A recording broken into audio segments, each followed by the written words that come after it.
Hello, hello, everybody. Here we are live for our Photo Lounge image review for the month of May. It seems weird that it's May already. It seems like time is flying by, as it does now. When you get older, time goes by quicker. It seems like.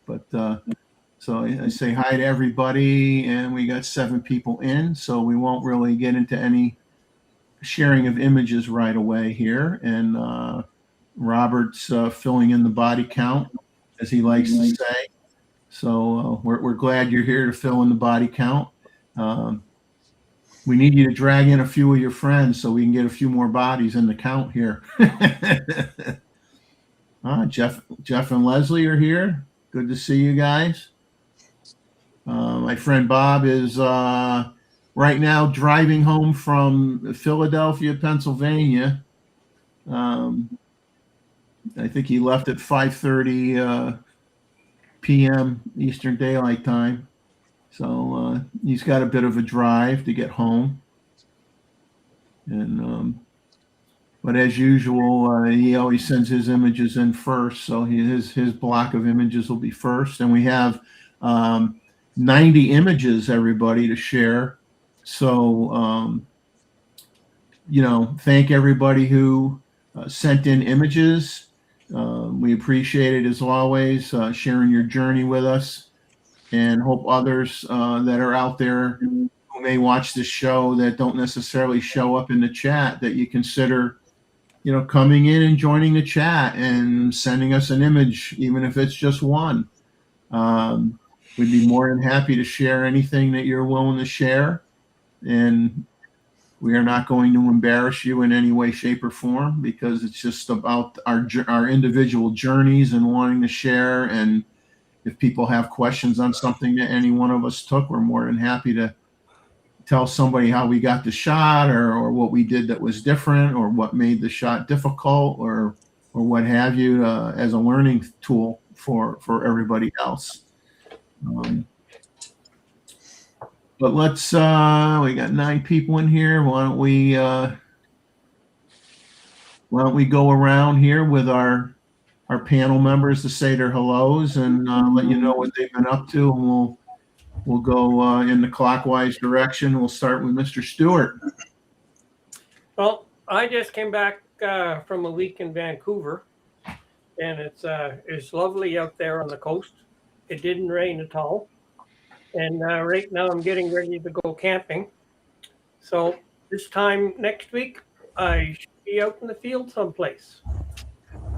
So the campers all you checked everything out and everything's good and you're ready to rock and roll, huh?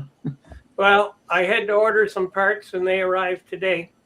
And they were supposed to be here yesterday, but they didn't. And so I'll install them tomorrow morning, give her a check and see how she is, and we'll see how things go.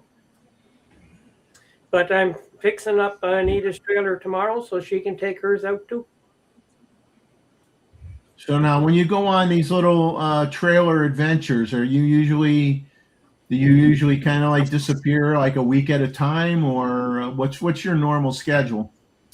It depends. It's I've got enough water in my trailer that if I'm there by myself, I can be out for somewhere between 2 weeks and a month, and I've got enough solar that I can run all of my gadgets, and I don't have to worry.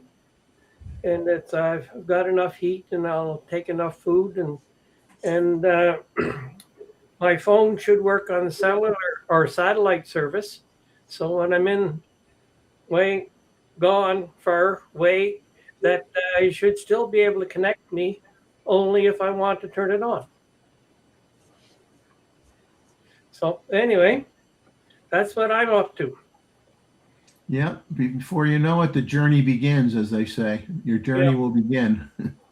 And Gustavo is the bearer of all things nature, with mating and babies and nest building and hole drilling in the trees and everything. And he doesn't have to go far to see all that. So I envy him. He could just sit on his back porch or probably shoot out of his window and get whatever he wants to get. He's got a nice big yard. He can get these nice shots without the birds feeling threatened in any manner, and you get some wonderful shots. And I'll let you talk about that because it's busy time for you now. Oh, for sure. Although I'm getting a little bit of a cabin fever at this moment, itching to be able to travel a little bit. The weather here at the foothills of the Rockies for us, David, have been a roller coaster time. Correct? It's snow a couple of days, then it goes back into being warm. So we go through that transitional period between winter and proper spring. But I think, and I have been doing some yard work or supervising people doing yard work in my being a supervisor. Well, you can make them scared and say you're filming everything. So if they screw up, everybody on YouTube is going to know. Exactly. Well, and then the work will be done perfect because you'll have that hanging over their head. It will broadcast your mistakes on YouTube.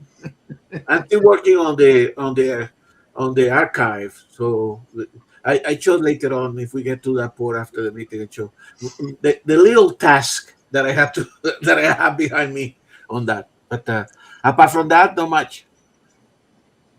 And Chuck, I hope you're doing well and out there running around on your lawnmower yet.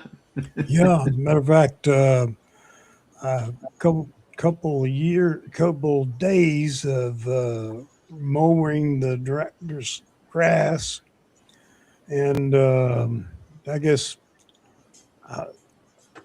I'll only be here about an hour. So everybody, hey Bob or Randall. Ray, yeah. Lost Randall here. Well, anyway. I can bring it in. Let me see if I can bring it in. I got it. Come on. Hey. There he is. All right, good. We see no here. We see you, but we don't hear you. He looks like he's color grading fairly flat. Ah, that's the part of it. So I got to change it real quick. He's doing 8K today. Now he blanked himself out altogether. Yeah, I'll be there shortly. All Okay. right. You getting a lot of birds in your yard yet, Chuck? You got a lot of activity in the yard? Yeah, we've got doing all the it's all the activity, but I got the bird feeders and things, and kind of it's been getting too bad or two cats, that thing. Oh yeah. Oh, yeah, they sit by the window when they want to go out there and get them, right? Yeah, exactly. So, do your cats go out, Chuck? Or not? Do your cats get out? Oh, yeah, I let them out. Mm-hmm. All right. Okay. Yep. See, so Chuck has the feeders to supply the food for the cats. Entertainment. Yeah. Fresh stuff. I That's guess one way to do it. they just don't. He don't care about it. He goes, he's so good. I guess. Terry, go ahead, buddy. Well, as you know, returning from Botswana, I'm recovering at the moment and try to clean up photographs. By the way, Gustavo, I'm on the third day. I just finished the third day cleaning. Okay. Yeah. Cleaning. All right. Probably, last night I said that enough is enough. That's it. I'm not touching photographs anymore. Tomorrow, that's it. Well, yeah. Today, from the rainy and dark Melbourne, with the unusual weather of about more than 10 days now, table 25 degrees. If you know about Melbourne, that's a strange. Here we like to call that if you don't like the weather, wait 5 minutes, it will change. But for about more than close to 2 weeks now, we had a very nice day, sunny on around 25 degrees. Today is raining and dark, it's very dark. Yeah, that's what I'm doing, recovering, as I said, and preparing for the other adventure, the adventure of finding and using the photographs I make up there. Yeah. Randall. It's been raining quite a bit this past week. So I had like thousands of snails just climb the walls and stuff. I finally called the pest control. They took care of it, even after with all the rain. So looks good. Lucky's still digging holes, and I've been playing with 2 cameras with an adapter from TechArt, which autofocuses M or like M mount lenses. So I've been putting it on the A7CR, the Z8, and the ZF. So I've been having a lot of fun with those. Well, Hey, Robbie. keeps you out of trouble. Keeps you out of jail, Randall. Yeah. And then you turn on the computer and then you get an update. And I said, oh my goodness. So here we go again. Yeah. Every update means, okay, another problem I got to fix. Something else that won't work. We've got 14 people in here now. Robert's in the house here. And as I said, Jeff and Leslie is here. And of course, the folks on the panel. And as I said earlier, when we started, we got 90 images tonight, plus a fair amount of rumor stuff if we get to it. But we may go over our normal time slot. I'm sure we will by a little bit, but we'll try not to get too carried away. And we're happy to have Chuck in here, and David and Gustavo and Terry, who's probably exhausted, but somehow has toothpicks holding his eyelids up right now so he could come on the show. And he just has a special thing that kind of gets rid of the toothpicks so we don't see him. And then we got Randall here, and David's getting ready to go hop in his camper and go do some adventuring, and I'm sure he'll get some great images. And Anita's getting her camper ready, and then we'll have to put pressure on them to Click the like, guys. Click the like. We'll have to put pressure on the 2 of them to bring back get some National Geographic grade photos, which I'm sure isn't going to be too hard between the 2 of them to do that. I guess let me see if there's anything I want to talk about before we start the pictures. I don't think so, but as always, put in the QQQ if you have a question. I may not see it once I start putting the pictures up, but other people on the panel will see the QQQ and could jump into the chat to try to answer your questions.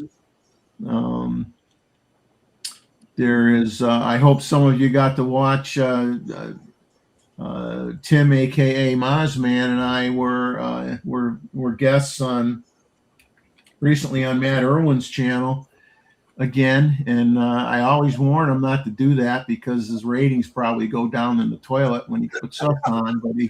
But he still reaches out occasionally to have us go on there and embarrass ourselves in front of a different group of the audience. But I think it went, fairly well, and we have a good time. I mean, he makes you feel comfortable, and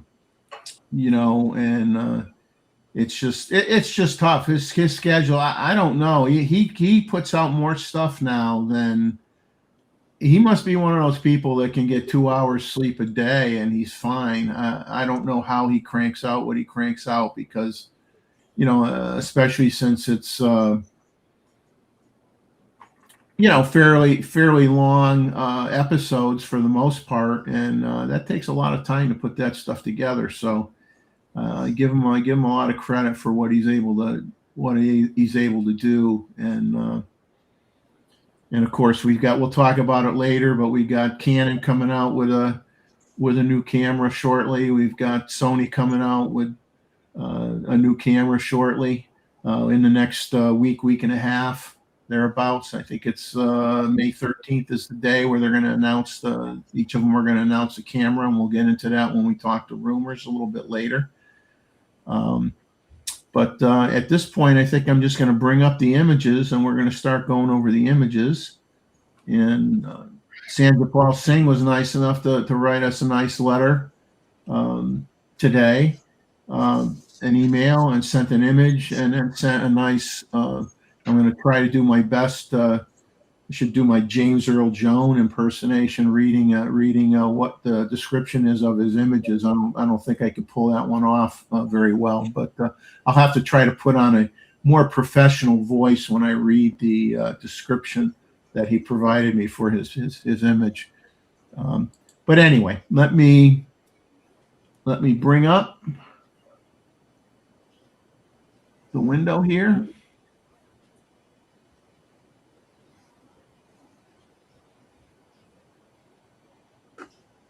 Yeah. All righty. Wow. And so we will start with some images that Bob put together. Obviously, most of the time the images are, we're both shooting side by side, so we get similar images, not always the same thing.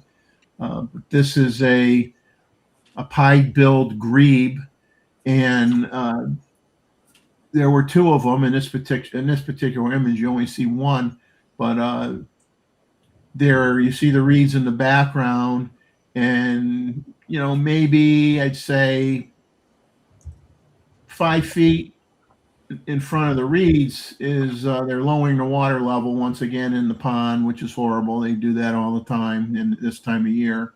And then it goes from a nice clear pond and starts looking like a swamp rather quickly, because you get all the algae growth and everything all that junk starts floating on the top, makes the place stink and look horrible. But anyway, the grebes were diving in that muck, and we couldn't figure out what they were getting. And first we thought they were getting small fish, but they're actually getting baby eels.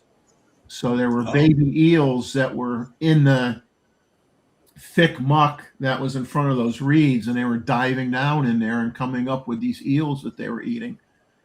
So that's what's going on there.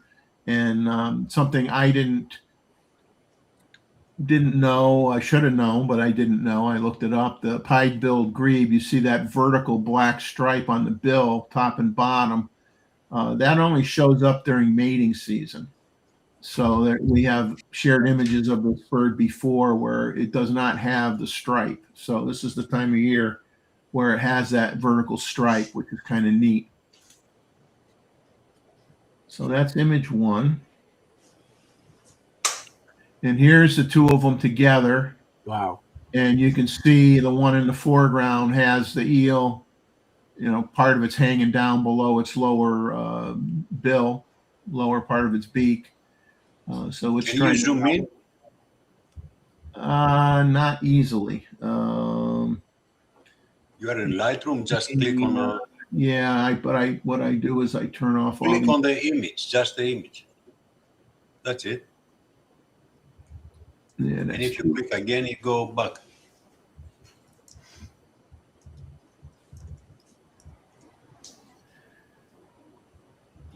But they're really, really, really interesting and cute birds. And and the thing with them too is, like many birds, they can eat they can eat a fish that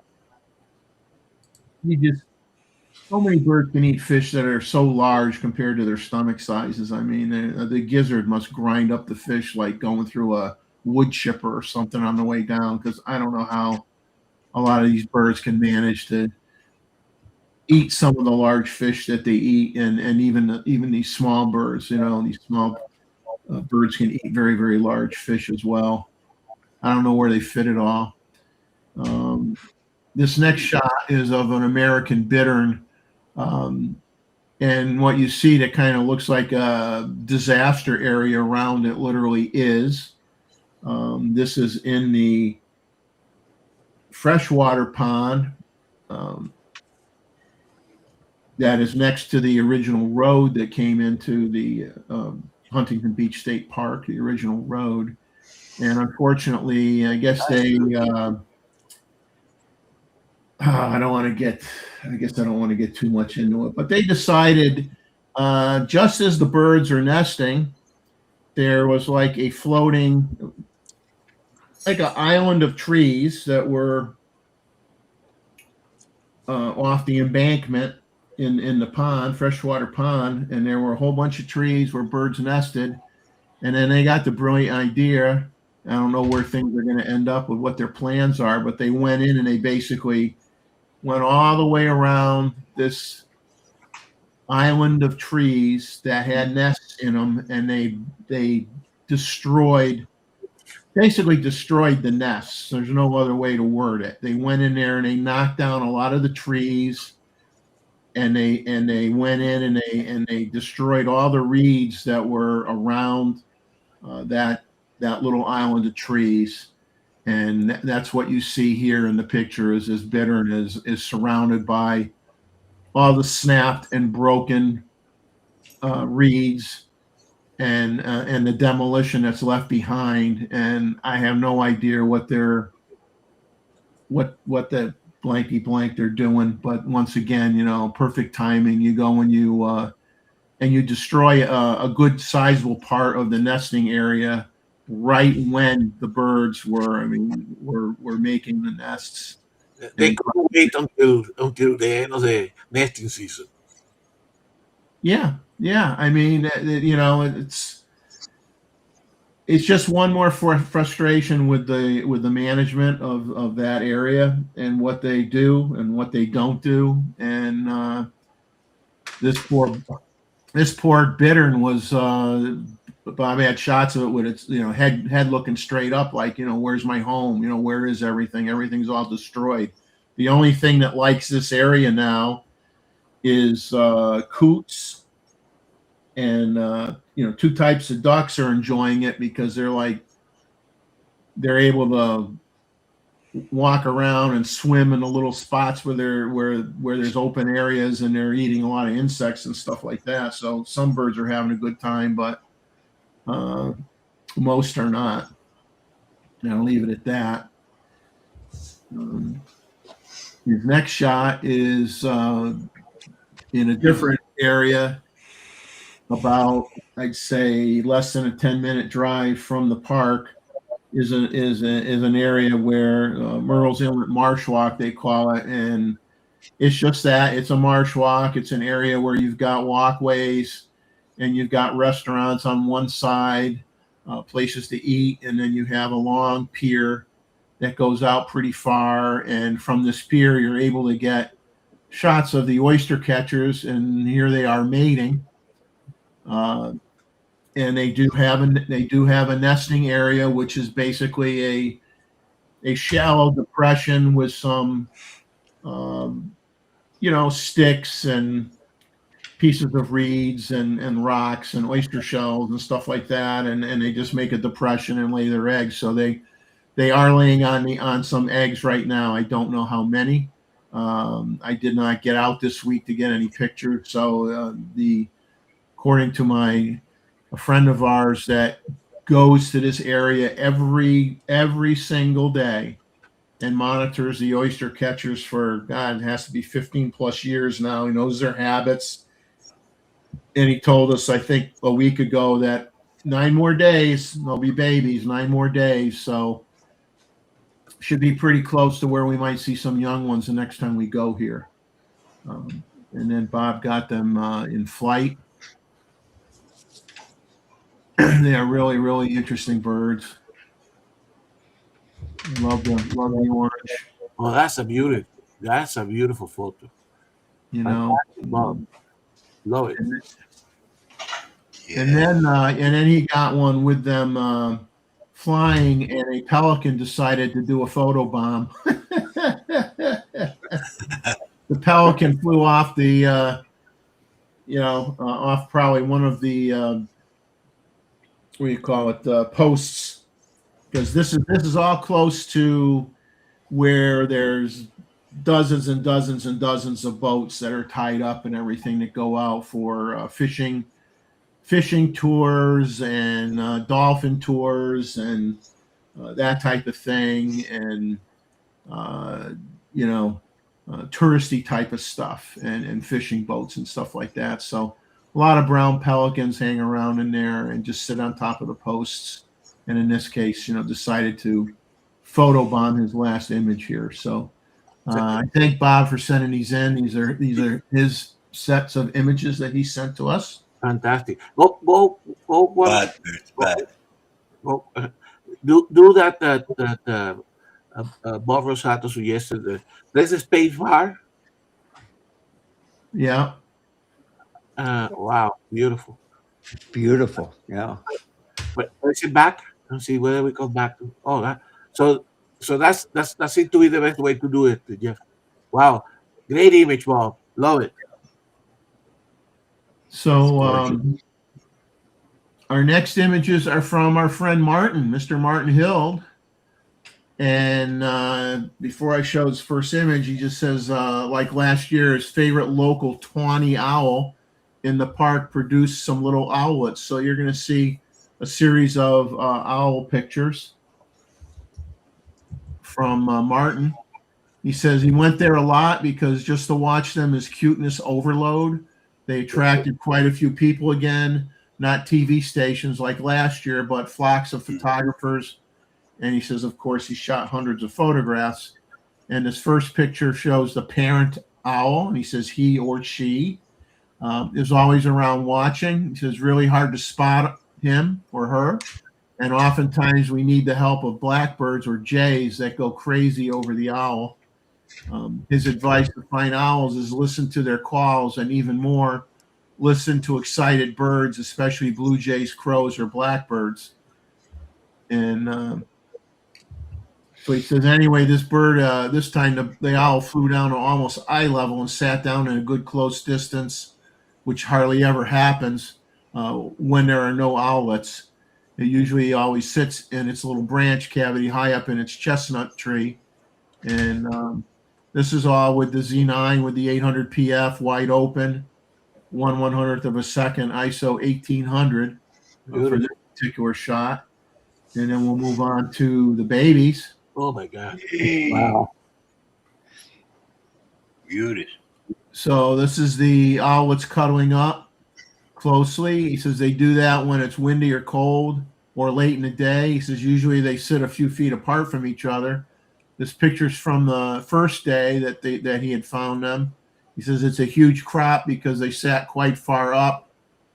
He says approximately 28 meters or 90 feet.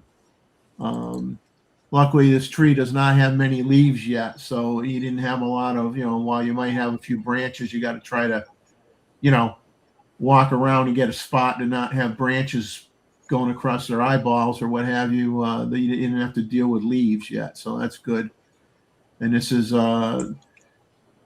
once again, still the Z9 with the 800.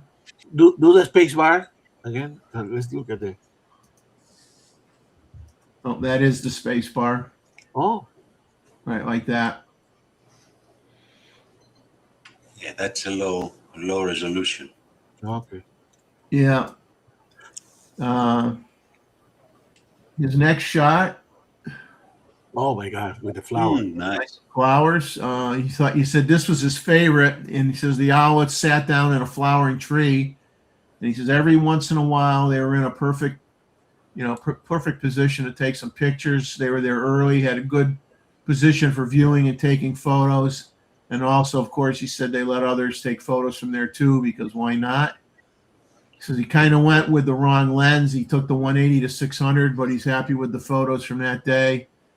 He says it's a good lens, but of course a little short. Yeah, it's funny when we think 600 millimeters is short, but there are times where you do want that extra reach, and of course you always have the option. I know painful for some to do it, but you always have you can always go in DX mode if you have to, or bring a teleconverter with you. Wow. He said that he speculated on flight photos, which he missed the day before because he didn't manage to keep the bird in frame during their flights and their hops from branch to branch or tree to tree. And this is a Z9 with the 180-6 wide open. Wow. And the fact that he captured it there with the flowers. Yeah. And I think this is his last image coming up here. Hey. Cute as a button, huh? Single outlet calling for food. He says he did not witness the parents bringing the food, though. He says he says he did not go early in the day or late in the evening. However, they witnessed the owlets climbing around in the trees and also fly to the neighboring trees. It's amazing that those fluff balls already can fly. Yeah. And he said that's it for now. He's going to try to watch the show. Cell phone reception, as you know, he's on his walking journey. He says cell phone reception is good in France and Spain, and he also plans to stay in hotels every now and then. He says for the most part, he says he does not leave civilization. He says if it all works out, that is. But he's having a good time with his journey, and he's still managing to send us pictures. So thank you for managing to do that, Martin. I know you got to be exhausted with all the miles you're putting on your feet. He's on a great adventure. When he finishes this adventure, hopefully he will give us a great presentation. You guys are going to be impressed with what Martin is doing. Yes, we'll have to Gustavo. We'll have to gang up on him when he gets back and recovers a little bit, and manipulate him to do a presentation. Oh my God! Oh my God! Incredible what he's doing. We just send the panel members out to get them to comply.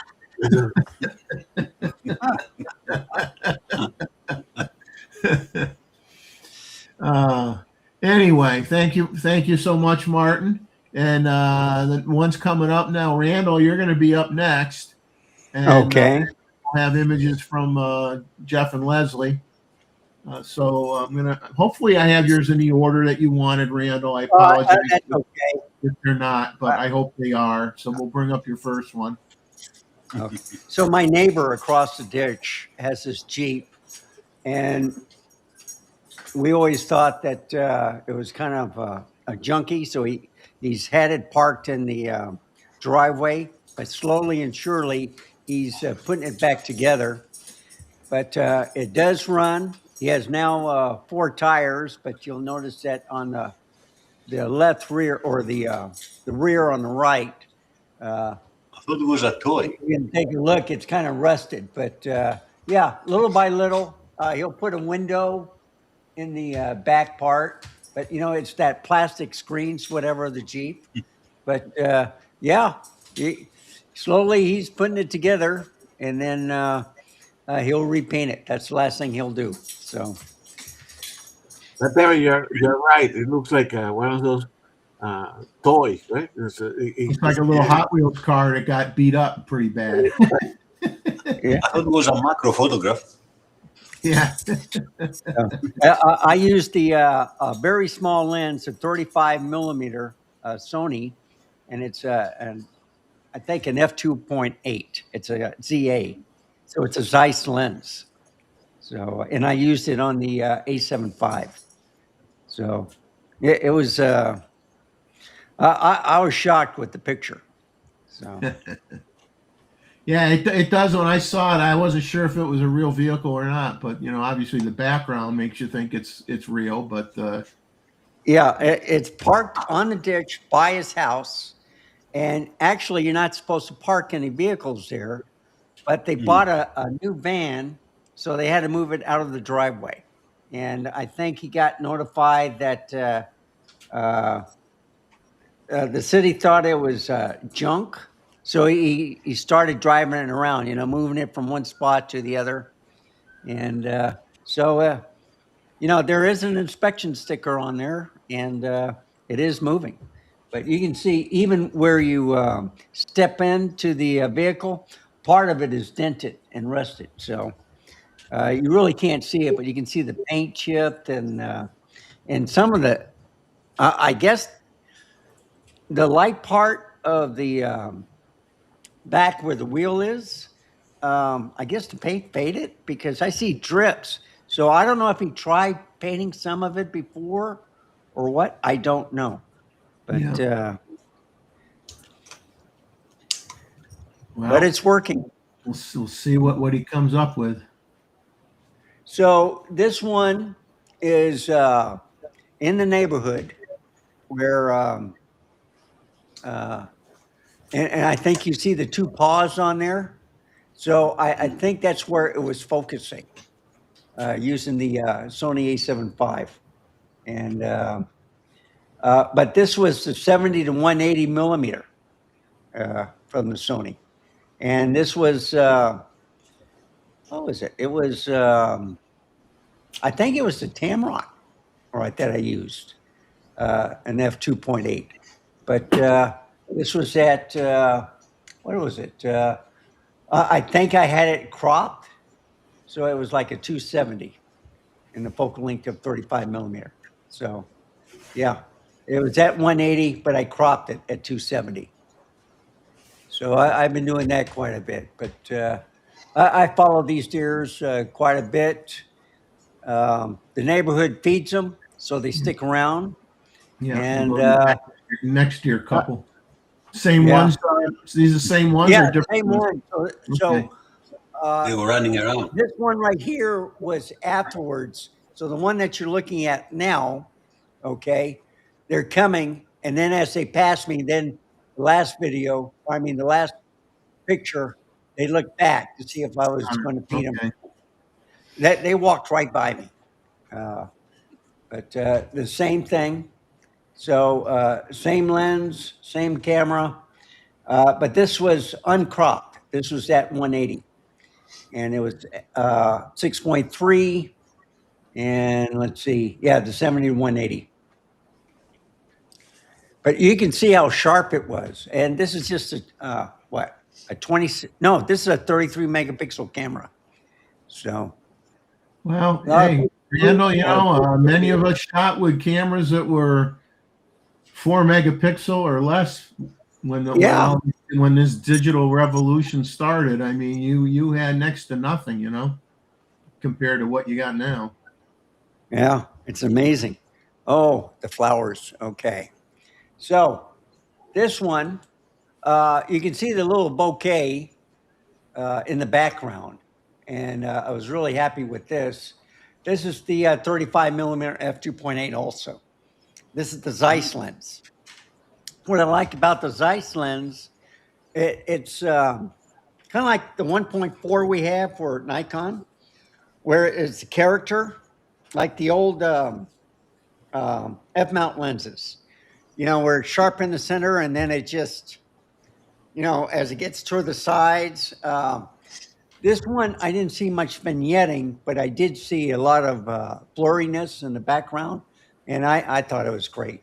I did crop it a little bit, so I was farther back. I did crop this, but it's beautiful. I mean, it's just gorgeous. Of course, with a lot of this rain, it's blown the flowers away, but yeah, just gorgeous. And then we got one of your friends here that you were talking about before the show. So you actually have to call an exterminator to get rid of snails that are all over your house? Yes, yes. So I have never seen so many snails in my life. I mean, I may have seen about maybe after each rainstorm, about 35 at the most, right? Well, I've been having hundreds, and I've been cataloging where I've been some of my photos. I have this uh, cat treat container, and I filled up 3/4 of it with all the snails, and most of them were still alive after 3 days. So, you know, they're crawling to the top, hanging off the top part of the lid. Yeah. So I cropped this in, and I got as close as possible. And you know, this is the oh, what is it? The 20 millimeter, and it was the Viltrox at f2.8. That is a small lens. I have it for the Nikon, and I have it for the Sony. And now with the adapter from Megadap, I can now just use Sony lenses with the Nikon also. But I thought it was a great shot. I used the photo app, you know, on the computer to crop it in a little bit. But this is with the Nikon ZR, all right? And I used the Z mount Viltrox 20 millimeter. And I was just shocked using this. I couldn't believe how good it looked. So, and oh yeah, now Ooh. I had a video of these two, okay, Wow. and one got something, and then the other one tried to take it away, and As they usual. looked so similar that I don't know which one won. The black So one. one was bigger than the other. Yeah. Yeah, and so I think the bigger one had it. The smaller one came by, and man, they were just fighting over. Wow. I don't know. Is that I could not figure out if that was a lizard or if that was a plant, but they were fighting over it. Yeah, it's some kind of I don't know if it's a big toad or whatever. It's hard to tell whether the one at the bottom has a leg. It looks like it may have a leg. I don't think it has a tail, so I don't think it's a lizard. I think it might be some kind of a toad. Yeah. Put the space. okay. Big the space bar. Oh no, it doesn't go bigger. Well, I could go Yeah. bigger. Yeah, that's Yeah. Now, so what it is? It's the 70 to 180, and I used the I think it was the A75 on this one. Yeah, I did. So it's a Tamron, and it was. I think I did crop it. Yeah. So this is in crop mode. So right at the 180, I cropped it so it's like a 270 for focal length and 35 millimeter. Good But, action. Yeah, and now it was sprinkling a little bit too now and then, but you can see. I don't know if you can pixel peek, but you see the dirt that they're causing, or the little pebbles are flying. yeah, So down you at the put it on bottom the here. bird. Yeah. Yeah, down in here. Wow. So Yeah, well, that one thinks it's a broom, I think. yeah. So and then when the thing was gone, the smaller one was following the bigger one. So after the toad or whatever was gone, I still don't know who won, but these two were fighting each other, and then the rest of the birds were just standing around watching. So they're all out of the picture, but it was kind of like a circle, and yeah, it was something else. Were the other birds holding up scorecards? Well, you know, when you're young kids and they say fight, fight, fight. And Yeah, they kind of circle and they watch. Yeah, that's what it felt like. and then I think this is your last one you sent me here. The windmill. Hmm. Okay, so now this was at the same lens. It was at 4.5, and it was cropped also. And let's see, it was at 4.5. I had it on. What was it? Was it manual mode? No, it was auto exposure. So that was what is it? The automatic. So on the Sony, you can have the shutter. Okay, and I decided to, instead of going electronic, I went with the shutter, and you can see how sharp the pictures are. And this is a third-party lens on the Sony, so the Tamron did a real good job. 7180 G2. No, looks good. Looks good. So thanks for sending all those in, Randall.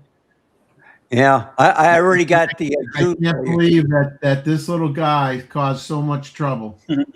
Yeah, I got a lot of. Let's see, Gray's Westminster. I sent him that picture, and they wanted more pictures of snails. So I shipped that off with them on an email with 5 other pics. So yeah, it was unreal. We got a joke with them, and it's really hard to get the snail photos because they move so fast. High speed, man, high speed.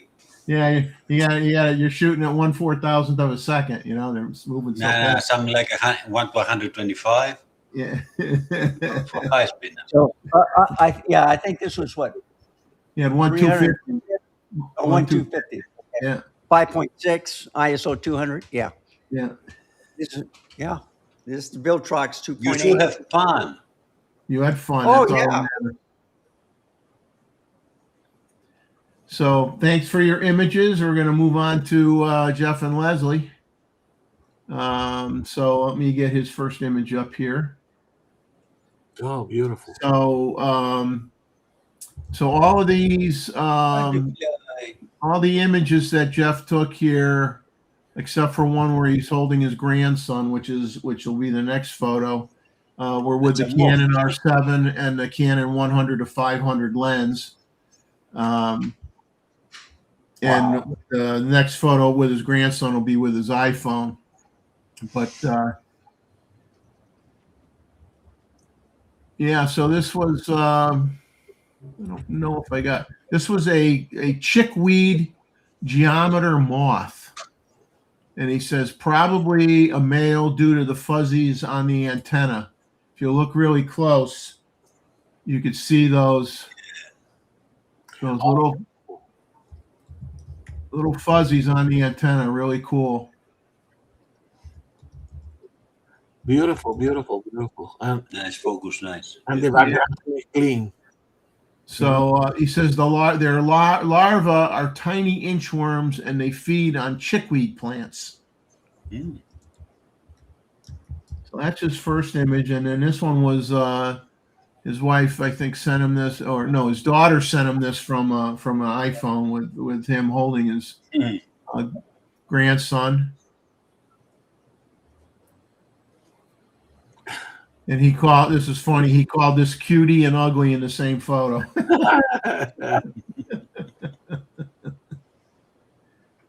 Beautiful.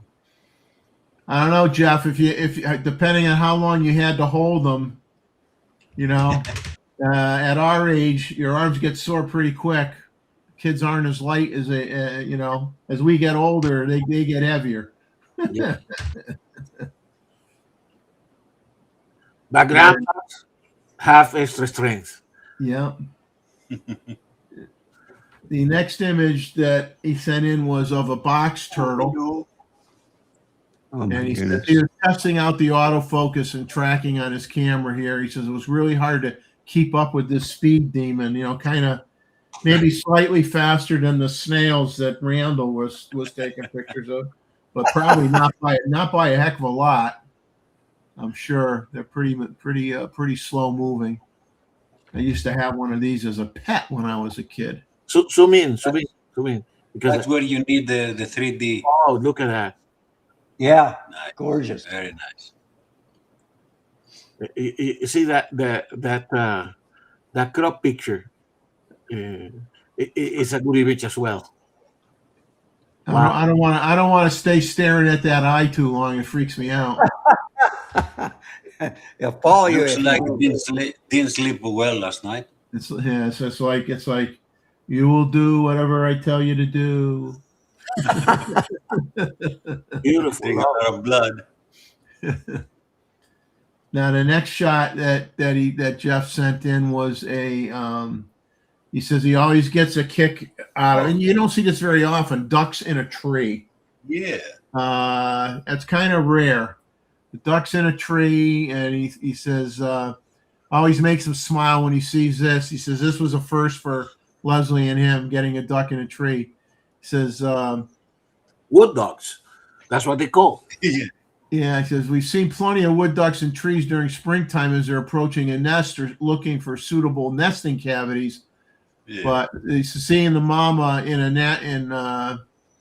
seeing the mama wood duck in a natural nesting cavity, it's like 40 feet above the ground and about 50 yards back from the stream. Wow. He says wood ducks can nest as far as a mile away from water, but they're usually are quite close like this.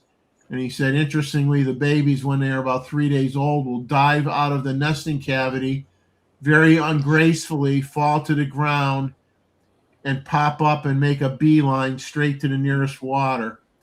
He says, I don't know how they survive a 40 to 80 foot fall from the tree, but they do. And then they never return to the nest again and will not go back into the trees again until they're mature, and then they go back to nesting again. So once the young ones do a Hail Mary and jump out, they don't go back in it. To the water. To the Of course, I water. don't want to try again. Yeah, to the water. But Jeff, I hope that cavity is close by so that you can keep monitoring, because this is a great opportunity for some fantastic images. Right? Interesting tree. It's one of those trees that, it looks like it has no bark on it, And that's the question that I have for him. Is this a native tree that has that type of bark? Or because that would be even better. But definitely the tree there with all that, texture in the bark, Yeah. that would be fantastic. Then his last shot that he sent me is of a eastern phoebe gathering nesting material. He says the nest was built under a pedestrian bridge over a stream in a local county park. A beautiful image. Wherever they can. Yep.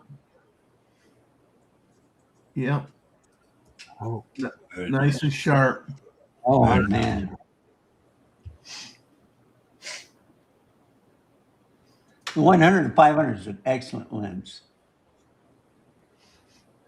So thank you, Jeff and Leslie, for sending those in. We appreciate it as always. I know Jeff's he's been busy. He's got a lot of things going on. So once again, he made time as all you guys do to send in images, and it's not always easy to find something to send in between shows. Sometimes you got, life gets in the way. You got a lot of things. Everybody's got a lot of things going on. The next shots we got, I had gotten a few shots from Arthur Smith that I'm going to share, and then I got some images from Roy. I can't see the chat right now. Did Roy pop in at all, guys? no. No. Okay.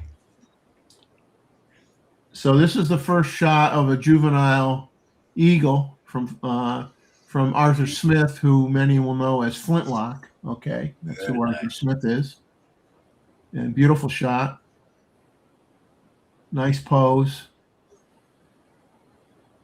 Nice smooth background. Beautiful. This is wide open with a 600 millimeter lens, 1/2500th of a second. And then By the way, he has also, instead of Flintlock, it might be Hell's Furry, not Flintlock. So I think he changed his name yeah. or handle. Yes. And then he sent in a picture of this osprey with a nice fish.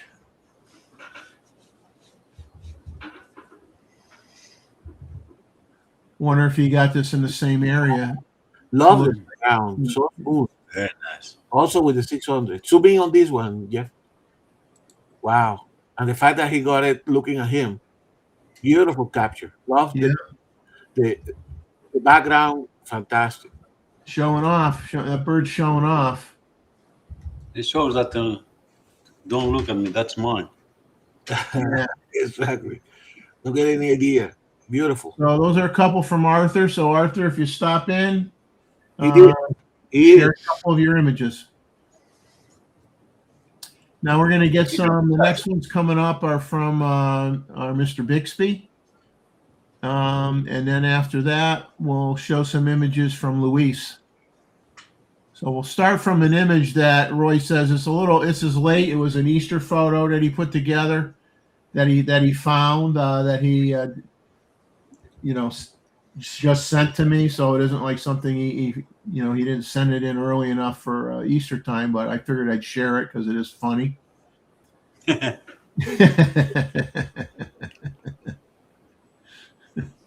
Where's the eggs? Well, we all laid cameras.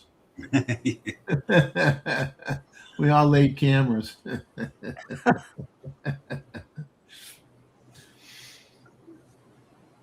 And then he sent in this shot of South Melbourne Church. South Melbourne, yeah. Wow. Gorgeous.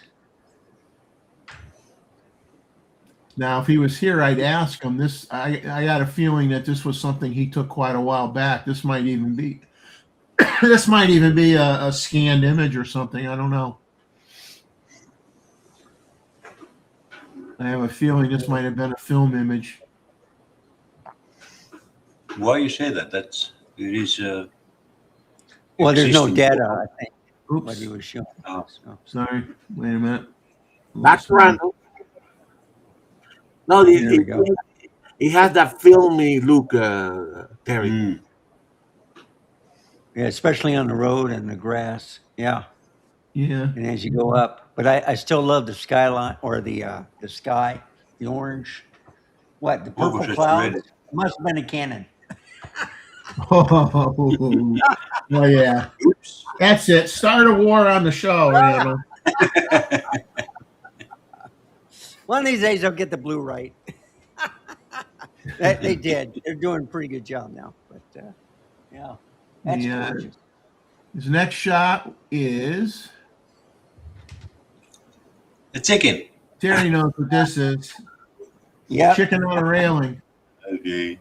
Kookaburra. The Laffy Cucambara. Now, do these hang around in groups per se? I mean, do you get a whole bunch of them at one time, or they kind of like do their own thing? Yes and no. You can have it in not a big groups, but yeah, it can be 5, 6 of them or one. You know? Yeah, the same family. Yeah. Yeah. But yeah, one is eating his house or roof or something, and Yeah. he was yelling at it. I thought that was hilarious. Then he sent in a picture of a king parrot. Yeah, Oh nice. my!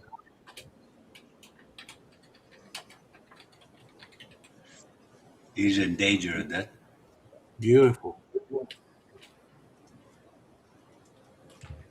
Great images, Roy. And Well, I then- think our job is done, Jeff. He's come back. Our job is done with Roy. We've converted him. Exactly. Yes, he's a convert. Although, you're like I said, he's going back here, pulling a shot City. of Melbourne here. Beautiful. City. Wow. That's Roy's everyday view from his deck. Yeah, he lives very high up, from what he says, very high up. Yeah, called Mount Dandenong. It is a big hill, actually. Yeah. That's what the mountains in Australia are, big hills. We call them mountains, but yeah. And then he sent in this cute guy right here. Hey, my wife's favorite animal. Beautiful. Echidna.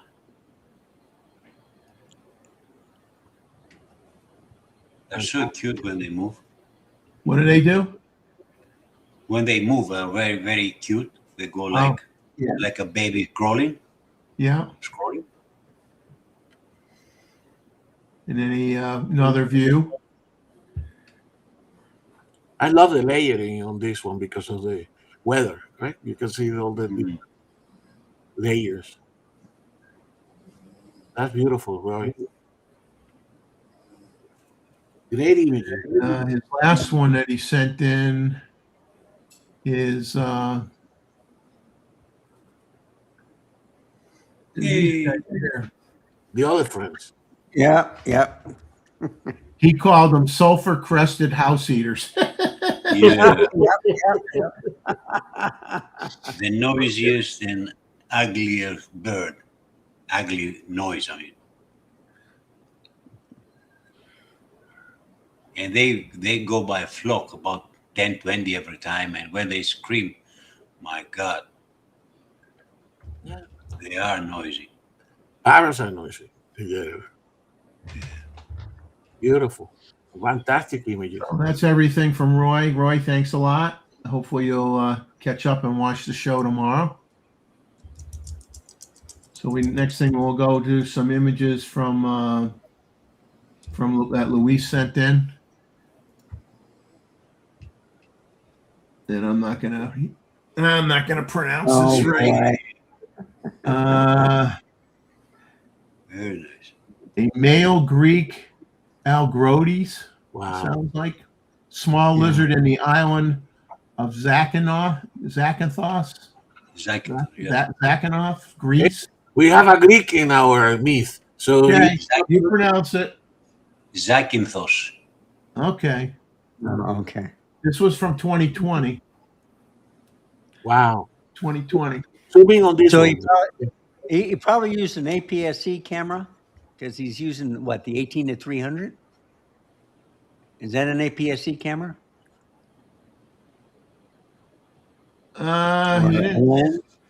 He used the D750 back then. Okay. D750. Which is Nikon. Yeah. it's a DX camera, correct? So Yeah. beautiful. I mean, look at the details on the scale. Gorgeous. Yeah. Gorgeous. He's looking at you.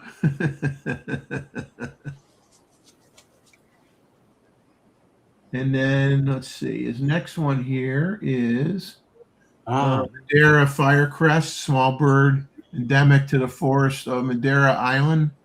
This firecrest looks a lot like the kinglets of North America. Indeed. He had his Z8 for 5 days as he took pictures of this on the 30th of May in 2023 and got it when he came out on the 25th. Oh, wow. Wow, beautiful. Z8, this is with the 500 PF. Still a great lens for those of you who want to pick up a deal. You want to pick up a deal, get one. Yeah, I've got it too, Randall. Oh, it's gorgeous. I mean, Still the 600 better. Beautiful capture. Fantastic capture. Flattable. Now this one he took is he said this is sea thrift growing in the cliffs on southern Wales, May of 2025. This was with the Z50, the Nikon Z50, and an f-mount 20 millimeter f2.8 lens at f11, 1/500th of a second, ISO 450.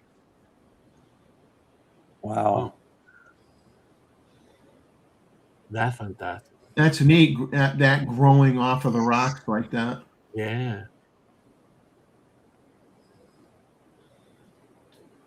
Love the colors. I think there's an insect also on one of the flowers, right in the middle, in the background. Yeah. Yeah, right there, right about there. A little bit up, a little bit up. There you go, right there. Yeah. There. Yeah. It's either that or water drop.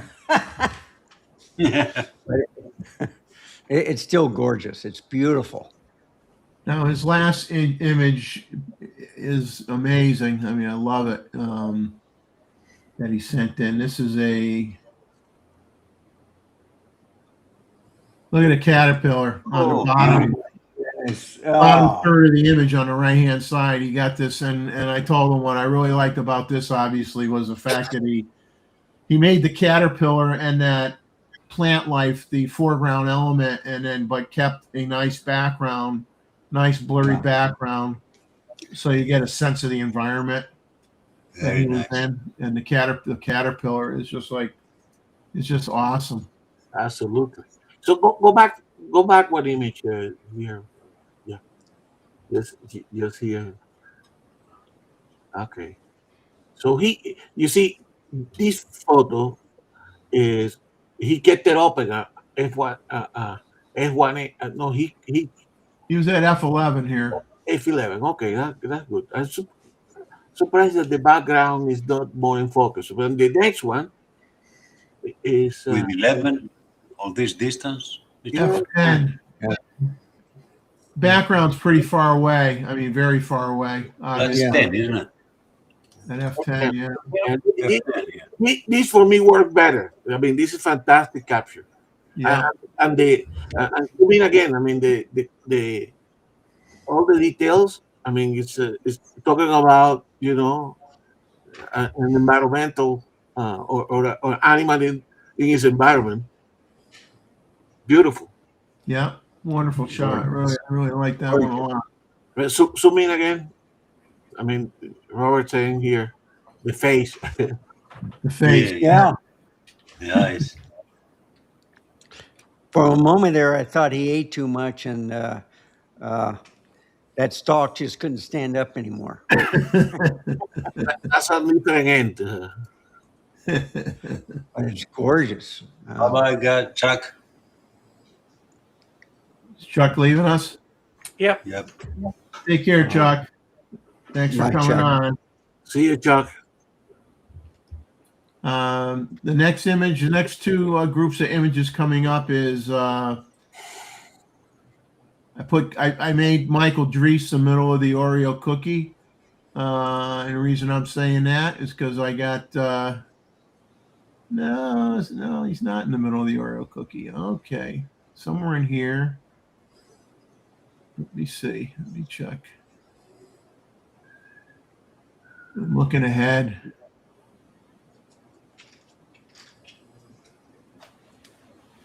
Oh, something happened here. Something happened here. Oh, well, I'm not going to worry about it. We're going to be good.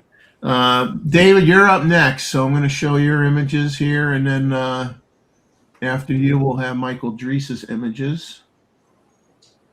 So we will. It was. Catherine? This is downtown Vancouver.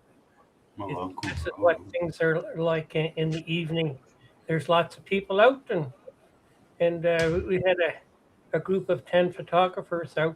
I shot this with my Z8, and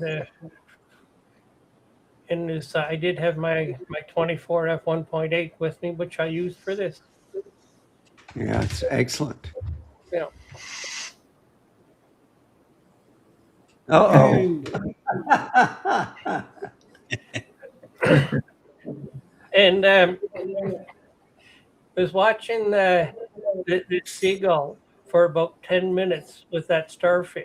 Oh, that's what it is. Okay. Was trying to drink to eat it. Oh, and it had help or supervision behind it. Yeah. It had it on the ground and trying to get pieces off of it, and it ended up taking off. But I think it was almost choking because you can only see Yeah. the 5 legs. So anyway, Yeah, I think that might be more than it can handle if it can't break it apart. it was trying to take pieces off the legs, and it was having a really hard time, So it was. It's probably. I don't know what ended up happening because it eventually flew off. You know, with the supervision behind it. Oh, wow. And this is also with my Z8 and the 24 to 120.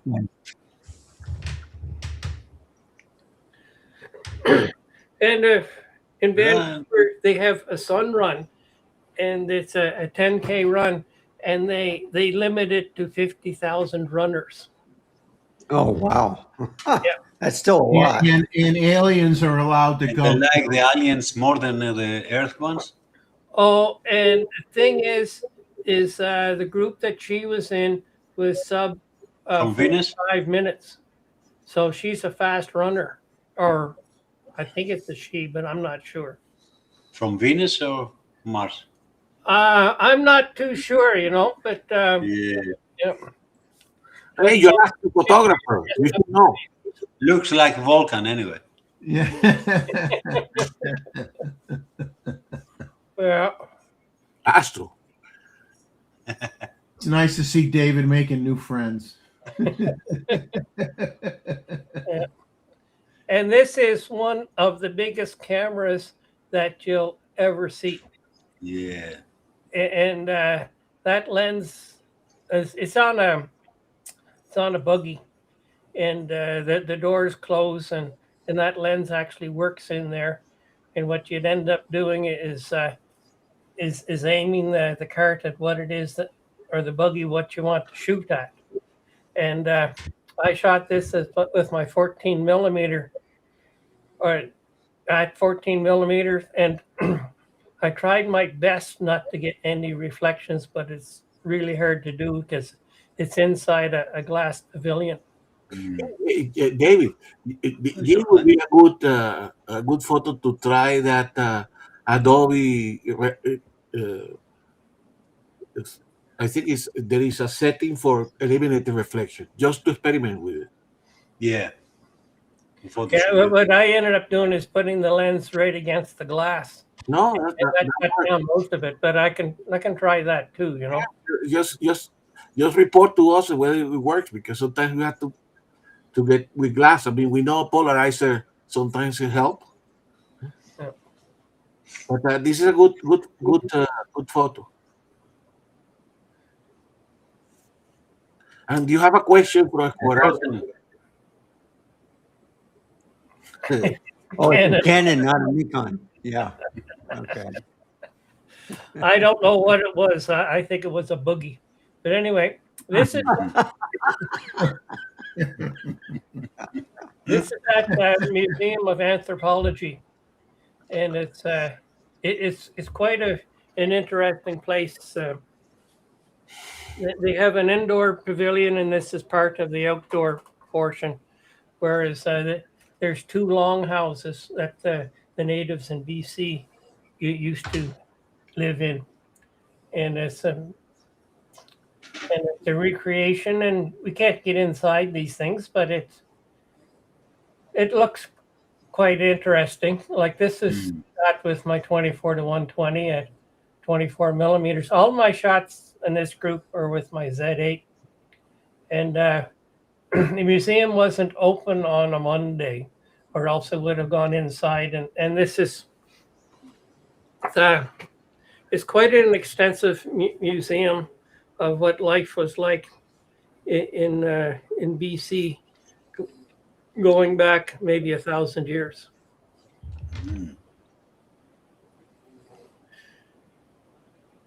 Ooh. Alien. And these are all bronze statues. Laughing, and they've been there for a long time, and there's more than a dozen of them, and they're all in different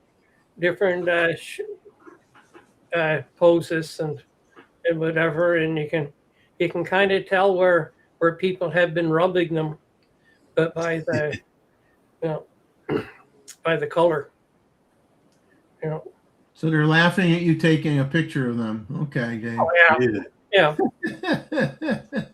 That's what happens when you don't use Canon. You know, they laugh at you. Yeah. Yeah. Yeah. And then some just throw their arms up in the air like this.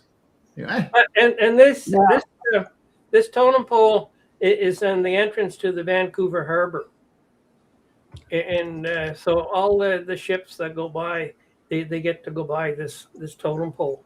It's a welcoming totem pole for for people coming in.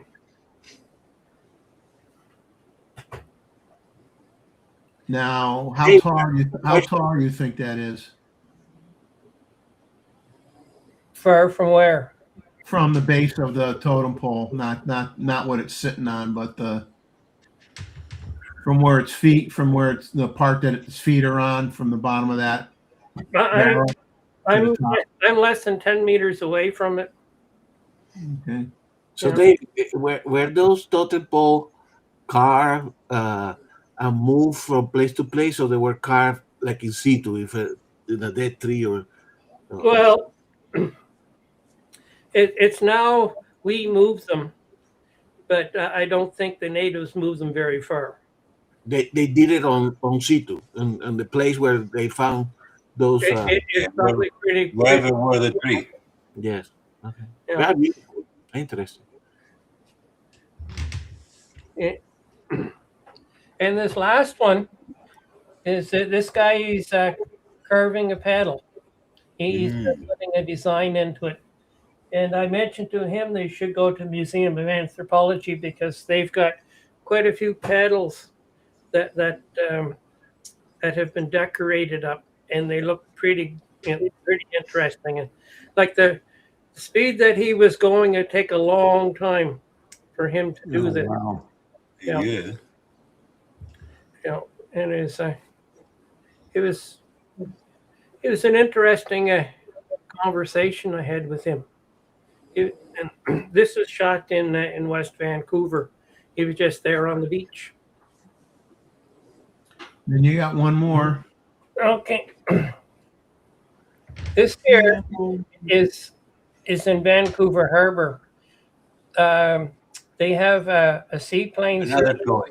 that goes from Vancouver to Victoria and anywhere else that you want to go. And you can go by seaplane, and so from downtown to downtown. And in behind, it's Chevron has a service station for Yeah. boats. So I've never seen that before, but that makes sense. Yeah. Yeah. So you just take your boat in there, and I've seen some fairly decent sized yachts pull up to that. Like some of the yachts would be that big that you can't see the service station. Oh, wow. And right above the props on the shore, that's where the 9 o'clock gun is that I've shown pictures of before. And you can't see it because it's in a building, but that's where it is. So the Vancouver Harbor is actually a fairly big harbor. And for those people that are flying, it's a fair portion of the harbor is actually a seaplane base. And so the air traffic controller goes from there up to 2,500 feet. And then at 2,500 feet, you're in a different zone. And it's you go 10 kilometers south, and they have the Vancouver airport. And the 20 or about 15 kilometers south of it is Boundary Bay Airport.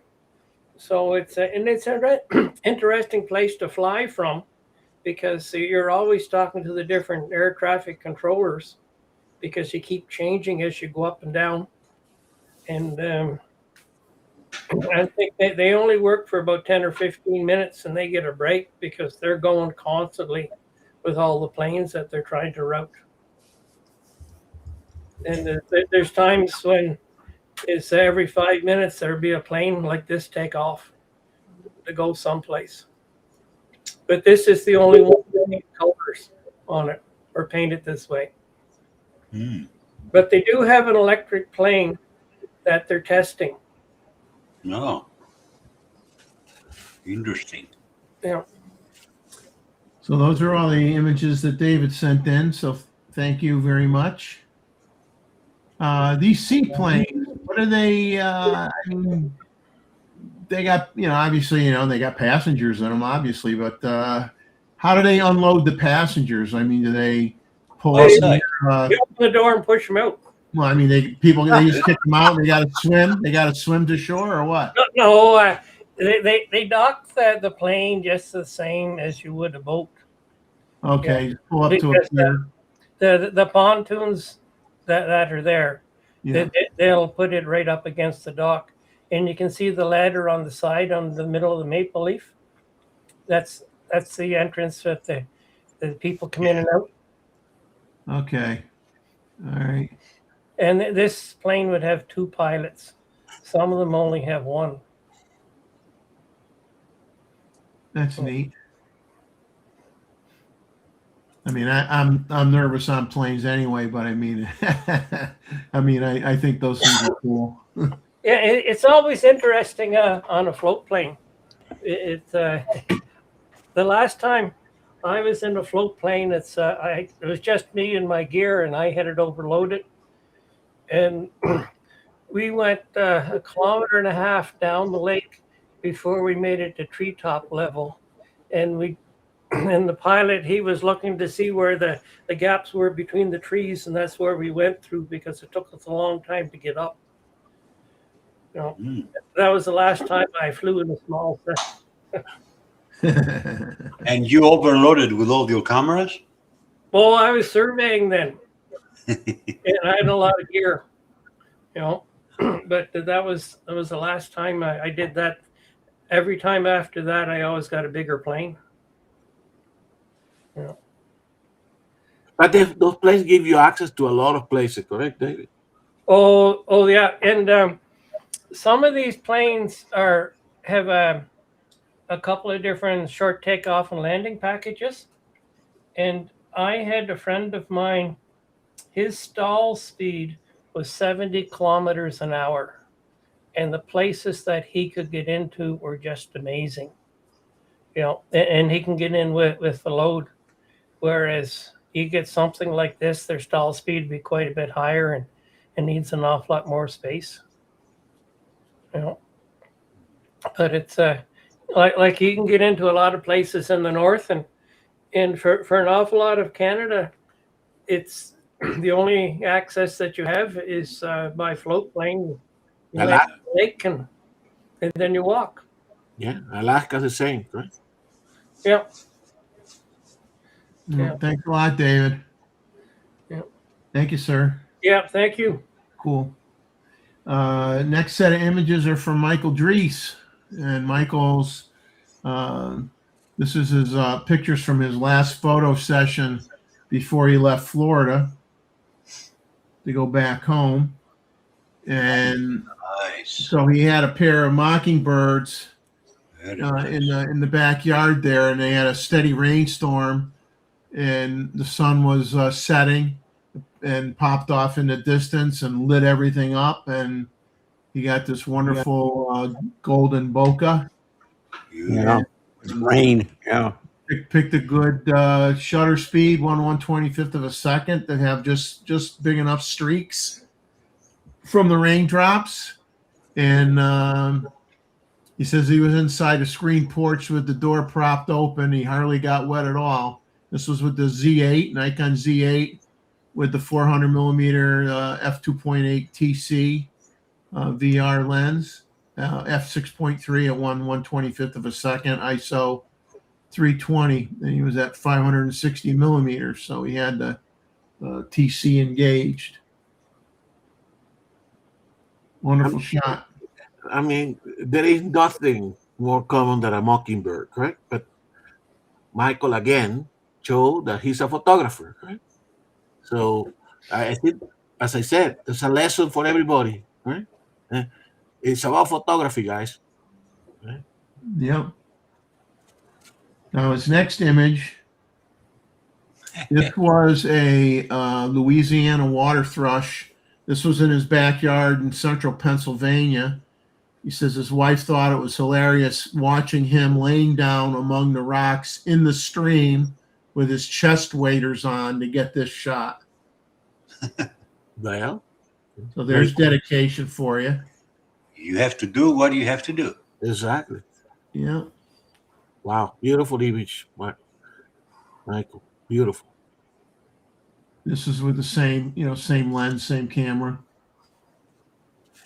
Now this one is an interesting shot. He got as low as he could on the shoreline, and basically the upper third is the water level. With the great egret, obviously tried to, I don't know whether it swallowed it already, but tried to get some food. You get the nice water spray all around them, and then you have the reflections on the water, which he said was from a patch of lily pads were sitting there. So you got all the bokeh around the lily pads. And he said the bird missed the target, but provided a nice water spray.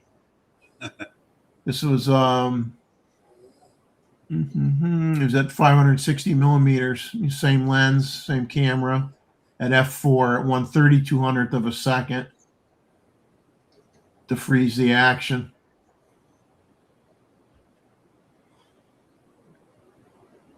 Yeah, this is. We need to learn from this. Right? They're looking for the angle, all the bokeh on the reflection of the lilies. Right? So we need to keep an eye on these things. Yeah. And then his next shot, which I think is we got two more shots here from Michael. We got this one. This was he said there were a trumpeter swan.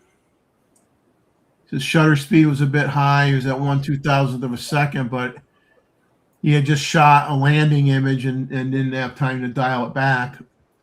But he said he has a pair of trumpeter swans hanging out on the local lake. He says it's going to be interesting to see if they choose to breed there. He says they typically nest much farther to the north. He captured this one by shooting through some cattails. He says I was using them as concealment, but it worked nicely for foreground interest. Very nice. Dreamy afternoon. Yeah. And then his last image, he took this yellow warbler in flight, and he said he captured a few perched images of this warbler. Oh my God. And then he dialed up his shutter speed.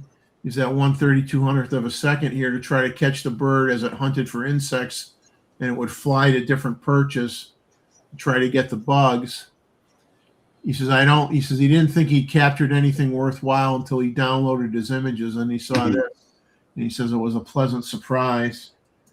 He says he's not happy with a few of the branches intersecting with the bird, but he decided not to clone them out for now. Tries to keep distraction removal to a minimum, but he's okay with doing it if he can make it look natural. He says he wants to know our thoughts on this.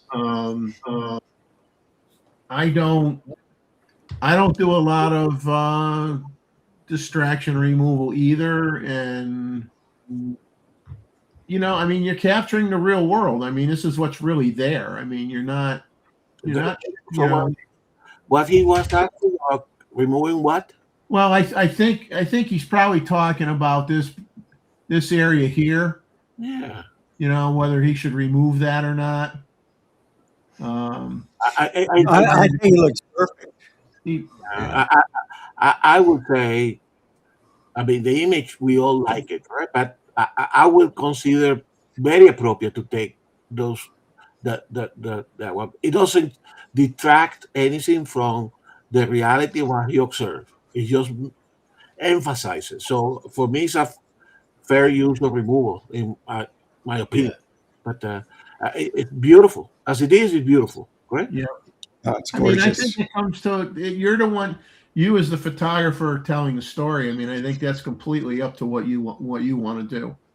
Exactly. I don't think there's a right or a wrong. Well, to do there is that. a wrong. There is a wrong. No, Sometimes, it looks like try to catch something anyway. Yeah, and probably correct.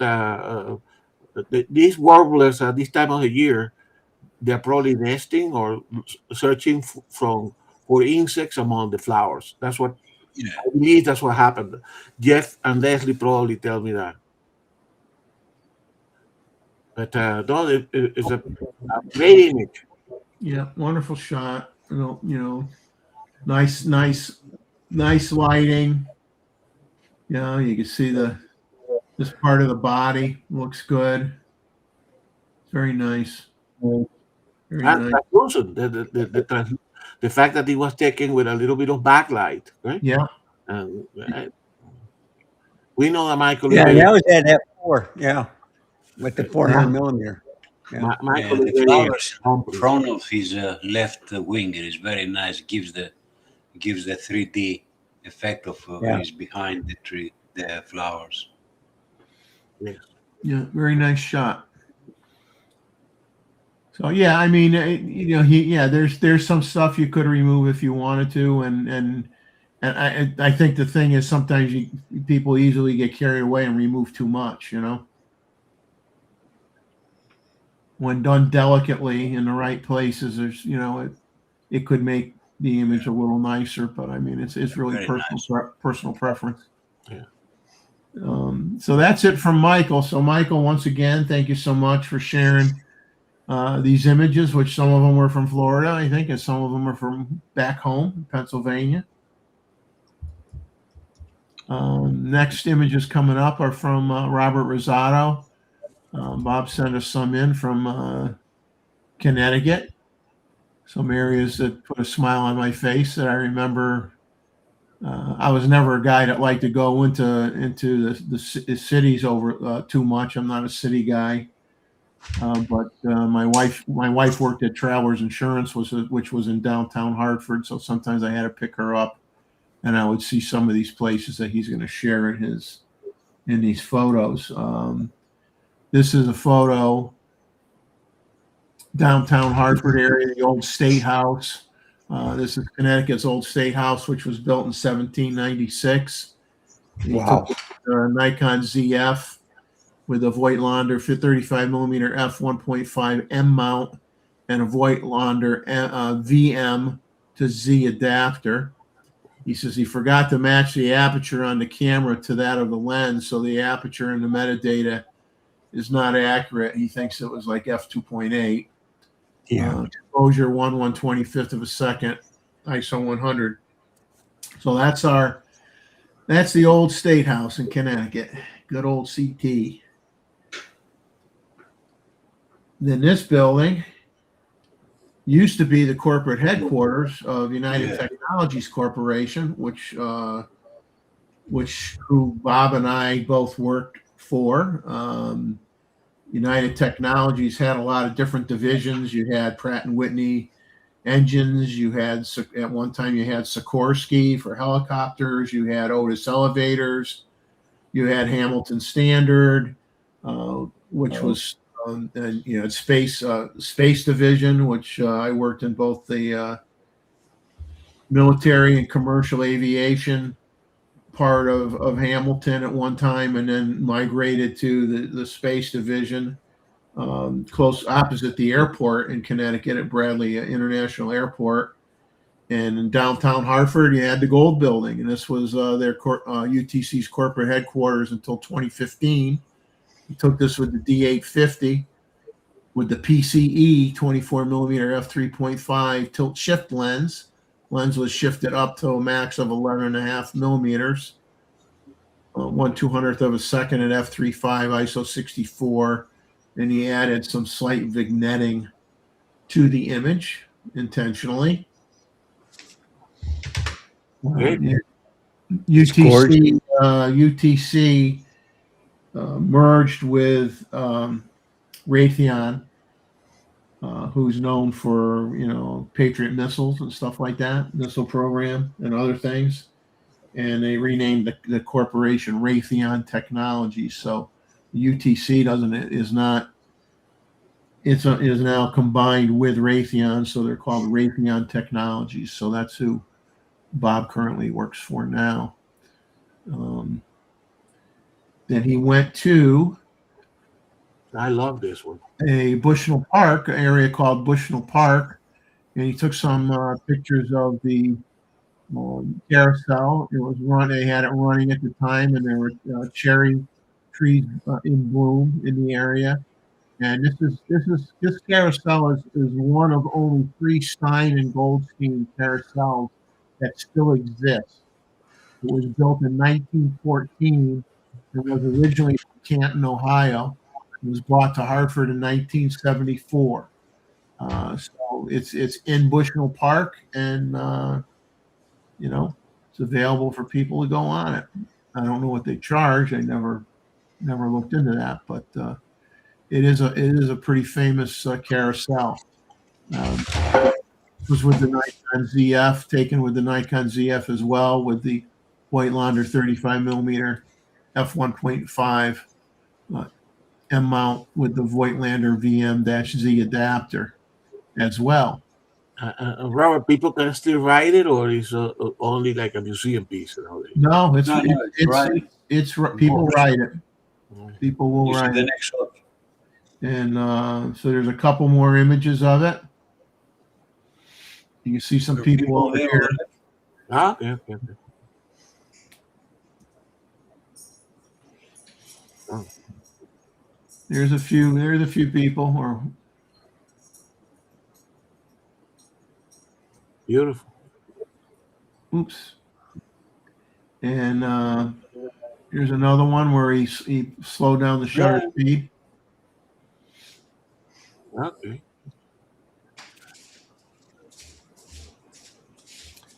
So then he found in Bushnell Park as well, there is a tree that was carved to look like a giant chair.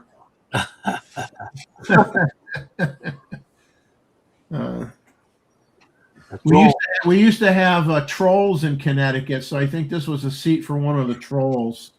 I'm joking, of course. He says this tree had died. He says he thinks it might have got struck by lightning, and then they carved it into this giant chair. And this was the ZF with the 24 to 120 lens. Wow, beautiful. You can see the nice color in the trees here in the background. Oops. Lost control. I lost control. Here's the Japanese cherry trees. Beautiful trees. Beautiful trees. This was taken with the D850 with a 28 millimeter lens at 1.4. Well, he took this at 7.1, but it's a 28 millimeter f1.4 E lens taken at 1/125th of a second at f7.1 ISO 64, and then he did a multiple exposure of the Japanese cherry tree multiple exposure here in the next image, which makes it look very painterly, as they would say, right? More like a watercolor image. Yes. So he did this with the D850. He says, unlike the Z-mount mirrorless cameras, the DSLRs will give you a raw image when the exposures are combined in camera. The Z cameras only give you a JPEG image. So you have a choice of 2 to 10 images and various overlay modes. He says this was taken with the dark. So 10 shots or so. 9 or 10. Yeah, he says this was with the dark overlay mode and 10 exposures. Taken handheld with the camera set to continuous high, and he just let the camera do its thing as he held the shutter down and tried not to move too much. Yep, 10 exposures at 1/125th of a second at f5 ISO 64. It looks very much like a very artistic painting. It's really cool. Came out really nice. So those are all the images from Robert. So thanks so much, Robert, for sending those in. We appreciate it. Definitely, Connecticut is spring now, for sure. Yeah. Gustavo, why don't you talk for a minute? I got to grab something to drink quick. Okay. I'm getting a little dry in the mouth here. Let's say see you later to Jeff and Leslie, who's going back to Yeah. bed. We'll watch the rest of the show, and I think since we started the the, the review, I think I have seen several people that have joined us. Uh, I think we saw, and you guys helped me out here. We saw Rakesh coming in, and we saw obviously Skuarasi. Arthur. Arthur is there, and who else join us later on? I think that's it. Ted. I saw Ted, Art Bear. Yeah. Beautiful images, Robert, for sure. These were all taken recently, I presume, Robert. And we forget to compliment Randall for his goatee. Suits you nice, man. Yeah, I thought I'd grow it again.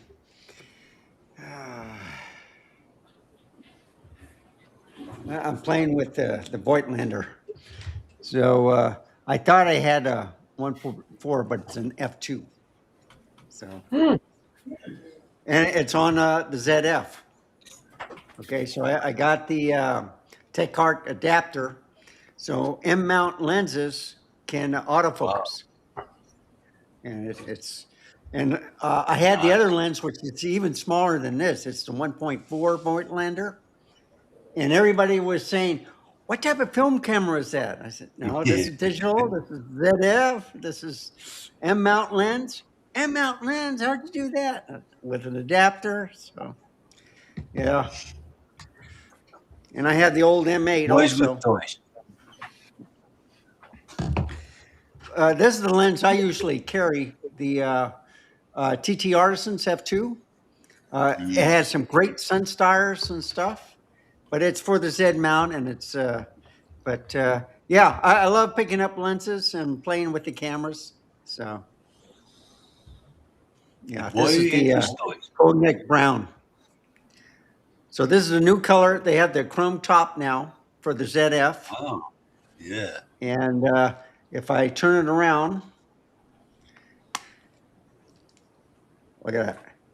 Isn't that neat? Yeah. Isn't that gorgeous? It's called Cognac Brown. And then I got Hayog thumb grip, which matches the chrome top. So, yeah.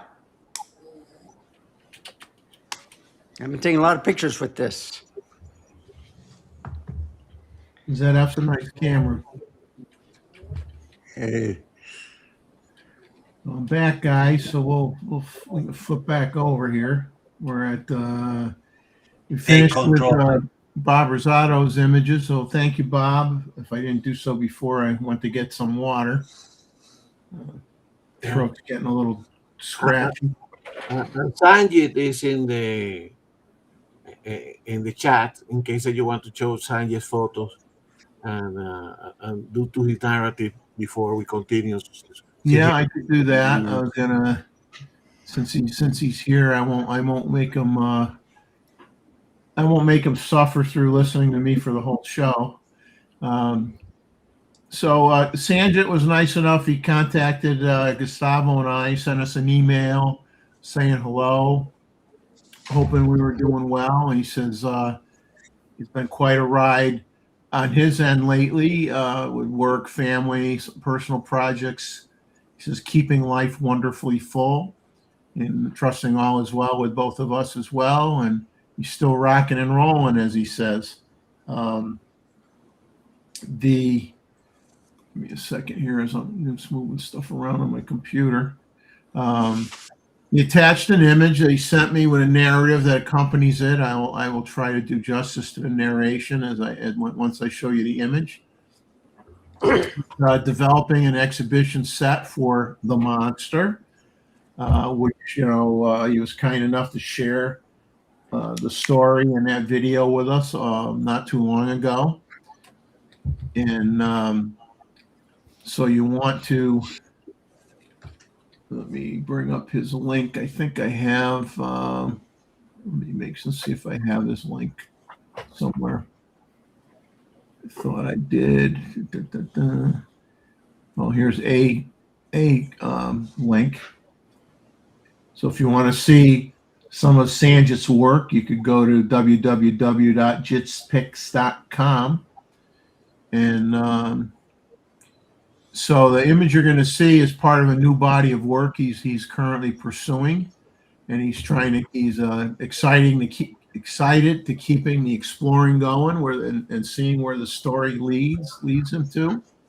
And he wished us both a wonderful show, and he's a great fan of the show, as he mentions, and we appreciate that you're a great fan of the show, and we're a great fan of your photography and your conservation efforts and what you do as well. So I will now jump back and bring up your image and try to do a reasonable narration of this image from what you sent me.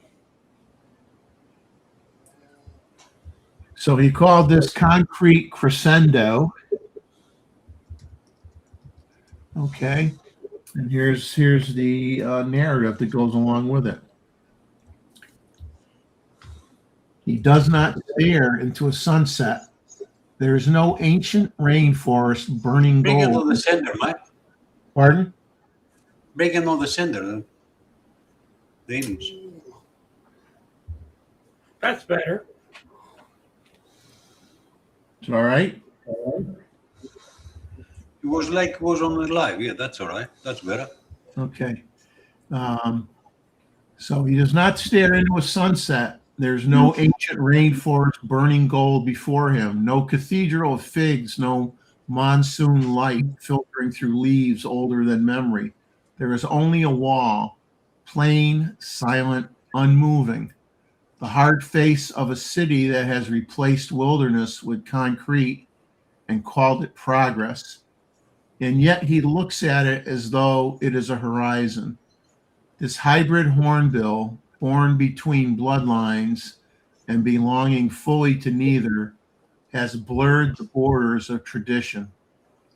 In him, nature has written an uneasy poem, one that speaks of forests fragmented, of species pushed closer together, of instinct forced to negotiate with survival. He is not what the old world expected. Perhaps he is not what the ancient rainforest intended. But still, he carries them. In the curve of his bill lives the memory of towering trees. In the darkness of his feathers rests the shadow of old canopies. In his watchful silence are the virtues passed down through generations of hornbills: determination, loyalty, patience, and the sacred weight of family bonds. The city may not be the ideal home for a bird as magnificent as this. A wall is no substitute for a sunset. A drain is no substitute for a nesting tree. Concrete cannot sing like a rainforest after rain. But home sometimes is not the place we deserve. It is the place we fight to protect. He remains steadfast, watchful, devoted, a bird that should not exist yet does, a survivor shaped by loss, but not emptied by it, a creature standing at the edge of two worlds, holding on to the oldest virtues even as the world around him forgets them. He stares at the wall, not because it is beautiful. He stares because beyond it, somehow, life must continue. So that is a narration that Sanjit provided me for this image. And if you remember the video presentation of the monster, Well, the monster is us. And if there are those out there in the audience that are unfamiliar with, like I said, I showed you the link for Sanjit's website, but you could go and look back at older episodes of the show and find that presentation called The Monster. And like I said, the monster is us, humanity, as these wonderful birds find themselves nesting in drain pipes that come out of concrete walls, and with no guarantee that they're going to survive trying to make a nesting area inside of a pipe. It's a very strong story that was presented. It's a very sad story, as we as humans continue to intrude on spaces that should be left alone. We're very good at just taking what we want and not thinking about the ramifications or what we do, or in some cases not really caring what the ramifications are of what we do. And unfortunately, I'm one of those people that thinks that all this stuff will eventually catch up to us, and by the time we realize all the bad things we've done, it'll be too late. It won't be in my lifetime, but it will happen eventually, because we're going down a slippery slope, in my opinion, anyway. But that's Sanjit's image that he decided to send us today. So I appreciate him doing that, and I look forward to any future videos that he may want to share through our channel, that he's been nice enough to do on several occasions. And remember, he left us in hanging, correct? Because left us with a cliffhanger. Cliffhanger. We didn't know if the chicks managed to emerge from the artificial cavity where they have been entombed. So anyway, thank you, Sanjit. Appreciate it. Yeah, I've never seen that bird, and it looks like his beaks are sideways instead of. Yeah, his head's cocked right now. Yeah. Oh, okay. His head is turned on an angle. I couldn't see it, but now I see it. The eyelashes. Okay, got it. Yeah. Oops. At first, I thought the eyeball was at the right part of the bill, and I says, "Well, I don't know. I've never seen anything like that." That was interesting. Yeah, I'm trying to zoom in here on the eyelashes up here. Eyelashes down here. Yeah. Eyelashes up here. Yeah, looking sideways. Looking sideways. Yeah. Kind of like how my wife looks at me when I've done something wrong.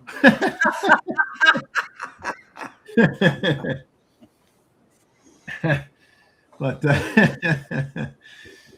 anyway, thank you, Sanjit, and That's excellent. we're gonna back And up. that's hard to capture. Yeah. I gotta find where we're gonna jump back to now is some images from Anita Stewart. 59, I believe. Yes. So Yeah. we have some images here from Anita Stewart. She says it's winter here in Alberta. Countryside is bleak with no green grass or leaves on the trees.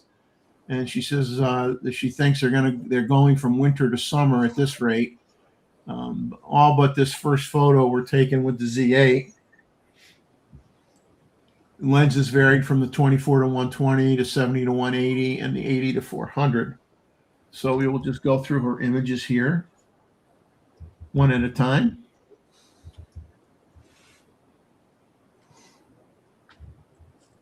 Beautiful photo.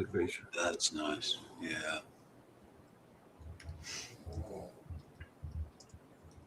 Very well done. Very nice. This is what I miss seeing. I don't get to see this anymore where I live.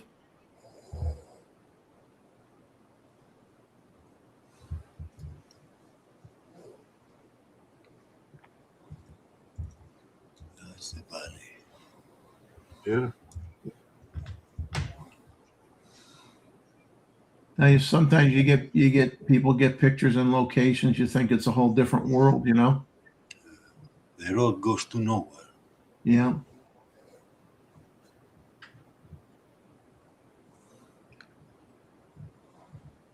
Oh, that's nice. So, oh, it's a 24 to 120. Okay.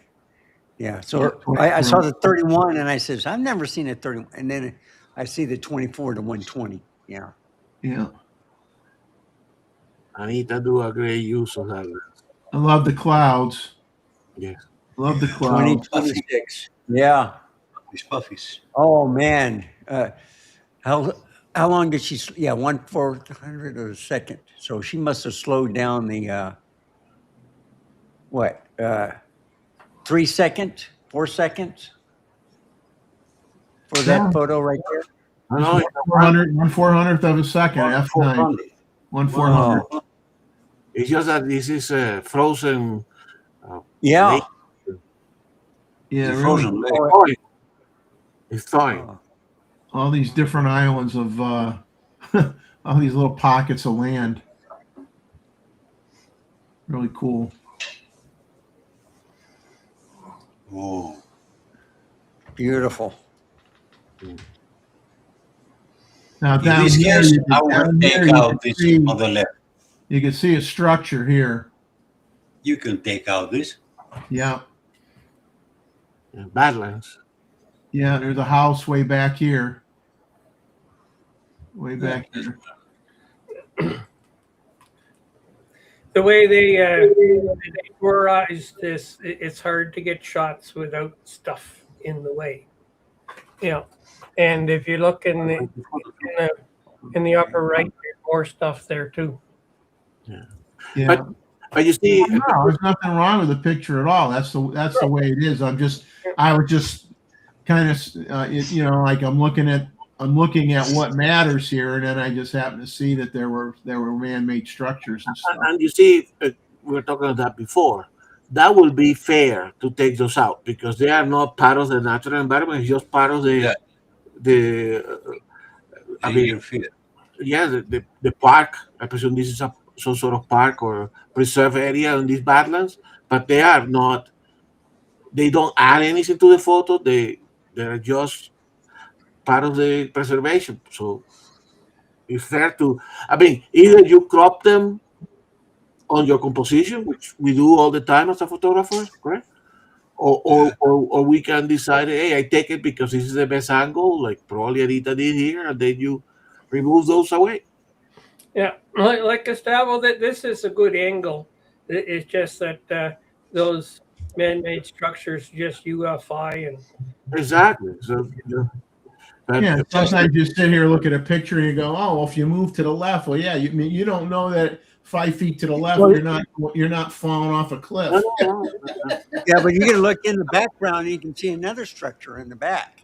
Yeah. The frame is very nice because it leads the eye from the left to the right. Exactly. It's very nice. Yeah. The only thing is just because of the blue color, it is distracting. Nothing else affects the photograph. That's the blue thing.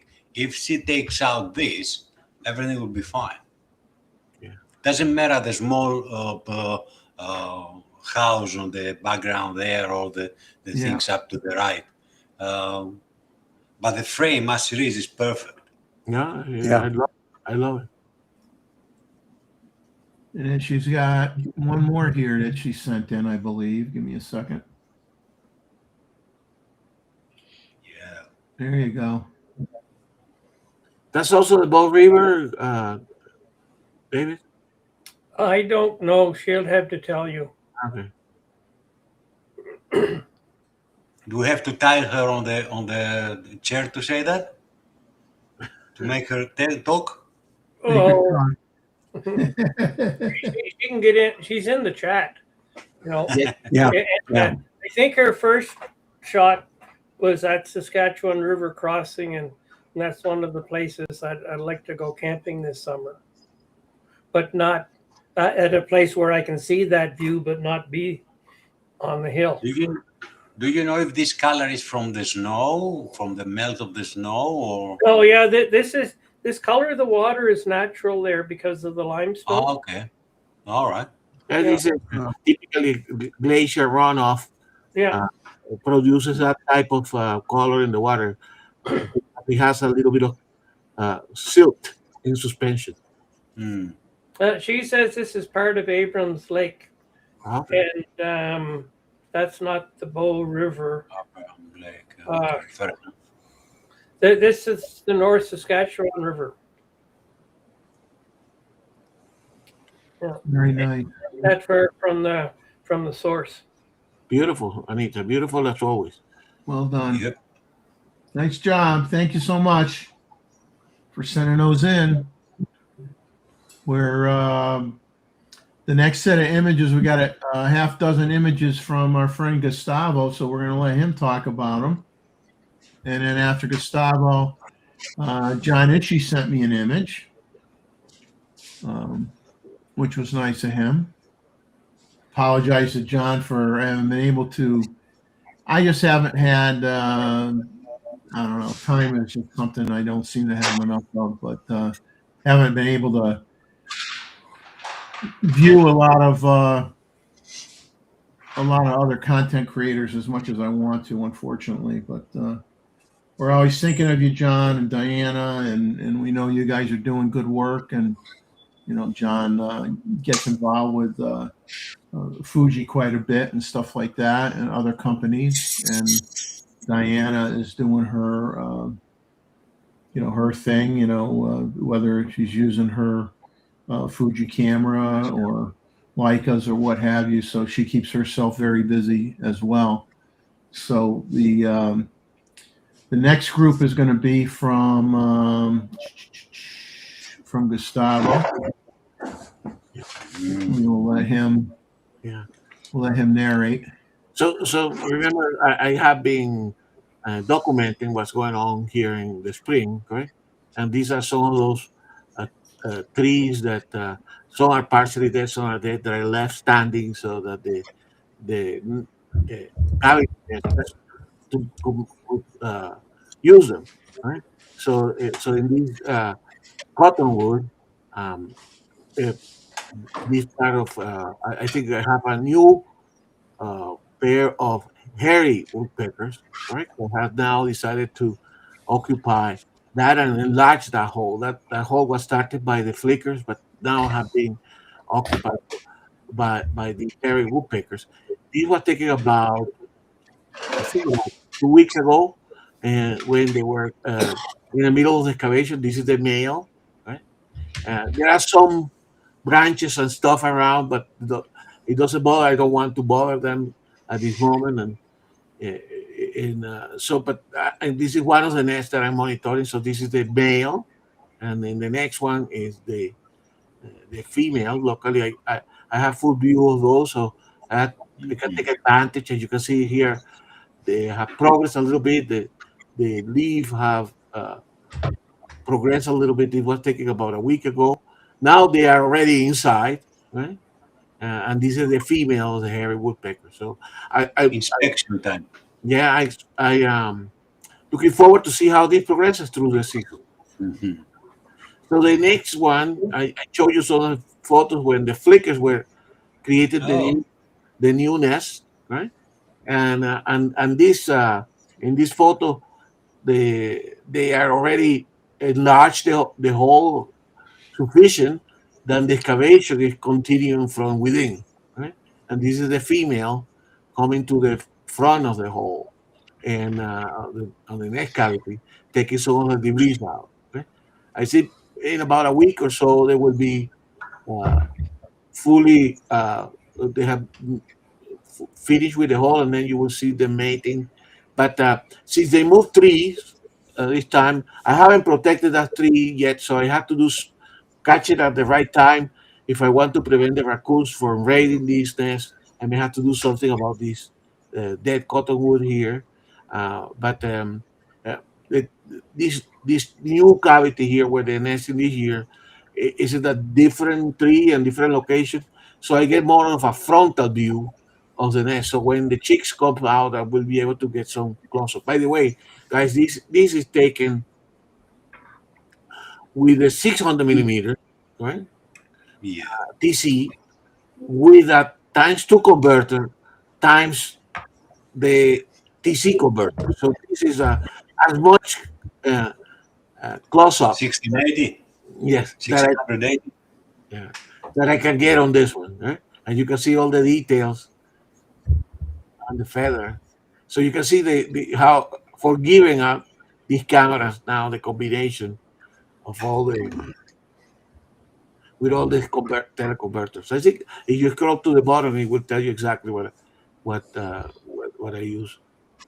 Yeah, this is 1,000. Actually, no, this is only with the two super Yeah, 1600 millimeters. 1600 millimeters. Yeah, on your 800. So, yeah. Wow. That's just gorgeous. Yeah, on the 800. Yeah, that's a combination I use fairly often too. Yes. So that That's that tree, not where the flickers are now, but the one in which the hairy woodpeckers are, that the same tree that so far three different nesting uh, species, correct? Oh, wow. So it really keep me busy trying to get some good images. Hopefully, uh, uh, we will get try to experiment with auto capture, try to experiment with trying to capture when they come in and out, still without the pre-capture, but trying multi. to do it the old-fashioned way. This is an European starling, which you guys know is an invasive species here in North America. They are all descended from some European starlings that were released in Central Park, New York, right? And they have been colonizing. It's an invasive species. I think uh, I always have some misgivings when I see them because they sometimes displace other neck cavity birds, particularly those that are not capable of doing their own cavity, like bluebirds, right? But nobody can deny that they are beautiful, right? The plumage this type of the year, there is what they do during this time of the year is because they occupy an existing nest cavity, correct? The males will get into the hole and they will basically uh, call for the females, and the female will come and inspect the nest cavity and decide whether it's an appropriate place to nest. So far, it seems that we have a pair that is starting to bring some material, but you will see some of the photos in the future. So, Jeffy, you zoom in a little bit on this one because it's beautiful to see the iridescent colors of the European starling. Yeah, the iridescence Nice. that you get, especially when you get a little bit of light hitting them, is wonderful. Yeah. We've actually had some of these in Myrtle Beach area, believe it or not. As I said, I have a lot of misgivings, but obviously I'm not going to do anything about it. I let nature let them be, right? Nice iridescent light. Yeah, Color. once they're here, there's not a lot you can do, you know. Exactly. Well, they get cold, right? I think the Department of Agriculture killed it by the thousands every year, but it's a losing battle with with this starting. And they can be quite aggressive on taking the position. And the last set here is on the same tree higher up. We have this pigling hatch, right? So we It's a have multi-story apartment, isn't it? exactly. The rent must be reasonable. Yeah. For sure. Yeah. I don't know what would happen when they become more defensive, but at this moment I have three different species on the same tree. But that's important as well of leaving some dead trees in the forest. Correct? People go and take down trees. Yeah. It's important to leave some of the old trees standing. Correct? Uh, Yeah. so that the nest cavity birds can come in. And locally, my wife allows me to do so, and then I have this opportunity here. So I love this. These ones are very, very little. Um, What is the name of this bird? this is a pygmy nuthatch. I have three versions of the nuthatch, three varieties of nuthatch. This is the one that is more common. Not that it's common, uh, uh, but it's more common in this area because they nest in this ponderosa forest. Although they use, in this case, the cavity in in this dead cottonwood. eh? Yeah. So you so mean that I love the fact that I was able to capture both of them, and Mm. I am trying to see some action photos, but they are incredibly fast, correct? Being a small bird, so Yeah. to catch them flying is difficult, and you will see the next photo is one of the pygmy hatches actually bringing some Material. material inside to the cavity. They actually, unlike the other ones, they take sometimes they nest in cracks in the woods, and their nest can be quite deep into that. So they typically are very well protected. Yeah. So I love it. So that's what keep entertaining. If I can get some of those more unusual views of the birds when they are going in and out. So you can zoom in on the bird there. Oh, wait. Yeah, and yes, Oh, wow. Nice. I mean you can see the details on the legs and everything, right? But you have to take a lot of photos because you know Yeah. I you, wanted to ask you how many frames. exactly without the pre-capture, you have to be with your you have to be with a remote, and when you see them flying in, you shoot, and hopefully Sure. you get it. Tell me about it. Exactly. Yeah, Gustavo, one thing that I've done is after the birds have fledged, I will plant some extra branches in the tree so that in a position so when the parents go to land on them, you get a better shot. So Yeah, just outside the hole for the nest. yeah. I love to. I mean, obviously, when they start when they start coming in and out, when they have chicks, then you have a lot more opportunities, correct? To take because then you frame it in such a fashion, and every time they come in, you place a shutter. Every time they come out, and then you look for the angle because that's the beauty of nature. Sanji will tell you this, and all of us here that do nature photography. But the idea is you put the branches in such a location that when the bird lands on it to get into the nest. I don't want the landing. I want them to land. I want to capture in flight. So Okay. Yep. yeah. Yeah, I want the landing later on when the little ones come out, right? That when I actually try to capture them going in and now bringing food, taking things out. But eh, so anyway, so this keep me occupied during my morning coffee. Yeah, I feel sorry for you having all these subjects. Yeah, poor guy. My heart bleeds for you, man. Yeah. And there is more, in my yard. I'm actually looking for.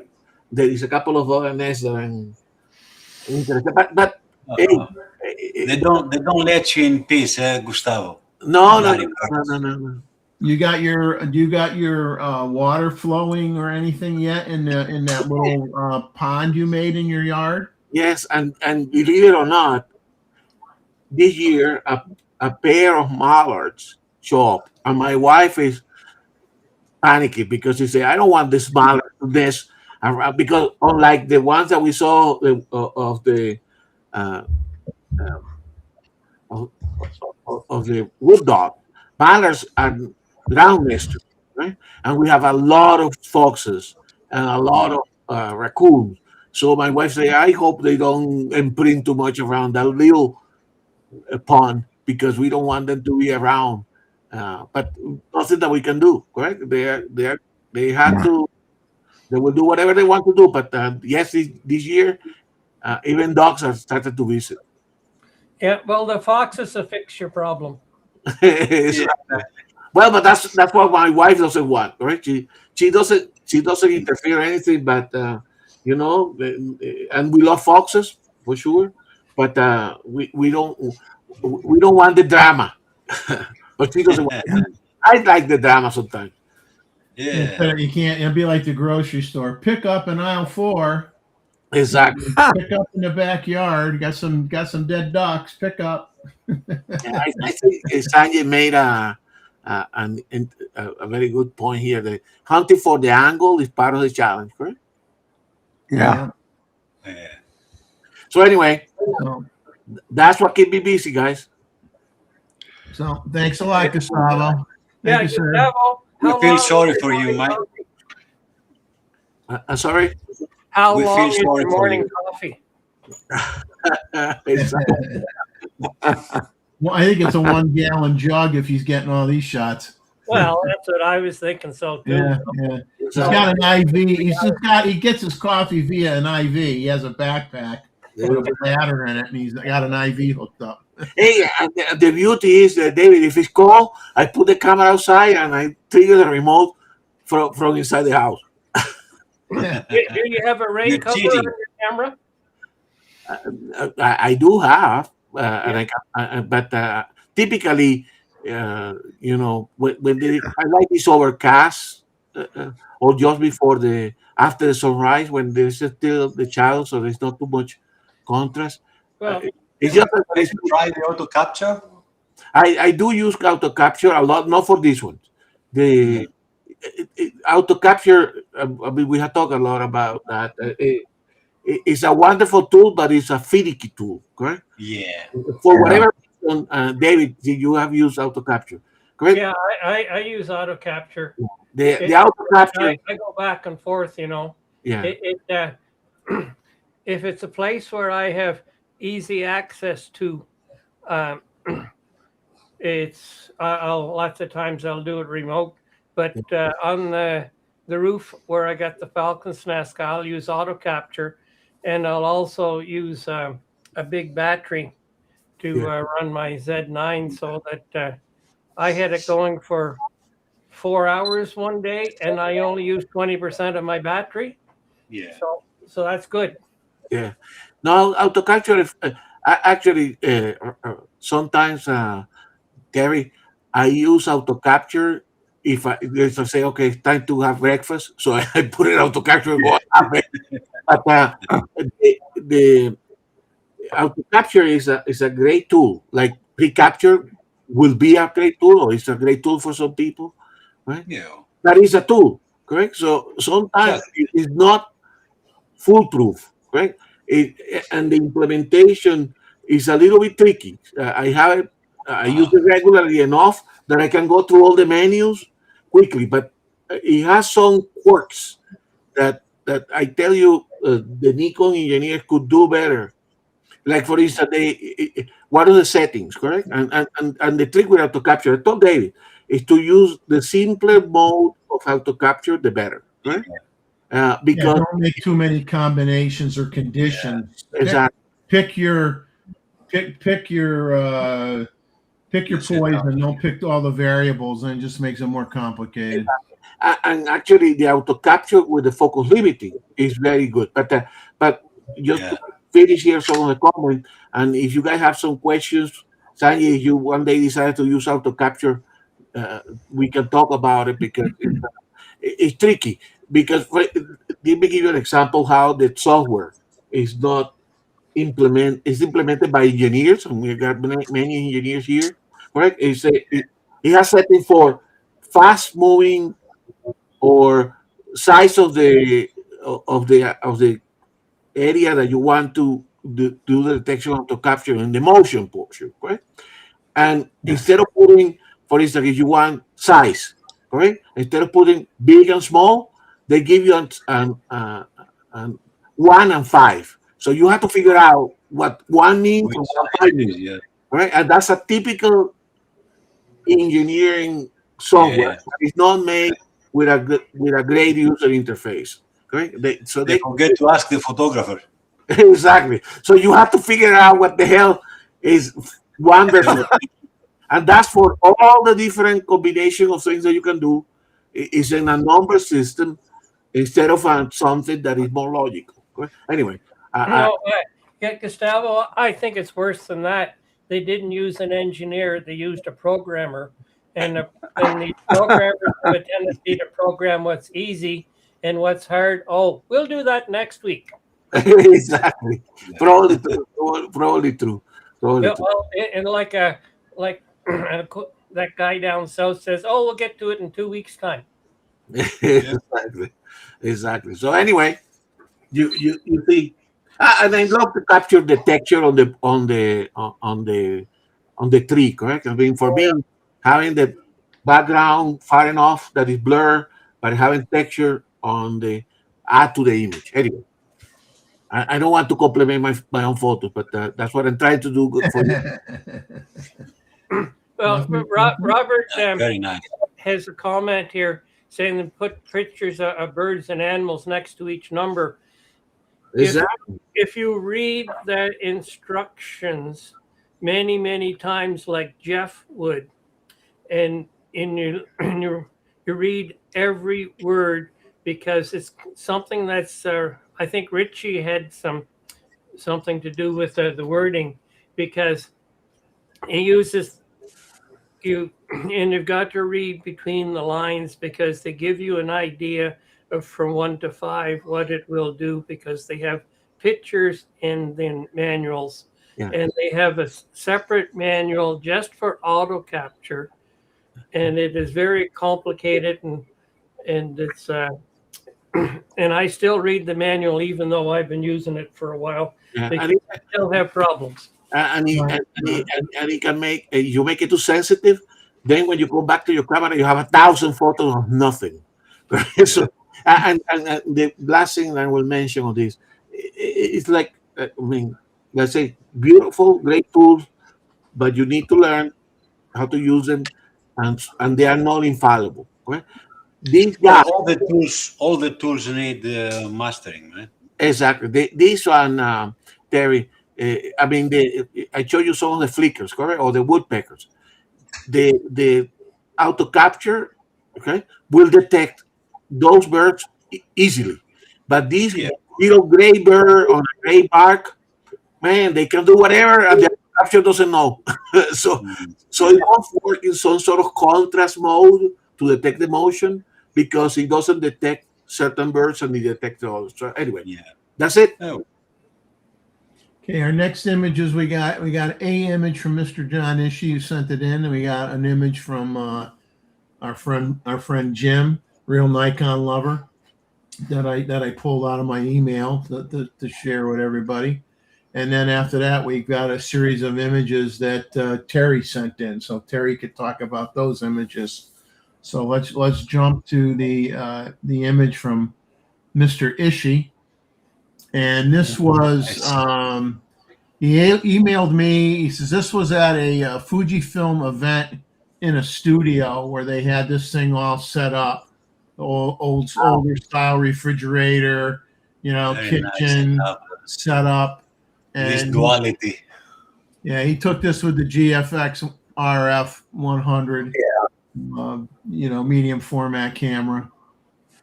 And so he sent this one image in. So that's cool when you get the opportunity where somebody is staging, this old look, from an old house type of thing. That's really neat. But you still have to master the light, correct? Which John did here. Yeah. Because the lighting is everything, correct? Here. Yeah. Shows the front part of the business, and the rest shows the actual business. Yeah, a modern phone and a modern clock. Yeah. Yeah, modern phone, modern clock. Yeah. So that's the image John sent in, and then Jim sent in a picture of his sleeping grandson, 2-year-old Karen. The boss. The Wow. boss, he's out. He is out. Our friend Jim has spent a lot of time on photographing his granddaughters and grandson. Yeah, he does a lot of family. He does a lot of family photos, and when you think about it, we're all showing in a way.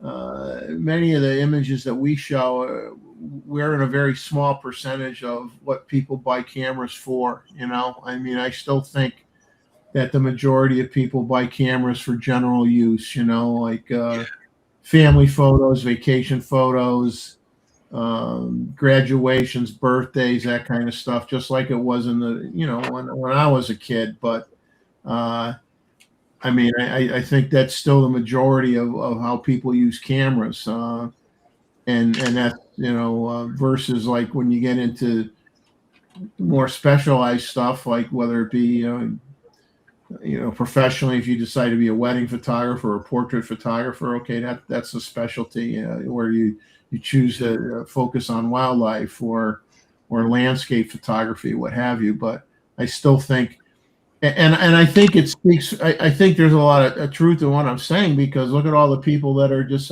happy to take pictures with those Instax cameras that are out there, and how well Fuji's doing with instant prints and things like that. So I mean, there's a lot of people that just like to take pictures of their friends, eating at a restaurant or on a little, weekend retreat and things like that. And I still think that makes up the majority of photographers, where we are in the minority, I think.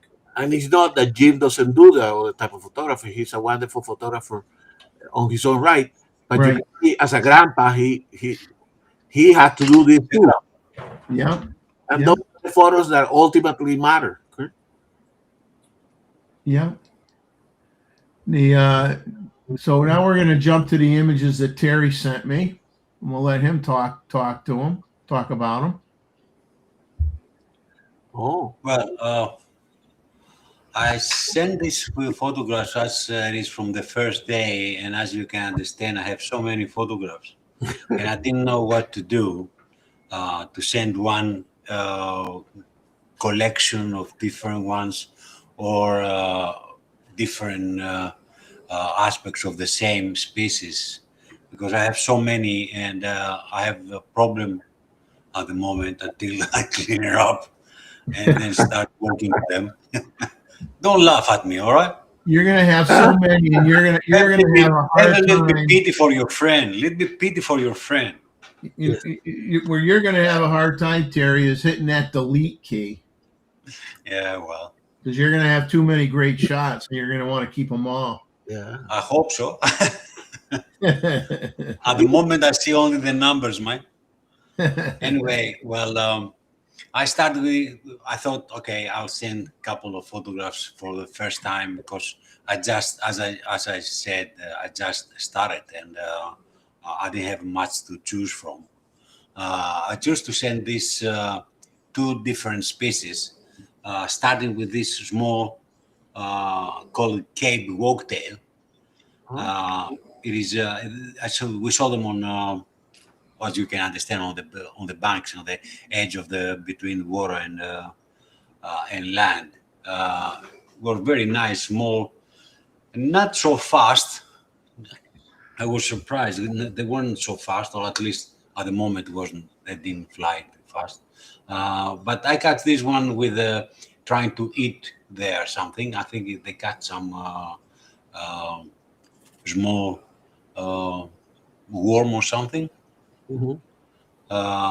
The photographs are with the Z9, of course, and as you will see many times. Most of my photograph series with 180 600, and most of the times on a 600. In this case is the f 6.3 with a 1/4000 and ISO 900. The next one, Yeah. it is the same bird, of course, Beautiful. Nice. but The only difference is the ISO is in this case is 720. It takes a small break and looking for food. Nice angle, nice angle.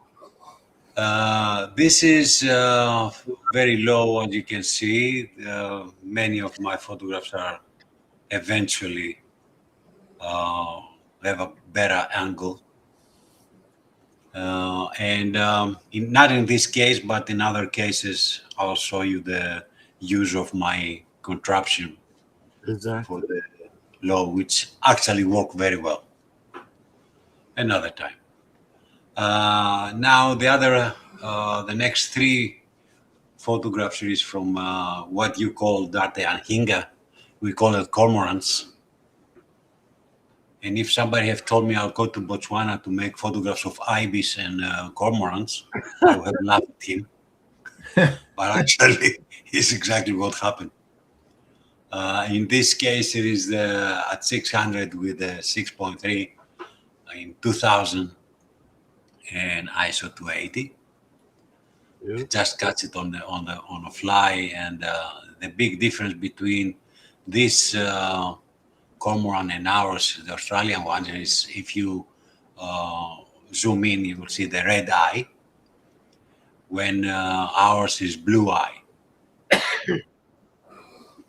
That's the only obvious difference between the two. Come on, I didn't even hit that button. You do press that. the button. You press the button. The Beautiful. next one is another cousin of them. This is an Anhinga. It is all of them. It is the same bird anyway. No, the other one is a cormorant, Terry. That's how they call them. I don't know. They confuse me. Yeah, they're I actually don't- two I different know they're like, birds. I think in Africa, and I think The Hinga has the different color underneath. I thought yeah, it was they call it snake bird because okay. they don't have their plumage doesn't have those oils, so they tend to be. I thought it was a matter of gender. Well, That's why I didn't question what he said. I when I finish the show, I research it for you and then check. I almost certain, Terry, that this is Well, I haven't checked No, actually. this is definitely an Anhinga, and they call it the Yeah. snake bird because the neck is so long, like a snake, and it curves. and the body is typically not as buoyant as a duck, so it's on the water, so you can see only the upper part. But in particularly here in the America, and it Now I know. I will check to see the differences because from what he said, the guy there bringing up the name Mahinga and all again and again, I took it like all right, it's a different gender or something, and I didn't give more of thought. Now I know. I will check it. I check it on Cornell Birds of the World and Yeah. information because I can tell you we probably can identify the actual species. Beautiful, beautiful capture, by the way. Nice color. Yeah, that was nice. It was sitting on the tree for the sun. Yeah. The next was a little bit low later. The sun had just fall, and I enhanced a little bit the red color, as you can understand. And I thought it was a good silhouette. Yes, beautiful. Love this one. 1:640 with the 80 ISO. Yeah.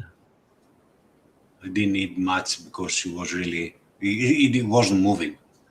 Yes. Yeah. It wasn't moving at all, and the wind has almost stopped, which didn't need anything more than that. Beautiful. Then we saw this goose, Egyptian goose called Yes. 6.3 at 1600, sorry, and the 900 ISO. They were on the bank there, running up and down. Not so many, but yeah, there were sometimes there were a flock. Some other moment I'll show you. This is on the next day. This is still on the first day. Sorry. And let me just interrupt here for a second. Yeah. So there's a comment from Escuarasi, Jeff, saying that that saying that I don't know whether this is a comment that he said that he didn't send us, but he said that they got to the customs or US Customs. Escuarasi, did you send photos to Jeff that he may have to look for or not? Let us know, because I think Jeff was commenting early on in the show, probably before you connected, that he was surprised because you always send us some photos, and we wonder whether you were traveling. Anyway, so you can continue. Beautiful capture here of the.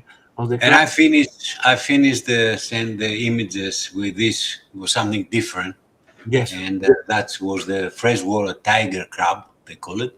Wow. It was just when we were close to the bank and some dead trees, and we were shooting some monkeys actually.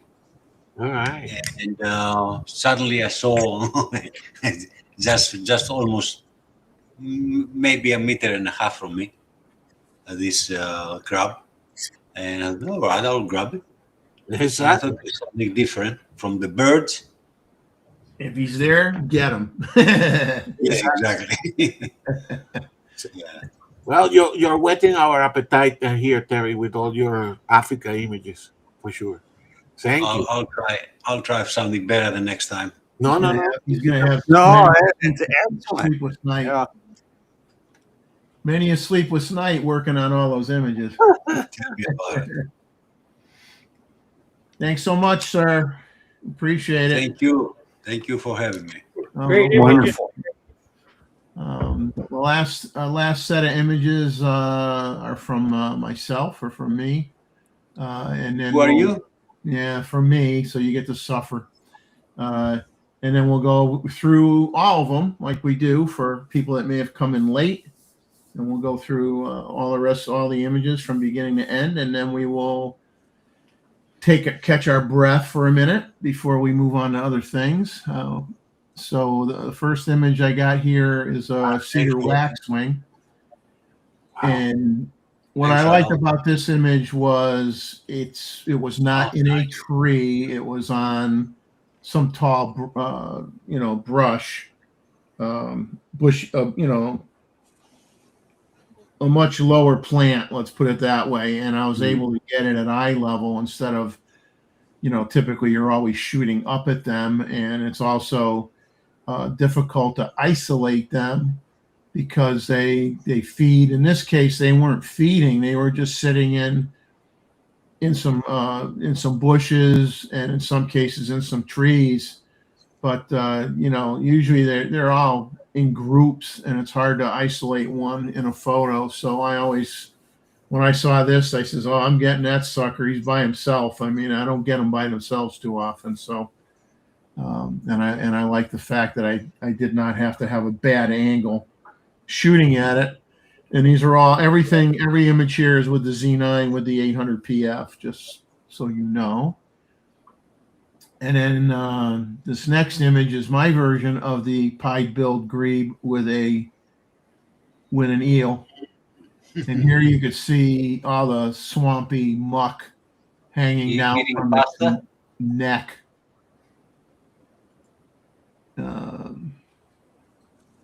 Eating pasta with Wow. Yeah, this is the veggie platter. You get a little bit of a green. You get some greens in with your fish. Nice capture, Jeff, for sure. very nice. Love the intimacy of the capture. But that's just such a cool bird, and never saw baby eels before, so that was a first too. So kind of like two firsts in one shot. I really like that. Pasta marinara. And they are tricky because these are diving birds, right? Yeah, So they don't sit up long. I No, no. mean, you're firing off. You know, you're not like taking single frames. You're firing off Exactly. And a short burst of shots, and hoping that you can. And sometimes just trying to guess where they're going to pop up. exactly. And when they're in the coming muck, up and when to they're in eat. the muck, you really can't tell where they're going to pop up. They coming up to eat, or they can eat it underwater. Well, sometimes if it's a small fish, they might swallow it before their head actually pops up. But in Fair this enough. case, they were pulling them out of them. They were pulling the eels out from underneath the muck, and they were eating them on the surface for the most part. Yeah. It was really neat to see that, and we only saw it that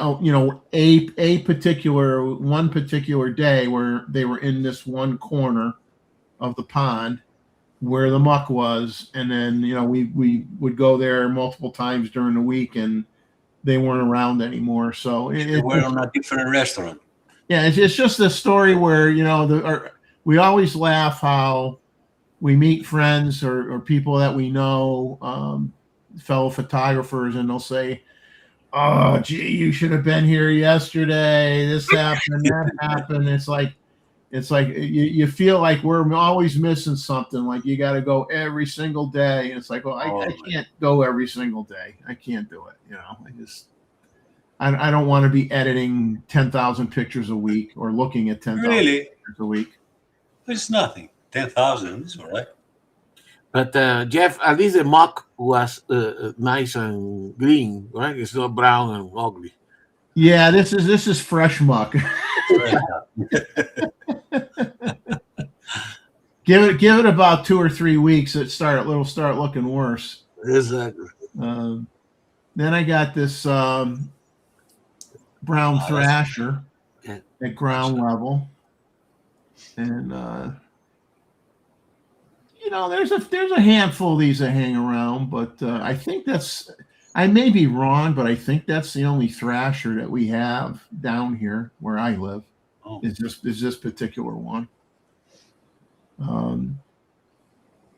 So then from there I move on to the oyster catchers. Oh, beautiful. And here's where we had a group of them, small group of them, 3. All in focus. That's good. And all of them in focus. Yeah, that's. Yes, they're all in focus. You think I'm going to show you a picture where they're all blurry? Hey, You like a dog. Oh, no, I'm not going to show you one that's all blurry. You guys are going to bust my chops too much if I do that. And then I got my version here of How much you pay them? I had a can of sardines on me. definitely great images as well, as he said here. Love them.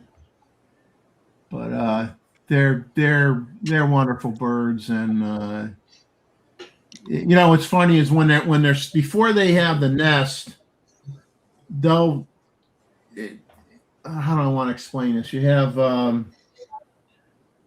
you don't have like 2 nesting pairs anywhere near each other. One might be on one section of the marsh. Another pair might be in a different section of the marsh, but they're nowhere near on top of each other. Now, before they lay eggs, they fly around like they're all buddies. You'll have 6 of them flying in the air together, and you go, oh, that's nice. They all get along.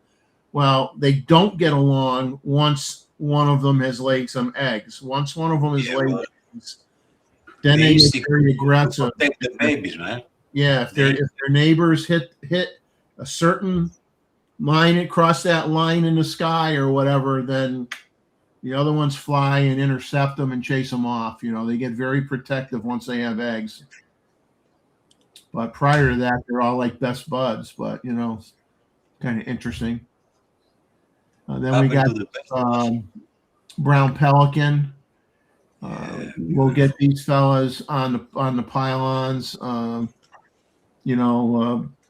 just past where the boats are docked. You know, there, like I said, there's a nice long pier that goes out, and you know, one day, you know, it may be all pelicans on these little posts, and another day you may have cormorants sitting on these posts, and then I'm so another. jealous with your pelicans. You have so beautiful colors. Here we have only the white, black and white.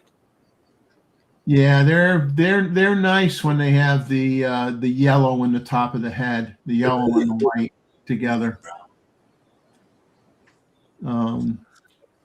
So then this shot I got at Brookgreen Gardens, and this might be a weird shot to be showing, but I don't know. I just kind of like it. It's a quote unquote a rear end view. Yeah, But like they're floating. yeah, I like Nice. I like so the nice. reflections. I like the gold color in the water. Yeah.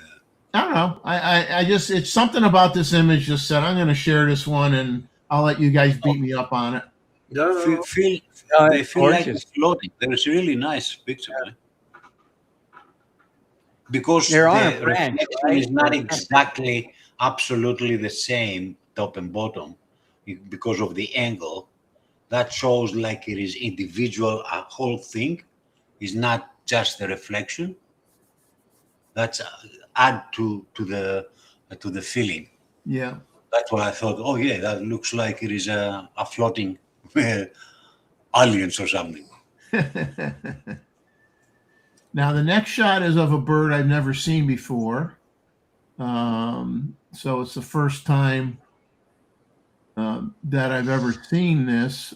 It's called and it doesn't sit still long enough. I'm like, oh my God, I'm not going to get a picture of this bird, because every time it moved, you know, tried to track it, get ready to push the shutter, it would take off before I got the picture. And then finally it stopped long enough for me to get a picture of it. And this is a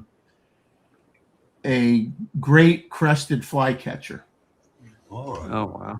So I had never seen one of these before. So Flycatcher, what do you expect? I was thrilled to get the shot. I mean, it's neat when you see something you've never seen before. Exactly.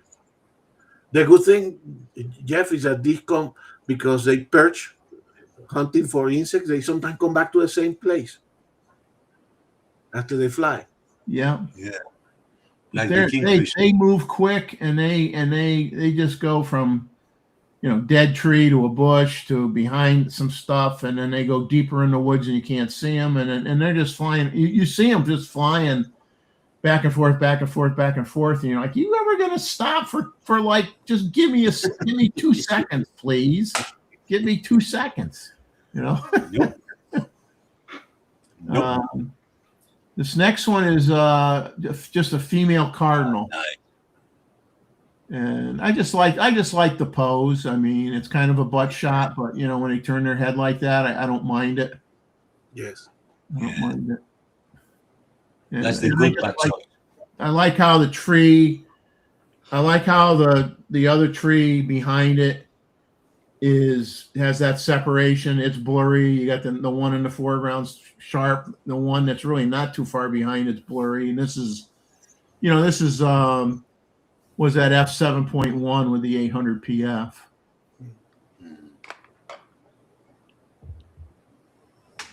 Then my last shot I'm going to share. This was at Brookgreen Gardens as well. There's a story behind this shot. Mm. This is a red-shouldered hawk. I don't know how old this hawk is.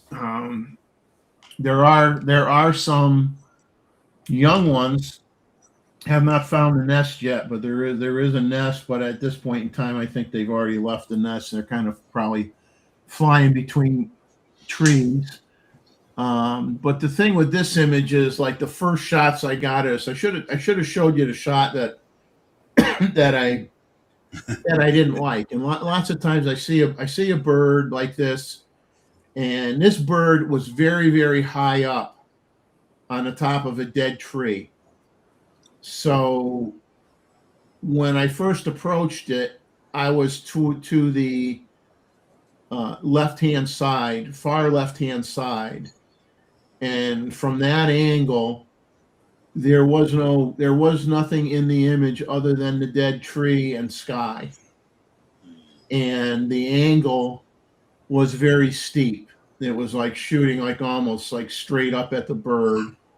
And I said, well, I'll get a few shots like this, but it's not really what I want. Yeah. And then I spent quite a bit of time. And here's where the 800 or a longer lens is handy, because you start changing your angle and where you're shooting from. And I basically got, and from a totally different point of view, shooting through some lower tree branches, Yeah. which I like better. And because I had the 800 and I was far enough away, I was able to change the angle of the shot. So it almost looks like I'm shooting straight at it when I'm really not. But like I said, the initial shots would have been like, oh, he's shooting straight up at the sky, almost getting those shots. So it's very important that, yeah, you may see something and you want to get it before it flies away. You don't know how long it's going to stay there. So you might get a shot just to kind of say, I got the shot of it. But then if it's not, bothered by your presence, then take advantage of that and move around quite a bit and try to get a better angle.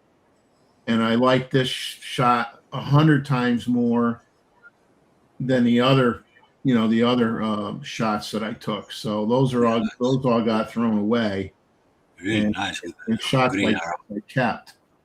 So and this was significantly walking. It wasn't like moving 3 steps over or 4 steps over, but sometimes it's amazing that the difference between what I would consider a good photo and a very good photo or a great photo sometimes is only moving 2 or 3 steps to the right or to the left to change your background element, so you have a more interesting background, whether it be, the color of a reflection of the sun hitting trees and the reflection into the water.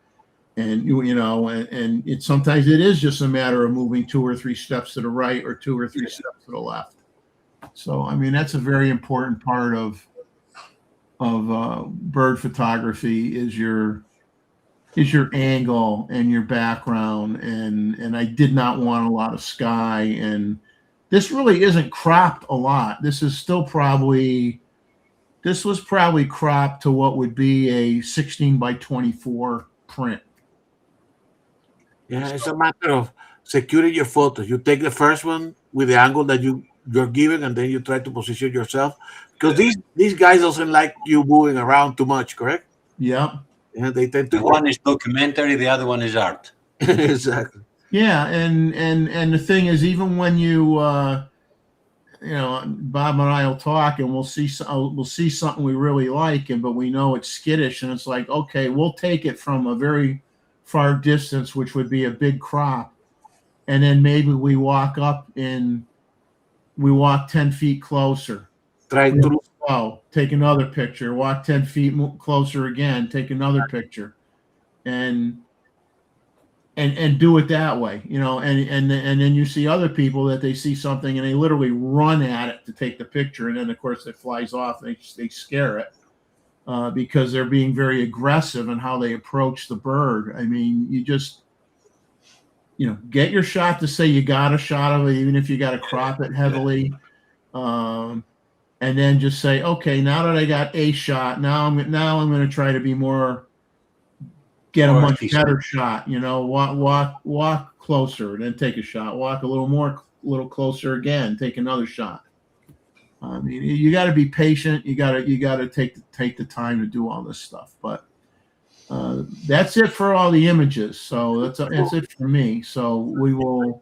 So Jeff, before you do the mandatory quick through the photos, check if Cuarace sent you a couple of days ago some photos, and if you can find them, that's okay. If not, we ask Cuarace to send it to you, and you keep it for the next show. In the meantime, when you're doing that, let me. I can share something that allows you to do something. So the to check from him, I share my image here, my window here. Let me see if I can. All right. Let me see if I can share. And let me bring it in. Yeah, I don't have anything from him. I mean, it either didn't get to me or I can't imagine I deleted it, but It was because I was always looking because I usually get his like on a Thursday or a Friday. exactly. And I just said, oh, he must be traveling, you know. I'm like, ah. But yeah, I mean, just send me extra ones for the next show, I guess. I apologize if I deleted them. Nowadays, sometimes you go to the trash, right? To the, it's funky with the emails. So anyway, let me show this one quickly here. So as you know, I have been looking at my digital, so digitizing some of my photos from many years ago. So this is the small section what I call from the archive, right? And this one actually I put it specifically for Mm. Sanjay because these were from Brunei and actually for our friend Martin, because I love when I was there taking photos of the pitcher plant, which you know is a plant that basically gets its nitrogen by having insect inside that so-called the pitcher, right? And Sanjay probably has seen the next photo around. So these were taken in 96, 97. You can see they're still reasonably nice photo. So the next one is a forest fire. This area of Brunei has some swampy areas, so a swampy rainforest, correct? But is in a place that is a lot of peat, correct? So during sometimes the dry season, the peat will take fire, and that fire basically will burn underneath for a long, long time, and eventually rekindle the kindle, and then you will see the the forest fire. So this photo took me a little while to try to get it. Right? So let me see if I can enlarge this one or not. Yeah, no, I don't maximize it. Oh, today is not working as it intended, but anyway. So anyway, so a couple of pictures here. Let me progress. Uh, this was one of the things that I did as well at Orange Brunei, because a lot of the rainforest in this area, the soils are pretty poor. Okay, actually, tiny, tiny cover of vegetable material, very sandy soil in this area. And at that time, I love to take pictures, macro photos of um, the forest floor. Okay, and you can see all these different things in the forest floor, all the different lichens and trees and dead trees and fungus. And so I want at that point of my photographic journey, in that place in Brunei, I was taking a lot of these type of photos, which I always find interesting. So you can see we could do a lot of with slide. And of course, being a geologist, I can receive a photo of a good outcrop. This is a dewatering feature, and you can see all the different texture in the rock. This is close to a beach outcrop, okay? And then you can love the different texture of the photos on this one here. And of course, I'm a bird photographer, and here this is again for Sanjay. The uh, One of the group of birds that I like a lot when I have the opportunity to photograph are the beaters. Okay? And these beaters are nested actually in an industrial area of a company that I was working for. So I used to go on the weekends because they are ground nesters to that area, go into a conference room and pick my lens through the window to try to get these photos of the nesting beaters. Took a lot of photos, Jeff, a lot of photos of these guys because it was the light was tricky in there. And then as Sanjay was showing us all the Pi or Oriental uh, hornbill. Right? So you can see, I mean, in 97, manual focus, right? We could still do some nature photography. It wasn't easy, but it was possible. And then I finalized here with a couple of that you. The other day after the show, showed some of my friends here photos of when I was younger doing some photography, and his team will be around. I would show him, hey, you see, I partially wearing some camouflage. So this is from the Sussex and Dorset coast, on a hike there. And so this is me, probably it was in my 30s, right? Already taking bird photos and nature photos. So anyway, that's it. So you didn't find anything from No, Escubarachi? he resent them to me, and I'm in the process of importing them into Lightroom, and then I'll share them with everybody. Excellent. So anyway, so guys, that's the other project I have, going through my own photos. At the end of the day, I didn't, because I was a nature photographer. I didn't expect to find photos of myself. Thanks to I got some of these photos thanks to my wife, that every now and then will grab the camera or one of the camera from me, take a couple of photos. And this is actually from the camera that I haven't found, the F303, the 301, I think.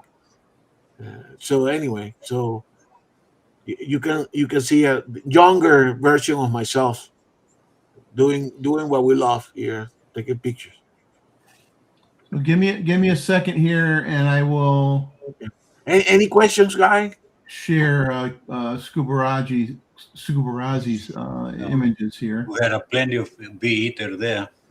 Yeah, the beers are beautiful. I like this photo. I used to be memorized looking down with the macro, trying to take some of the photos. Every little patch of the photo was beautiful. And of course, I mean That's the fire one. the fire one. Yeah, is that the juxtaposition of all the different trees, because they have the smoke in between, correct? But film. So hey, we used to be able to do this with film. It was a little bit more difficult. Yeah, it was more work. It was harder work, but you could still do it, and that's what people, I don't know, seem to forget, is it isn't like people couldn't do it back then. It's just so much easier now. That's really what it comes down to. It's easier, and your keeper rate now is significantly better, obviously, than what it was back then. But it isn't like you couldn't do it, but you had to work 10 times harder to get a good image. Yeah. and when I was going through these images, I thought about our friends Sanjit and Martin, because this is the kind of thing. And you, Terry, I know that the one on the right, that's the kind of pictures that you like, right? Yeah, I love it. Yeah. Yeah. This one. Oh, I mean, I love everything. Yeah, this is more than my style and Jeff's style, but yeah. And as you were saying, Jeff, you tell me when I have to, when you're done, and then I stop here. But I mean, like we were talking when we saw the picture from Jim, I mean, guys, do remember to take photos of yourself and your family, because those are the photos that matter. So I hope, Terry, that you allow your wife to take a couple of pictures with you during the safari. No, prohibited. Exactly, but we I should can make photographs. Nobody make mine. exactly. I'm on the same school, but thanks to my wife, and I also took some of her for sure, more of her, but yeah, because this is important. You put everything in the context, right? So Yes. Jeff, are you ready? Yeah, I'm ready. Okay, so I stop sharing, and we come back to later on with this presentation. Let me stop sharing here, and when we share what we have in the future. Okay, very good. Wow. Okay, I'm going to apologize, because I'm going to be like looking on my other screen to, didn't really put these in the right Like a order. threesome? I got to find his information here, but these were, this is toad mating season in the Swiss lakes. He says in April, the mating season of the toads, depending on the weather, sometimes earlier, sometimes later. So this time they did go when it started, and a few days later, there might have been more action. They did 2 dives in the lake of Lucerne. Unfortunately, the weather was very bad. Otherwise, he would have also provided an image of the very beautiful area with the lake and the Swiss Alps. Beautiful. The dives were in an average depth of 3.5 meters, and the water temp was 10 degrees Celsius. In such shallow depths, the biggest challenge is the buoyancy. You know, I always tell other divers, if you want to impress me, don't tell me how you can dive to 40 meters. Show me that you can dive between 1 and 3 meters without popping up. That's Don't true. expect monetizing from YouTube with these explicit images. Yeah, this is, well, we now, I may get blocked on YouTube because of these images. So this one here, like I said, is kind of out of order. This is a 2 males and 1 female toad. The male toads are much smaller than the females. Sometimes there are even more toads together. He says the image is not a very good one, but it shows multiple toads. And he took it without a special lens. This was with the Sony RX100 VA. With a Nauticam housing, with the 2 Inon S2000 strobes that he typically uses. And let me go to the next one. This is Ooh, nice. close up of the eye of 2 toads. The eye is in focus in the one on the one of the female. Says he always finds them very impressive. Yeah. Use special macro lens. He says, unfortunately, this lens has only a very, very short focus distance. He doesn't really like the lens that much. Many of the images are not in focus and underwater. It's very hard to see if the image is sharp on the little screen. Oh my God. And he says, I have also to tell that the Sony RX100 VA is really not a good camera for macros. He used to have a Canon S120. That one was much better. Well, look at that eye, huh? Wow. Then you got something swimming by the eye of the other one. That eye is a universe on itself. Yep. Here's another one. And Terry, these are all underwater. Yeah. I know. Now, on this one, he focused on the eye of the male, which is the one in the background. But it's the same, same 2 toads.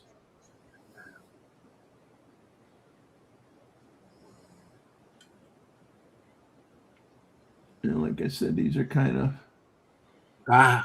So No. here you've got the Flying fox. flying fox. Dreadful. He says he saw how the fox was hunting. She jumped up and tried to catch a mouse. She was very often successful. The fox was further away, so he had to crop it. And it was already a little later in the afternoon and / evening. And he had to use some more extreme settings. Wow. Beautiful. What else is beautiful?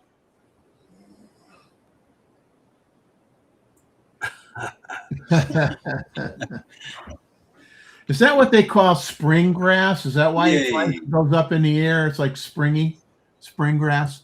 Ching, ching. So this is this time the fox was closer, but he was a little from behind. But he says asking her to change position would be a bad idea. Yeah. Yeah, you don't want to become a menu item, as they say. Mousy. Looking for mouse.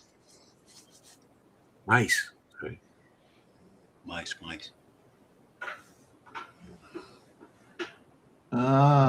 Whoop. Got it. Exactly. Oh my goodness. There you go. Here, just because I know everybody wants to see the guts better. There you go. Beautiful. Gorgeous. That's a bit bigger than a mouse. Probably a bowl, some type of bowl. Bowl, yeah. Oh, you got to have the greens to go with it. And the greens together, yeah. Yeah. So, zooming on this one, Jeff, Wow. because I guarantee you this is Is it more than one? there is more than one. Yeah. Mm.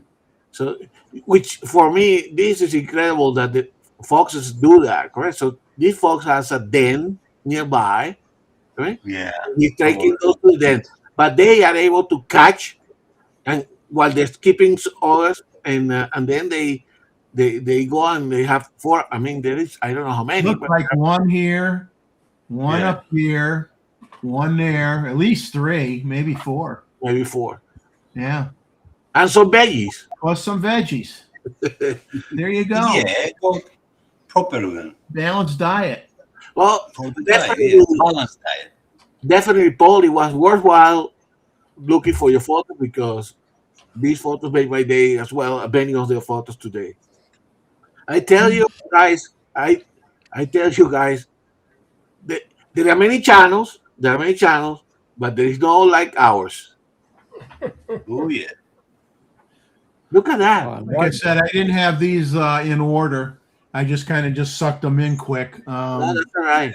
Single male toad on the bottom. This is underwater, obviously. Wonderful shot. wow. Wonderful Yeah. shot. Yeah. And this was taken with a fisheye lens. He said he had to do some editing to remove backscatter. Backscatter is the illumination of well, it could be sand particles or pieces of debris or plant matter or whatever that your flash hits, and you end up with a bunch of white, illuminated white specks everywhere in the image. So that's what backscatter is. And that's a It's like pain in the wearing neck, a coat. pain Fur in the coat. neck to work with it. And then he's got one more here. Wonderful shots, Paul. Yeah. Look at Yeah, that. it's all right. There you go. So being on this one, Jeff, please. This one is Look at that. now this the description of this one. Let me find it here. This is one that dove down, that was diving down, and he also had problems with the backscatter here. He says this is a one shot because it's only a short moment when the toad dives down, and his strobes take a while to reload. He says, to be honest, it's not the external strobes, but the one in the camera. To make the reload faster, he manually reduced the intensity of the internal strobe, as he needed the strobe only to trigger the extreme ones that are set to manual. It's good to reduce the power so that it recharges faster. So it sounds like he's using the flash on the camera as a trigger for the external strobes. Yeah. Yeah. And Well, It's still beautiful. Yeah. wonderful shot. Very nice. Wonderful shot. Yeah. hey, Well, thanks for Paul. Thanks for sending me those. Like I You said, I forget one, right? apologize Jeff, for you not forget one. having them. Third from the right. After the foxes. A bird one, I Oh, think. the bird. Well, The bird. that was Sanjit's shot that we showed Ah, earlier. sorry. Yeah, okay. Okay, got it. Yeah. now we can do the recap. Jeff. Now we'll go through them all here, guys. Yeah. And Paul, thank you. What can I say? It's Sorry, Very sorry, good. and Excellent. thank you. Excellent stuff. Excellent. Very nice. Guys, I'll tell you, it almost gets better every month. I swear, it really just everybody blows me away. Really blows me away. So let's go through these quick. So the first ones were from Bob.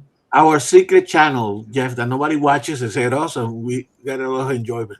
Hey, you know what? If it's just who we have, it's just who we have. Everybody else is missing out. I'll tell you, they can learn an awful lot from visiting this channel between the photo review and then when we have guest speakers and talk a little bit more about techniques and things like that on the third the third Saturday of every month. And people are missing out on some good stuff. And I'm not saying that to toot our own horn. I really sincerely believe that. I mean, we all watch enough content on YouTube, and there are some exceptional people out there, but there's also you want to see something other than just gear talk. I mean, you want to see what people do with their gear. Then you come here and watch this channel, and you see what people. They have channels with a blah blah, and we have a channel with friends. Yeah. I mean, everybody here is a friend. We don't show off. We just show. We just show. That's right. Yes, and here's where I could start singing that song. It's the most wonderful time of the year. Explicit image. It's that most wonderful time of the year when the birds are mating. No monetizing. Should I say the birds are boinking? Is that what I should say? They're boinking.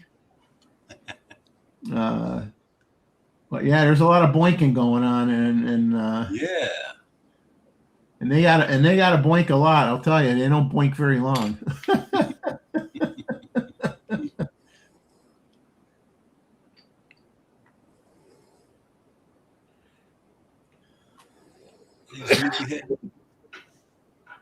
These are the shots from Martin that we're looking at now. So cute. Aren't they cute? They are. And one of my favorites. Yeah. Yeah, that's really nice. The combination of these flowers are with always beyond.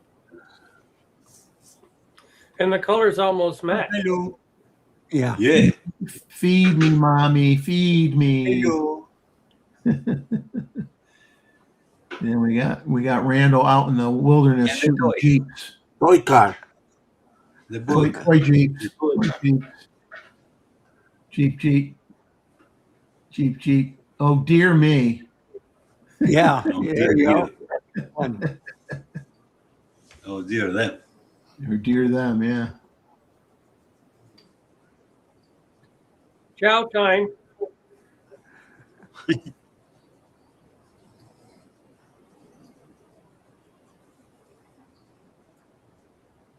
Lovely flowers. And Randall just has to stop chasing and photographing Snail. fast moving objects like this. Yeah. He likes action, man. What you can do? Yeah. He sucks. He sucks. Well, they do move These ones- faster than the flowers. Yeah. Yeah. And here's the tug of war. And I think the goal here was they thought it was a wishbone. They could just break it in half. Oh. You take one part, I'll take the other part. That would not have been a pretty picture.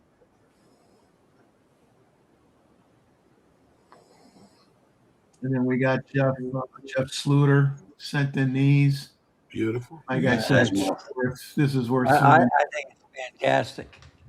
You can see the little. Isn't that crazy? Yeah. Isn't that? That is crazy. I mean, it's so sharp. It's unreal.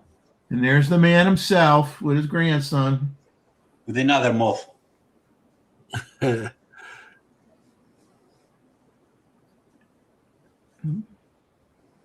want your blood. Yeah, blood eye. Hey, now that you know how to zoom in, you're really doing it. Yeah, that's gonna like everybody's. You are now under my control. Or like the old Outer Limits, I have control of your television set. I control the horizontal. I can control the vertical. Remember that? Yes, And the wood duck. Twilight. So Outer Limit. That was the Outer Limits. Outer Limit. Okay. The Outer Limits. Yeah.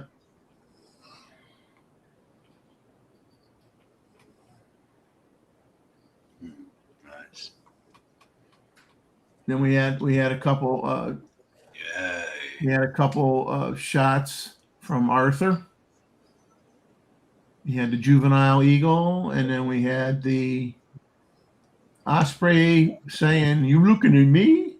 Beautiful. Looking at me?" That's mine. Get out of it. And then we had Roy adding a little comedic value to the show with these crazy people that were caught in bunny outfits. And we have to blame Jim, who just joined us, for this type of shenanigans. Yeah, He gave bad ideas to Roy. yeah. Jim started all this. He sends a lot of pictures with that kind of stuff.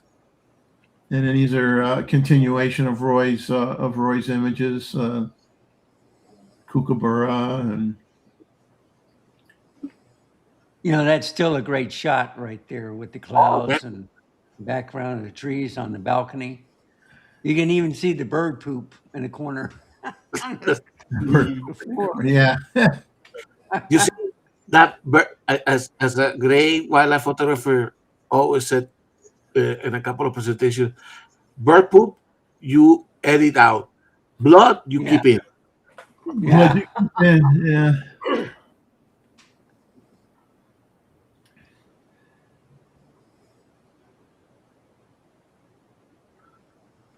And I now like it's a 70 to this 100. little Yeah. fella. This little Yeah. fella's cute.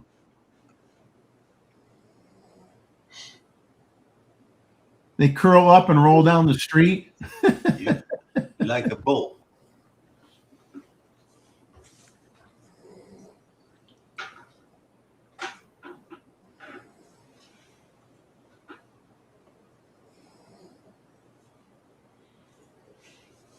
Cockatoo. Then we got Yeah, I've been watching this YouTube channel with the Barney, the cockatoo. He's always doing something. That from Zakenville. and we got shots from Luis. Yeah, boy, they're just great. Come on, Jeff. Said Zakenville.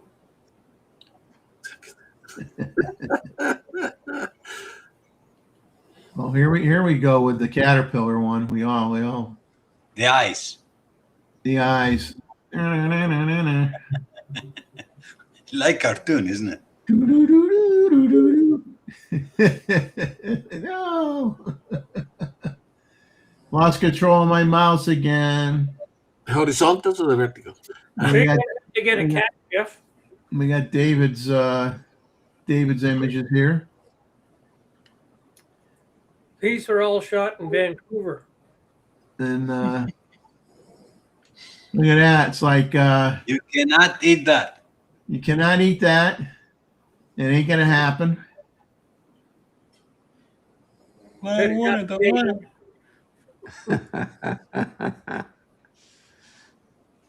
Probably she could eat that.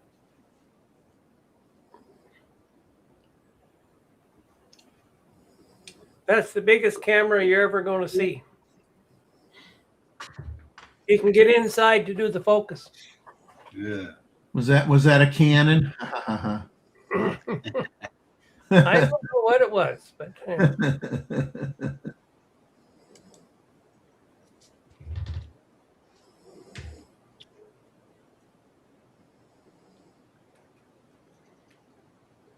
The time of totem. just laughing at the dog.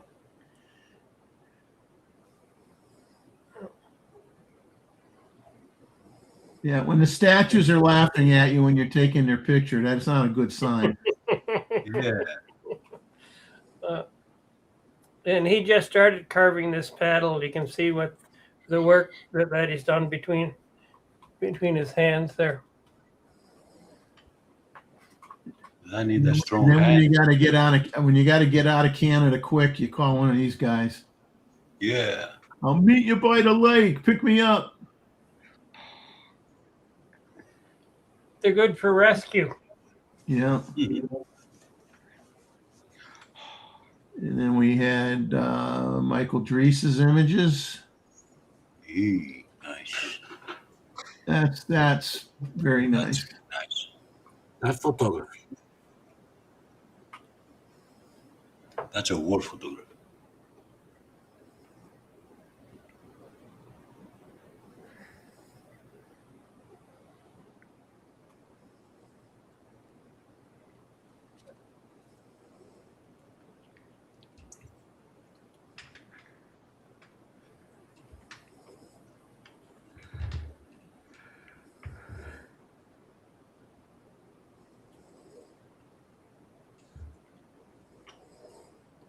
Beautiful.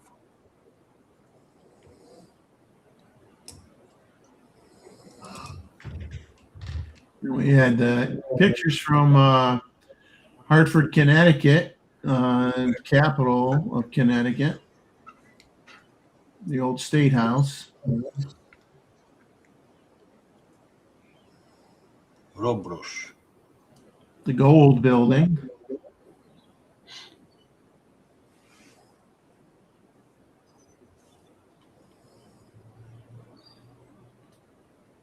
Series of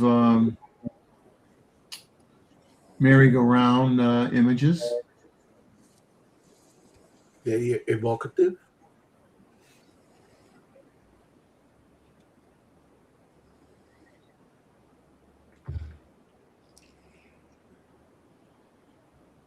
Run. I'm getting dizzy. I'm getting dizzy. I think I got to sit down. Oh, there's a Sit seat. down. Yeah. Yeah. Calm down.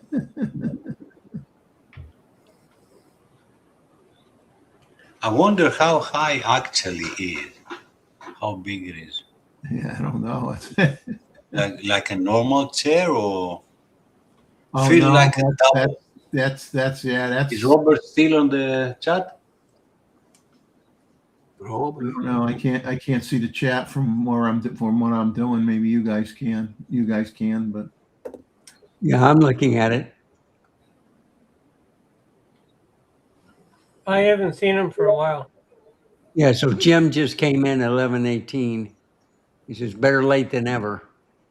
I'll have to that watch would be on the that would be a bad joke. You say that's a high chair. Get it? High chair.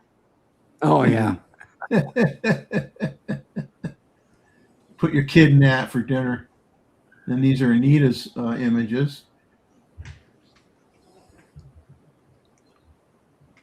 Picture in the glacier, fantastic.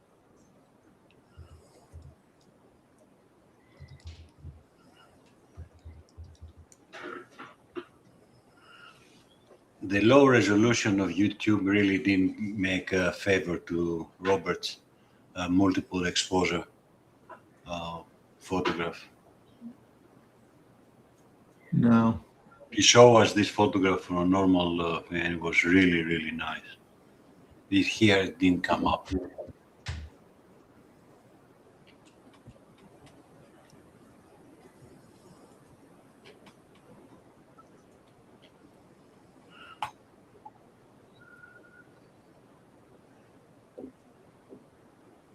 It is cold. Ooh.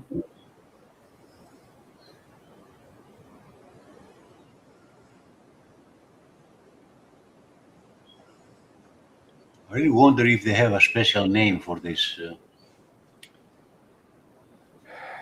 Yes, they do. Yeah, but I gotta think of what it is. Hoodoos. Hoodoos. Hoodoos. Okay. Great. Hoodoos. Like who did it? Yeah. Hoodoo. We got Gustavo's images. We know who did this. The male and then the female hairy woodpecker. He likes to intrude on the family matters, isn't it? Yeah. Yeah, he's like, okay, now I want you to bring out the kids, in about a month from now. I want to see the kids lined up. Yeah, we all are paparazzi, so make sure. Yeah.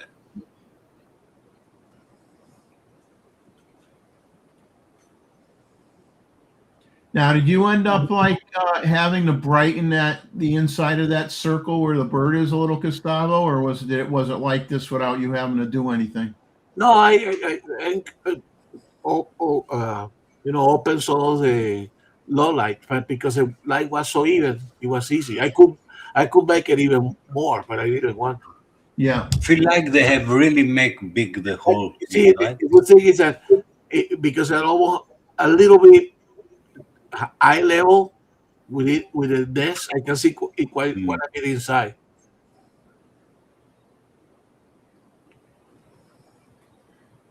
It's my place, my place.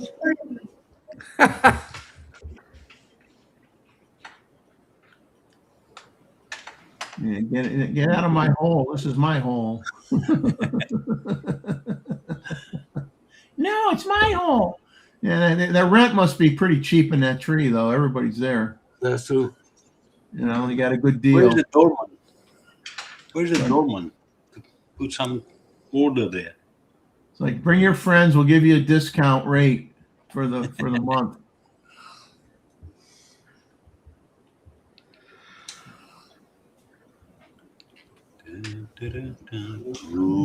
She's shot.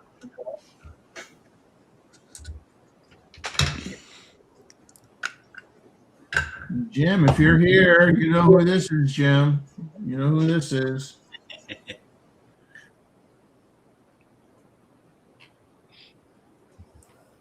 See, this is when kids are at their best, when they're sleeping. Then we got Terry's images. All the kids are nice like that. Yeah. Yeah, that's when you can say, oh, it's nice and quiet in the house.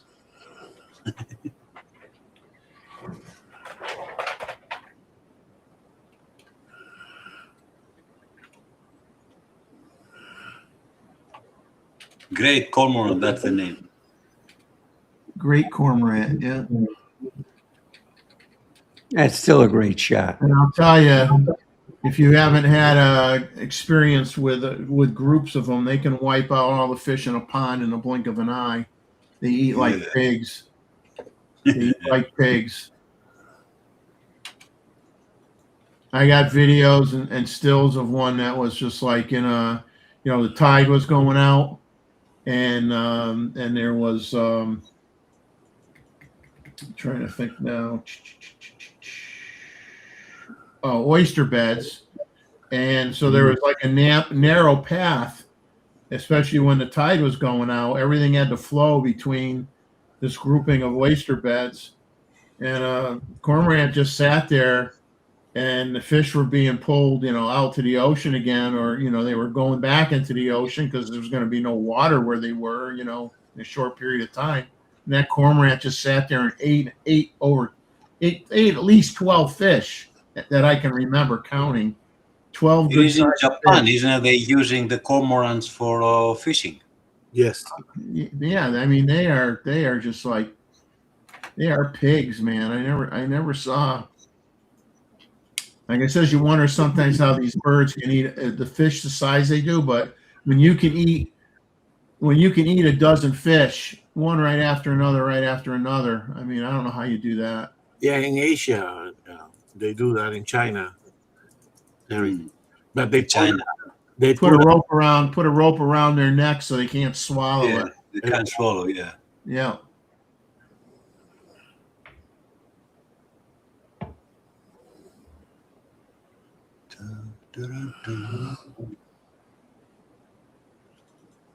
How call this bird? Cedar waxwing. There's a baby eel. Baby eel. no more.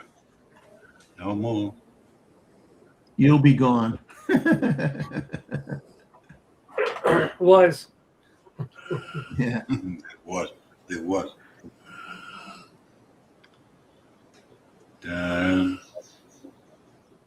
It costs you a lot, this one, isn't it? That one favorite, what he said. Yeah.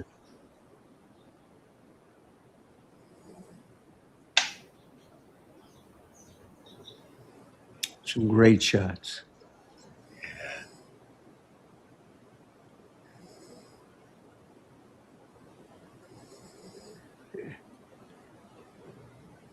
Gorgeous. What are you going to call that picture, Jeff? Floating on air? Floating station. Rear end. Oh, rear end. Okay. Rear end. I don't know. It has like a mouth on the right and a tail on the left. I love that one too.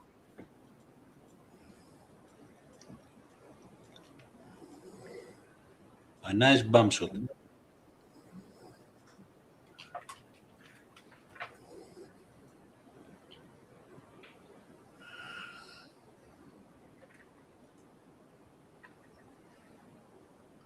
Well, I'm glad Paul was able to send these in.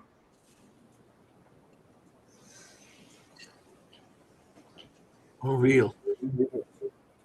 Yeah, those are they're big. I wouldn't want to see one that big. Like the weather, they're wearing something. It's so thick.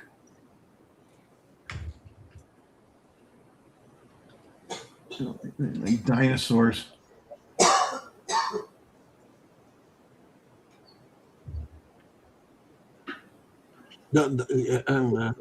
Paul was talking about being able to dive in 1 meter of water. Yeah. But even part of the challenge, which is more amazing to me, is not disturbing the sediments so that you can take a photo. Yeah. Yeah, I gotta think you gotta find a spot and not be using your and just kind of like so you make it so you're not touching the bottom, but just find the perfect spot and then sit there and take the pictures because you kick your fins and you're only in 1 meter of water. It's almost impossible not to kick up everything. He mentioned that the one that has a little worm in front of the eyes is a parasite. It was a parasite. Okay. Oh, okay. So it's attached to the eye. Oh, I thought okay. it was one of the plants there. I don't know. I thought it was a leech myself, but I don't know. Yeah, well, I guess that's kind of what it was. We'll go back to it here. Yeah, right there. Yeah, I see. I thought it was like the left And it one. was growing Here it all is, over. running all the way up. Yeah. Yeah.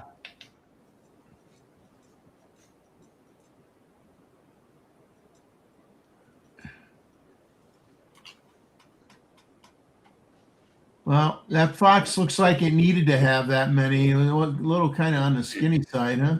Maybe. Looks hungry. I don't know. Probably have a big family.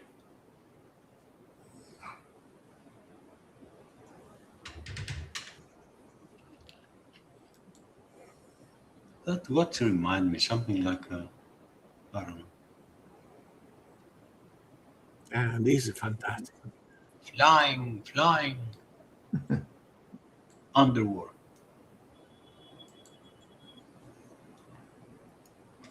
Outside. Yeah, I had to do 2 or 3 takes until he said, no, he's moving his head sideways. Yes, So, that's sideways, yeah. yeah. And guys, we have. Oops. No, we're good. So that's it, everybody. For the photos, and once again, wonderful job by everybody, and 18 photographers. Yes, 18 photographers. 18 photographers. Ooh, good. I'm probably close to 100 photos after we added. After you added, Scorazzi. Beautiful. Thank you, guys. so it worked out. Everybody give themselves a round of applause because everybody deserves it. It was beautiful. Beautiful show. And for those of you that don't watch this show, you should be ashamed of yourselves. You're missing all this fun. You're missing all this knowledge and all these great pictures. Shame on you. Shame on you for watching the video on the next Sony camera.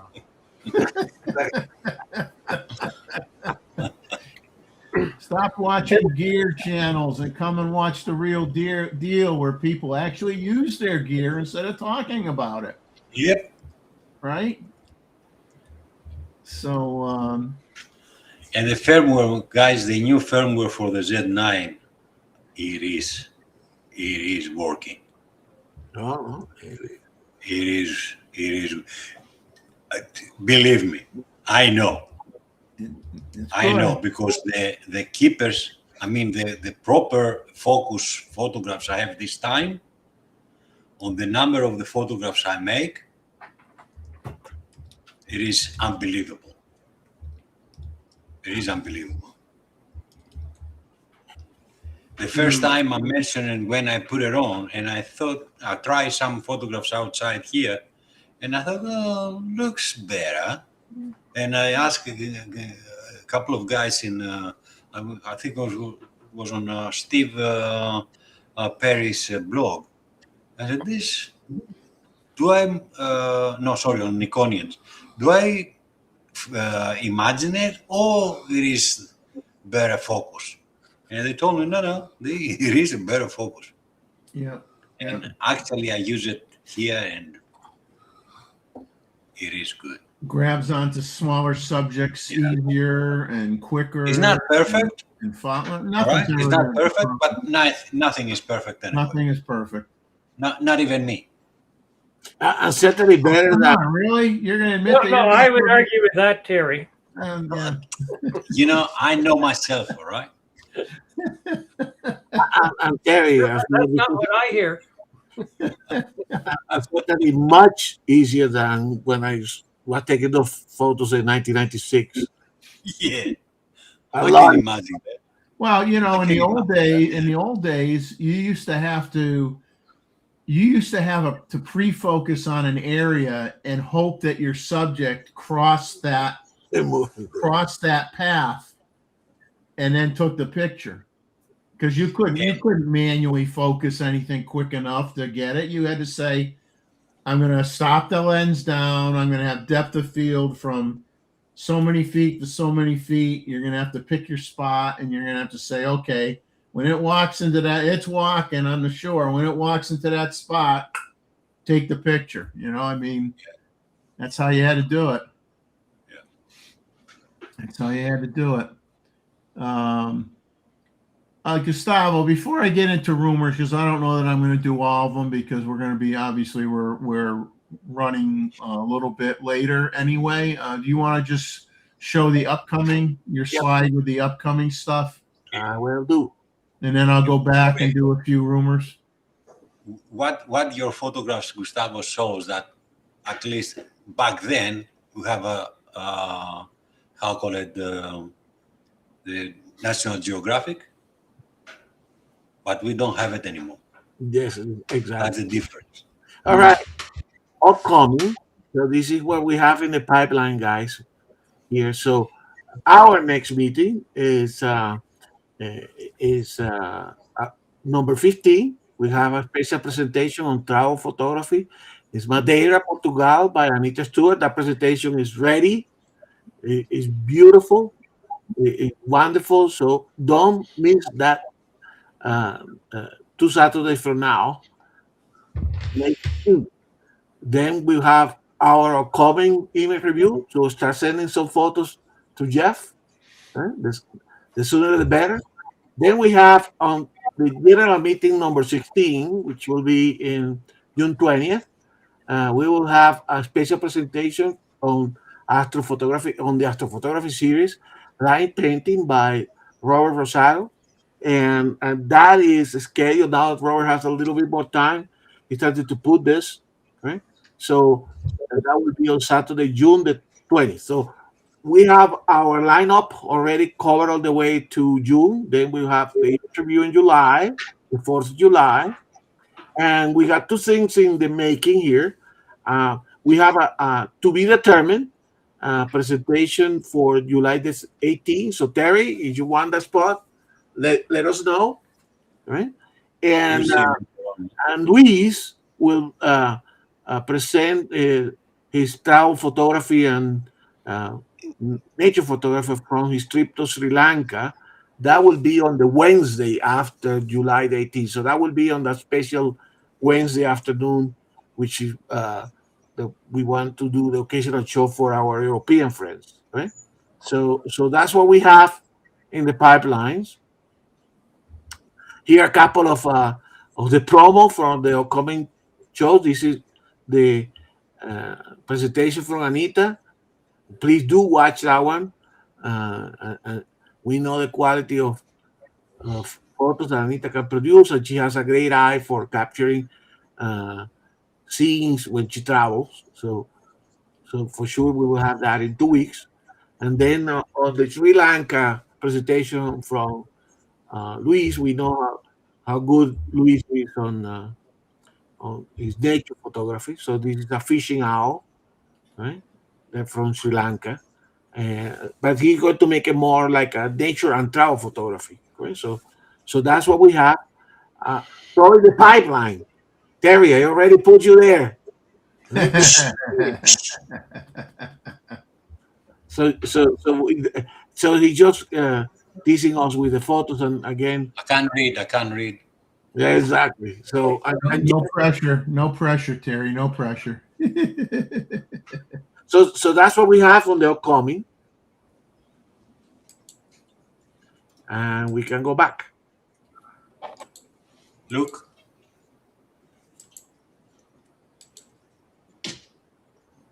Okay. see the monkeys? See no evil, hear no evil. Talk no evil. You bought that one there?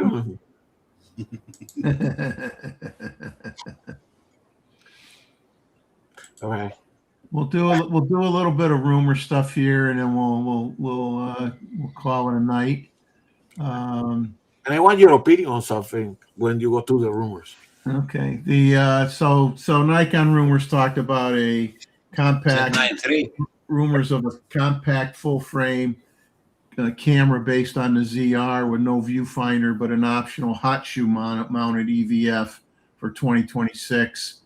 Other specs associated with this rumor is that it'll have 2 physical dials, one being a dual purpose, a high resolution full frame sensor, no IBIS, no video, tilt only OLED screen, similar to the ZR, but photography based, not video, small slim body, 22 to 25 millimeters thick, black champagne and panda color options, and a fixed lens camera. And then Matt Irwin did a video talking about part of the video talked about this Nikon rumor article as well. I made comments of my opinion on this on his show. I think that when you look at how well Fuji is doing with their obviously typically smaller bodied cameras, APS-C cameras, and actually the smaller cameras are outselling now the bigger cameras. Obviously, they don't sell for the same amount of money, but they are doing very, very well. There is a market for it, and I would like to see. My opinion was I'd like to see back in the 50s and 60s. You know, Nikon had rangefinder cameras that went toe to toe with Leica, and I'd like to see Nikon try to be eventually competitive in the Leica market again, and have interchangeable lens, small cameras that would be fantastic for street photography and other uses as well. You know, what they're talking about here isn't anything that I would jump at with the specs they're talking about now, because I wouldn't want a fixed lens camera per se. I'd want something with interchangeable lenses, but that's just me. You got to start somewhere. But you know, if it evolves into something where you could get, you know, like a level of performance, you know, for thousands of dollars less, which it would definitely be if Nikon made it. It wouldn't be anywhere near as pricey as a Leica, and it could definitely be just as good as a Leica because they've done it before and they could do it again. That's just my opinion on that. There's Nikon Day at B&H Photo on May By 7th. the way, Jeff, so this is the one that I wanted to talk about. These Okay. rangefinders. And locally today we didn't have Roy because I would have loved to hear Roy. Oh, Roy would. I'll pretend I'm Roy.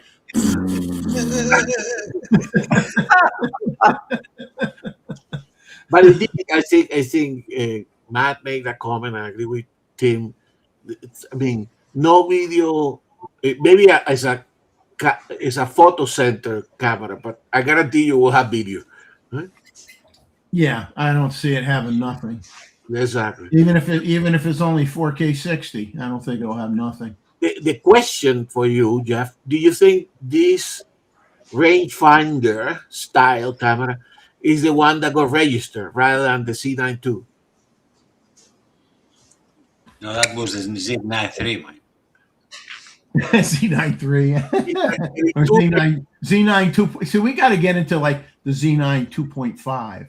There are two registered cameras, correct? They have been registered because of the Wi-Fi and the cameras. They have to be registered. Yeah, I don't know. I mean, I think I Would you think think the 57 megapixel sensor would be in it? If it was the Z9 II I'll with be the honest with Expedia? you, I think the megapixel wars are foolish. I think when you get beyond, I mean, between overall performance, I mean, almost everybody says you got to be in that 45 to 50 megapixel range for optimum performance.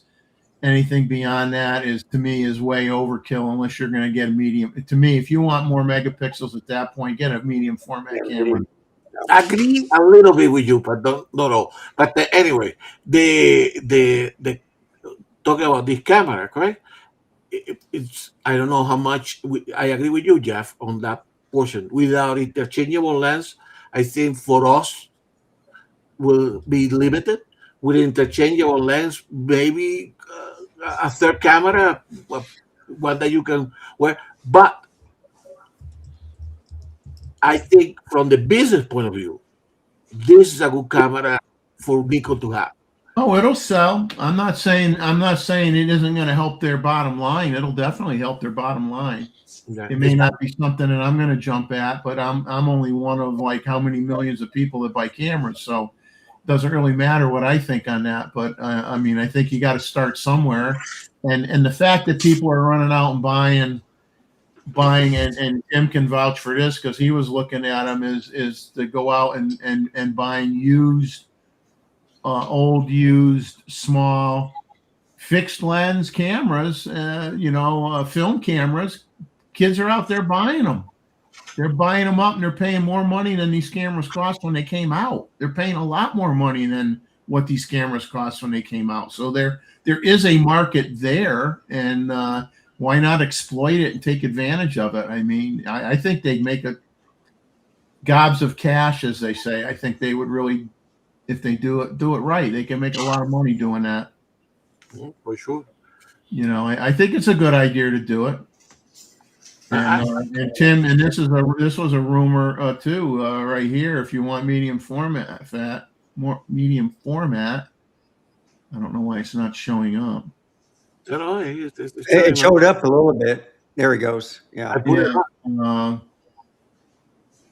Because many people will tell you that what they call medium format now isn't really true medium format. No, it is not. Okay, medium format. Only the phase True one. medium format was the old Hasselblads and of the day, film cameras, that kind of stuff. Those were much larger image areas than what you're getting from the Fuji cameras today. But you come out with only the phase one is a medium. Yeah, right. The Hasselblad and the other ones, they are mini.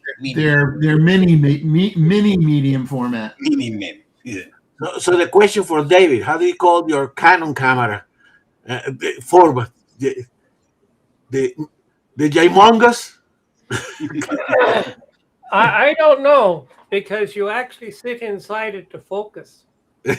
So I don't know what you would call that. I've seen a photograph of one on a rails on a train, like a train, Yeah. Okay. big one.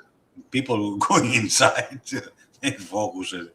That was so big. This one you saw, David, or Yeah, like it's actually a carriage, a horse-drawn carriage. yeah. But how big was the box? The one I saw this photograph was something like a 2 meters high. Yeah, it's more than 2 meters high. It's The box, not the it's like your old horse-drawn carriage that was covered over. They get your driver and whatever sit on the front, and this was the inside. That was the interior of your camera, and at the back, that's where the lens was, and the lens was about this big in diameter. Yeah. So, and next time I'll show you a picture of the inside, so that you can see. But they had seats and they had a screen that you would focus on. Oh, wow. The Scubarazzi Paul, aka Paul, asked if people ever use pixel shift, and I think that's things like pixel shift and focus stacking are all things that people may have strong opinions about one way or the other. The way I look at it, and it's another tool in the toolbox, okay, and there's nothing wrong with that. But let's just say there's some tools like if you're doing focus stacking or if I was taking a beach scene or something and I got waves coming in, I'm not going to do that kind of stuff. It's not going to work. I mean, and I've seen videos where people do focus stacking on beaches, and then there's a whole big process of crap they're doing with software to try to blend everything so it doesn't look, as bad. Terry, It's there's certain circumstances where that technology works well, but there's more times where due to something moving, due to a wind or a breeze or a moving subject or things like that, where that stuff doesn't work very well. So Jeff, it's a matter of expression of the photographer, of the artist, or whatever. It's whatever he has on his mind. Yeah. Where I see that, not how the photograph made, but what the photograph shows. That what there is the matter. That's for me, it is the point. How I make the photograph, who cares? How you make a photograph, who cares? I care about what you show me. If I can understand, if I usually steal your pictures and put my name on them. Is what I do. Oh, well, that's another way. I mean, yeah, that's okay. Don't limit yourself. Don't limit yourself. Be open-minded and open-handed. You see, with Jeff's method, he doesn't have to buy a camera, so it's cheaper yet.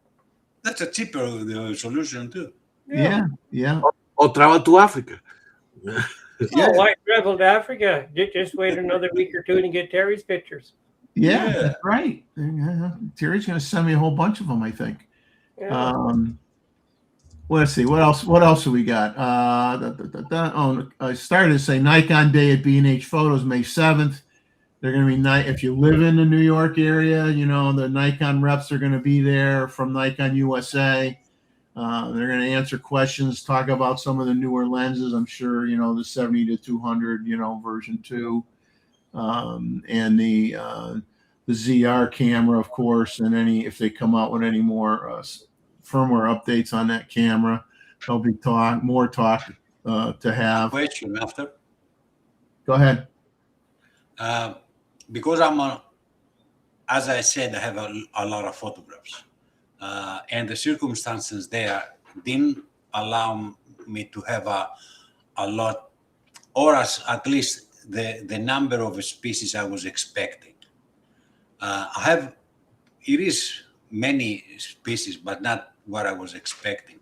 And I had a small problem, what to send you, what photographs, what style. If I send a variety, because of the limited number of species, I'm afraid I will make it repeats. I will repeat myself. That's why I thought maybe it would be better if I sent most of the times one species or maybe two with a different setup.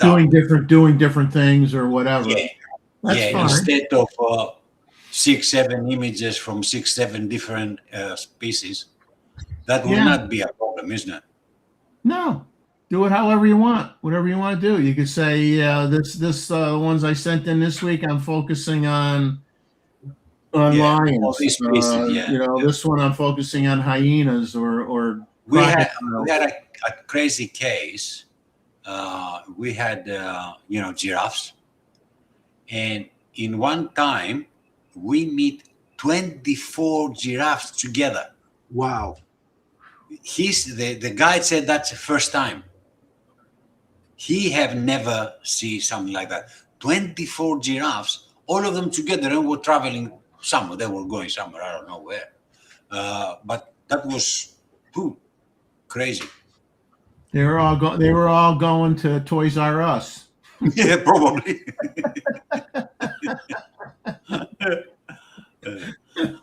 I wasn't lucky with the hippopotamus. Yeah. Yeah, just I had send an open mouth. send a series of images on one particular subject matter and do it that way, because that way you're That would showing be- different expressions, different. I would be more variety, more easy for instead to feel repeating. Yeah. Until you make your presentation, and then you can show the spread of the. Yeah, and that's Yeah, in in July. this case, when I have to realize, look, I like what you said, and I as I told you the other time, yes, okay, I can do something like that, but I have to put in my mind how to present that, and I'm looking forward to see Anita's and to see the way they present the things, and like the travel experience they produce, they show, and I'm taking ideas from there to see if I can do something similar. Beautiful. Thank you.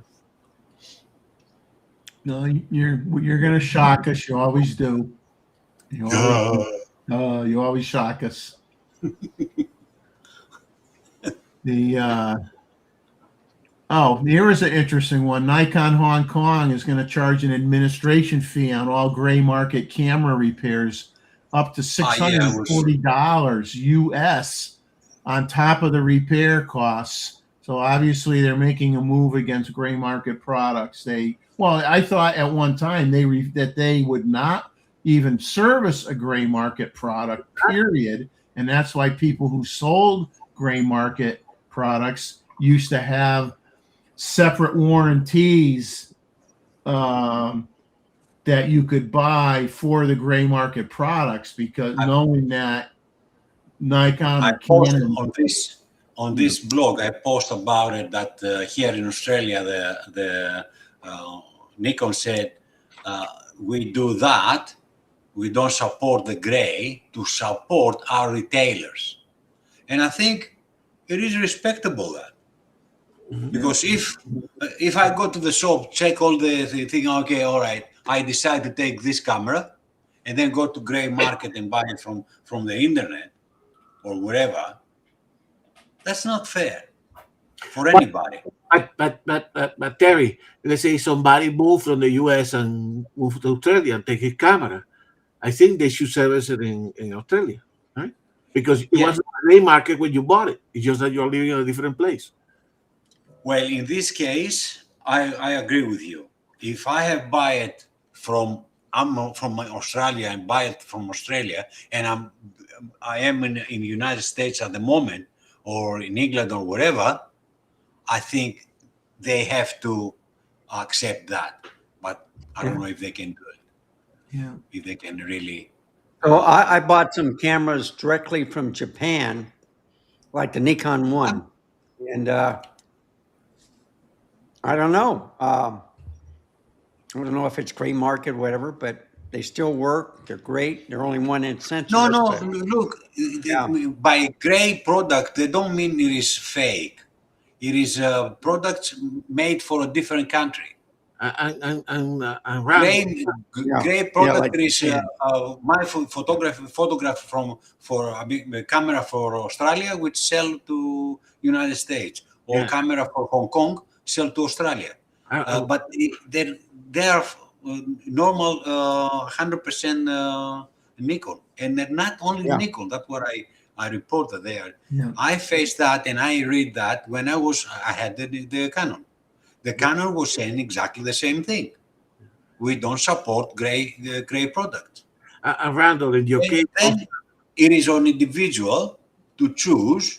I'll buy this one without warranty. exactly. It is okay with me? Okay. Not okay with me? Not okay. But That's- Randall, in your case, your camera is a vintage camera, which they don't service anyway, correct? So you have to go through those people like that work with Jeff that actually repair vintage camera. But you see these issues, the gray market camera, just briefly here. When we used to buy, magazines and all that, in the listing from B&H, they were the two prices. The ones that were great cameras and the ones that were the other one. Nowadays, I mean, there is no great. Somebody report that about B&H. Yeah, They had a B&H camera, and B&H said that it is a absolutely legal, proper camera, and Nikon was, USA Nikon said no. they don't do it anymore. Yeah, no, for certain camera. I don't know how or whatever. They Yeah, didn't say there are many Yeah. smaller chain camera something stores was that sell a lot of gray market cameras, and the problem is they hide. They don't make it obvious that you're getting a gray market camera. Look, it is another, I think, is hypocrisy somehow, because I bought things from Amazon, which is definitely gray, because they bought it in Hong Kong or wherever, and Nikon accepted like normal, and they give me the extra year warranty and everything. I've registered the thing in Nikon, and they accept it. By the you give the series, the serial, you give the receipt, you have it, and they will accept it or not. Because another one they didn't accept from me, I don't remember, it was, I think, a lens. Said, sorry, we don't know this serial. And this shop, you bought it from, we don't know the shop. That means it is a gray. They didn't accept it. But other one, part which I bought from Amazon, they accept it. Well, business. Yeah. Business.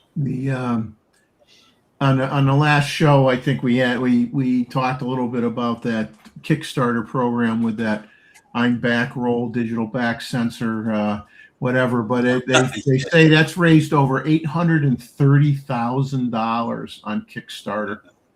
$830,000. I don't know, but how these things work. Do you know how that works? Amazing. Last show, Barry. Yeah, last show. Yeah, go back a show. We talked Yeah, about. but all right, no. What I mean is, yeah, you go, you pay I saw the show, my friend. You give the money and everything like that, and what you actually gain, that you take the camera or the thing faster. No, Kickstarter program is it is not a zero risk scenario. Yeah, I know that if it doesn't go, you lose your money. I supported 3 or 4 Kickstarter products. Yeah, they've lost their money. Yeah. And well, if it comes to fruition, the benefit is that you get it at a significant discount versus what it's going to cost when it comes out and it's sold in a retail store. Yeah, but you're taking a risk that it may not happen. Yeah, but I never got burned. Pay more money than what actually the subject will the object will cost. No, After- no, you're paying less money They than take- it's going to cost. Did they take part of the company or something? No, they're trying to generate funds to manufacture the Yeah, product. to manufacturing. Yeah, okay. So and with them not, and they're not having to take out a loan, a business loan, and you're signing up to take a risk that it may not happen, and they're using that money to make the attempt to manufacture that product. Now, all the ones I've dealt with, I have never gotten burned, and I've gotten fantastic product for a really good price, 30, 40% cheaper than what it costs once it is through the Kickstarter program and done, and they got a website and they're selling it like a regular business. The price is now higher. So, But but I'm pretty it's a risk. sure- There's no guarantee. Yeah. I can understand that, sure, and you can risk it if you think it is something you will catch. Okay. Yeah, I mean, But, and it's it depends. If I'm not gonna give somebody $5,000 on a whim and hope, but I mean, if it's something that's gonna cost me $300, I might be willing That's to take it. the risk. That's the point. I have seen Kickstarters which they give the special, the top one, blah blah blah Yeah. blah, and they give a $3,000 thing for a thing which is not cost so much. It will take more than one, and I thought maybe they taking a part of the company, like buying something. I don't know, shares on this company later on. No, it has nothing to do with That's shares. why- It's just specifically Just for the money. theoretically getting that product early in the game and cheaper than when it's And just to risk, and just it's to a risk. risk. It's a risk. If the they subject is not try to performing. make it and they have all sorts of design problems and they decide that we can't make it, then you lose your money. Yeah. So, but I mean, people have I been don't doing think I will that support for anything like that. people have been doing that for Gustavo. Remember the guy's name? There's a guy in Florida that takes pictures of in Sebastian Inlet, takes pictures of ospreys all the time. Yeah. His last book that he published was all financed through a Kickstarter type program where people, maybe said, okay, I'll sell you this book. I'm going to do a book and I'm asking for $30. If you do it early, it'll be $30. When it comes out on the market, it'll be $50. Fair So enough. he gets all the money from people that are willing to take that risk, and that pays for the printing of so many hundreds or 1,000 books or whatever. And then if it works out, you get the book and you saved yourself a certain percentage of money. And he did not have to pull any money out of his wallet to get those books published. So, and there's more people doing that with stuff like doing books, because that way you kind of know that so many people want your book already. They already gave you money. You know what I'm saying? Fair enough. Yeah. If I go to write a book and I go, gee, if I go to do a book, how many am I going to be willing to pay out of my pocket? I don't even know if anybody wants to buy the book. But if I do a Kickstarter program, you're telling me you want my book. You went and gave me money. Now I'm going to use that to print the book. So it all depends on what it is. There's a case, 150 millimeter f5.6 autofocus reflex mirror lens. If people remember what reflex mirror lenses look like, you get a very odd ball bokeh from those types of lenses, and they're just typically a lot cheaper, $649 in this case. So that's something that you could get on pre-order at B&H right now for $649. 150 millimeter f5.6 reflex mirror lens. There is a Shoten, Shoten, Shoten GX-TZ adapter that'll be available soon to allow you to put Fuji GF lenses on to work fully on Nikon Z mount cameras. So it hasn't come out yet. They don't have any pricing yet, Supposedly, it's going to allow autofocus, aperture control, lens stabilization, correctly record your EXIF data, and everything. But there's no. Well, actually, there is a price on this particular one. It's adapters made of metal. Has a rear cover with contacts, USB-C port, which can be used to update firmware, and it's going to be $366.99. So that's the Fuji GF lenses to work on Nikon Z-mount cameras. Sony rumors, the big thing is the A7R6 is coming out. Sony Alpha Rumor says they're 100% certain that the A7R6 and their 100 to 400 millimeter f4.5 GM lens will be announced on May 13th at 3 p.m. London time. It supposedly this is going to be a 67 megapixel fully stacked sensor. This is the killer. They say it more or less does everything an A1 II does, but also has features that are in the A7 V. And it's going to be priced around $5,000, which is $2,000 less than the A1 II. So if you're somebody that bought an A1 II and they're saying it's got the advantages of high frames per second shooting that an A1 II would have for wildlife photography, but it also has a 67 megapixel sensor and has video features and stuff that might be in the A7R5. We'll see when it comes a out. lot of ticked off Sony A1 II owners out there because there's gonna be a camera out that is That's Sony, man. Sony. That's gonna be better, That's Sony. a better camera. You buy Sony, you accepting this rule. That's how they doing business. You like it or not. You don't like it, follow normal cameras. Yeah. Don't follow Fuji. How call it Sony? But So Sony that's how it does it.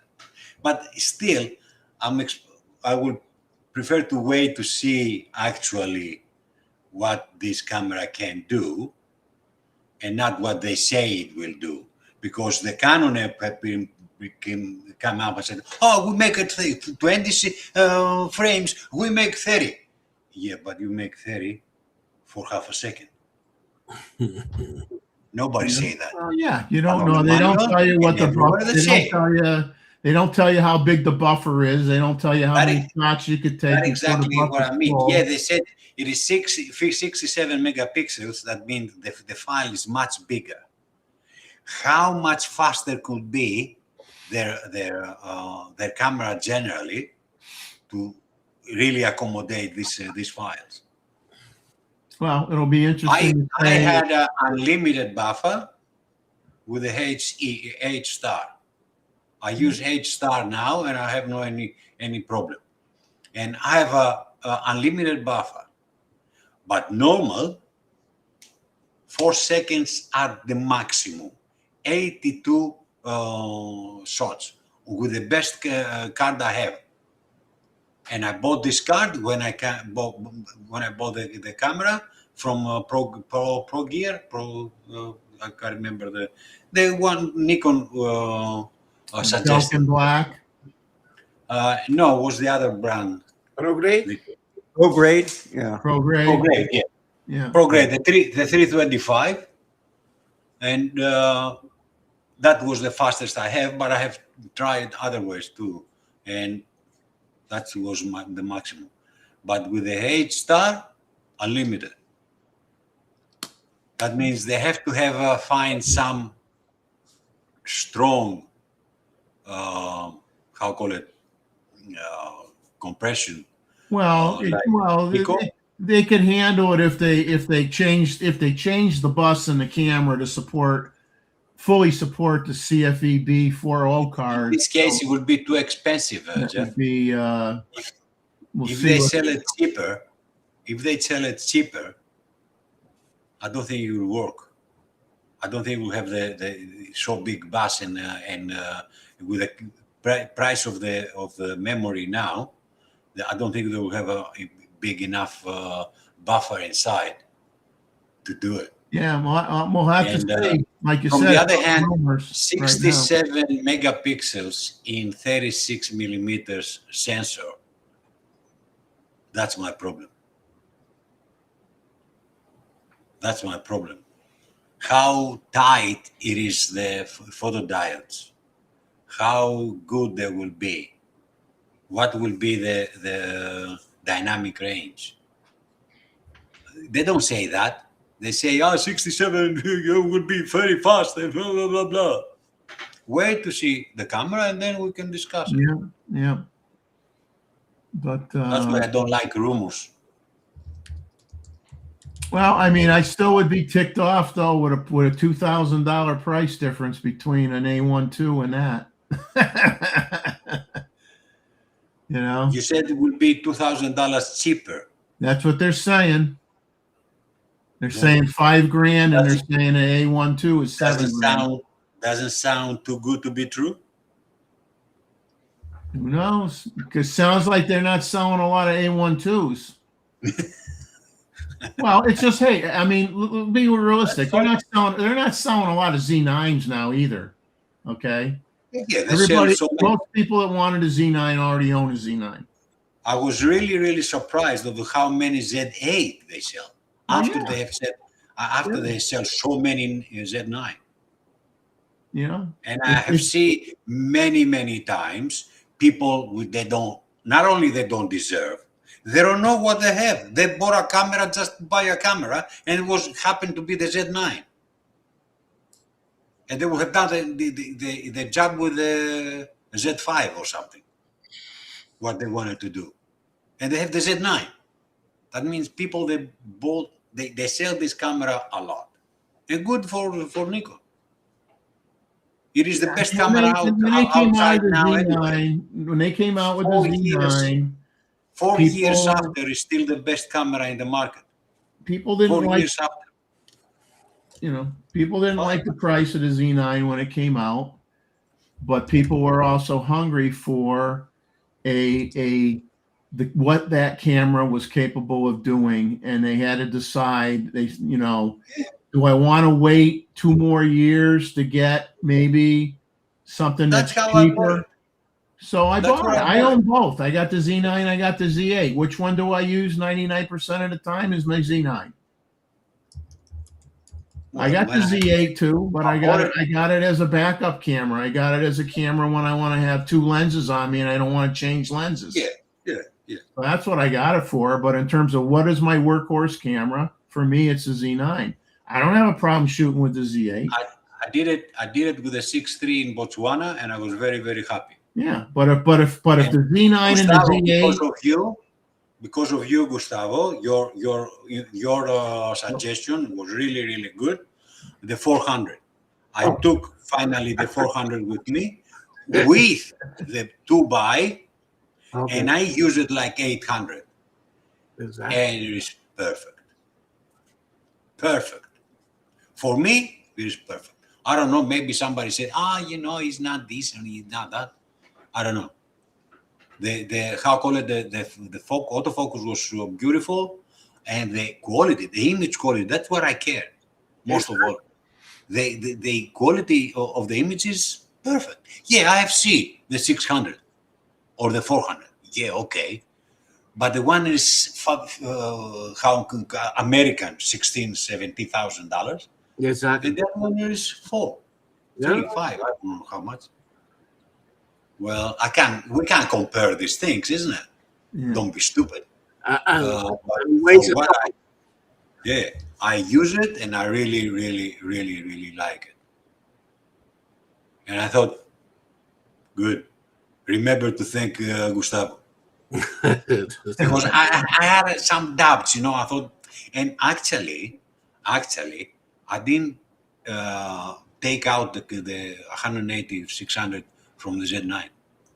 It was there constantly. It was from the moment I go, I go back, I had the lens on the Z9. I use all the other lenses with the 6.3, and except the ones, the 14-24, the star I tried wasn't working all right. Exactly. Didn't do anything good. on a star photograph. That's it. I mean, and it was good, and it's good quality. So a quick question here, Terry. So the people that were with you in the boat and in the same area, were they shooting Nikon, Canon, Sony? What do you saw? Because I know think the pangolin people use mostly Canon. Yeah, the two couples we had with us. The three of the four were using Nikon. One of the four was using Sony, and actually didn't have a camera with her, and she took the camera the pangolin was offering, the Canon R6 II, I think, or 3. Exists a 3? I think it was the 6 R6 II with 100-500, which is very good lens too. Yeah. And they give her that, and that's what they offering. If you don't have a camera, you don't bother about it. We'll give you the camera. Wow. Which is good, isn't it? Oh, for you. It saves you and all the cards, and they give you all the cards of the photographs you will do. And you take it with you? Yeah. Oh my God. That's and of course, look, it is SD cards. Of course, how many you take? 1, 2, 3? Yeah. No, I know, but still, $100. They know the business well. Exactly. Yeah, exactly. But they do that. Yeah. And from all this stay there and everything, I have only one problem, which I reported and I told them that was a problem on the construction of their own hotel. It is 2 floors, and from what we discussed with the other guys, we were the only ones on the second floor, and the other 2 couples that were down, and the top floor has a very, very high ceiling, like a dome, half dome, very high ceiling. That's in the boat, right? That's a boat. No, the hotel. The boat was beautiful. Well, keep those for the presentation. those anecdotes for the presentation. Yeah. That would be nice. Yeah, but yeah, I had this problem. I think I'm going to skip the rest of the rumors because we're getting late here, and I don't want to talk. I don't want to talk for another hour because my throat's getting sore. It's better to have surprises from the companies. But I don't read any rumor about the Z9 II. I'm expecting Nikon to surprise me with what they come up. If it is good, good. If it isn't, it isn't. Well, sometimes it's not that it isn't good. It's that what they made better, they made better, going to change your life enough to make it worth spending the money. If I'm expecting A and they don't give me the A, for me it doesn't matter how good it is the Z9 II. If it doesn't have it, I don't like it. Doesn't mean it is bad, but it's not good for me. Yeah.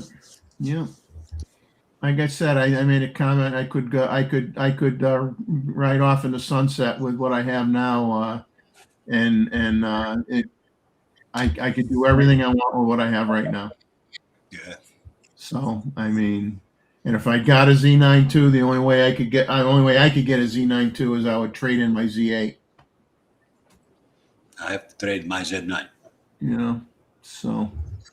But anyway, I'm afraid it would not be so easy.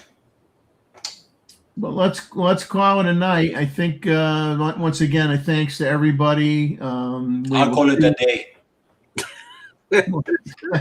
We'll see you in 2 weeks. And we'll have Anita's presentation, and that ought to be wonderful. We all see what she does every time we have a photo review, so we know it's going to be good. And so I thank everybody that came in on the chat and hung out with us. Here we are at 1:30 in the morning on Eastern Daylight Time in the U.S. of A. And we thank you very much for your participation and for your loyalty.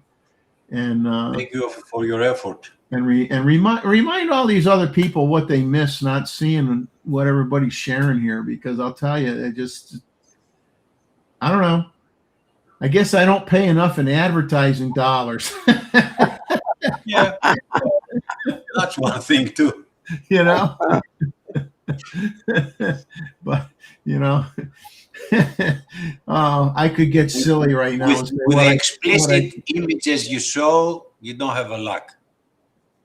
No monetizing, no promotion of you. Be careful what you publish. No, I don't want to be monetized. Well, put it this way: if I got monetized, to be honest with you, if I did get monetized, I wouldn't even fill out the form to get the money. To be honest with you, I don't want to deal. I don't want to deal with taxes. You'll have to worry deal with the income tax BS and all It's that. so ridiculously low, little money, which is No, it's like forget it. You know, I mean, if you know, you do it for love. You do it for sharing. I never did it for money. I never did it for money. I don't do it for money. I don't. That's our difference. You know.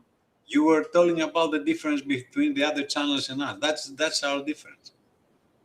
You know, We are a bunch of friends, and we show. We don't show off, and we don't push somebody out because it isn't this or it isn't that.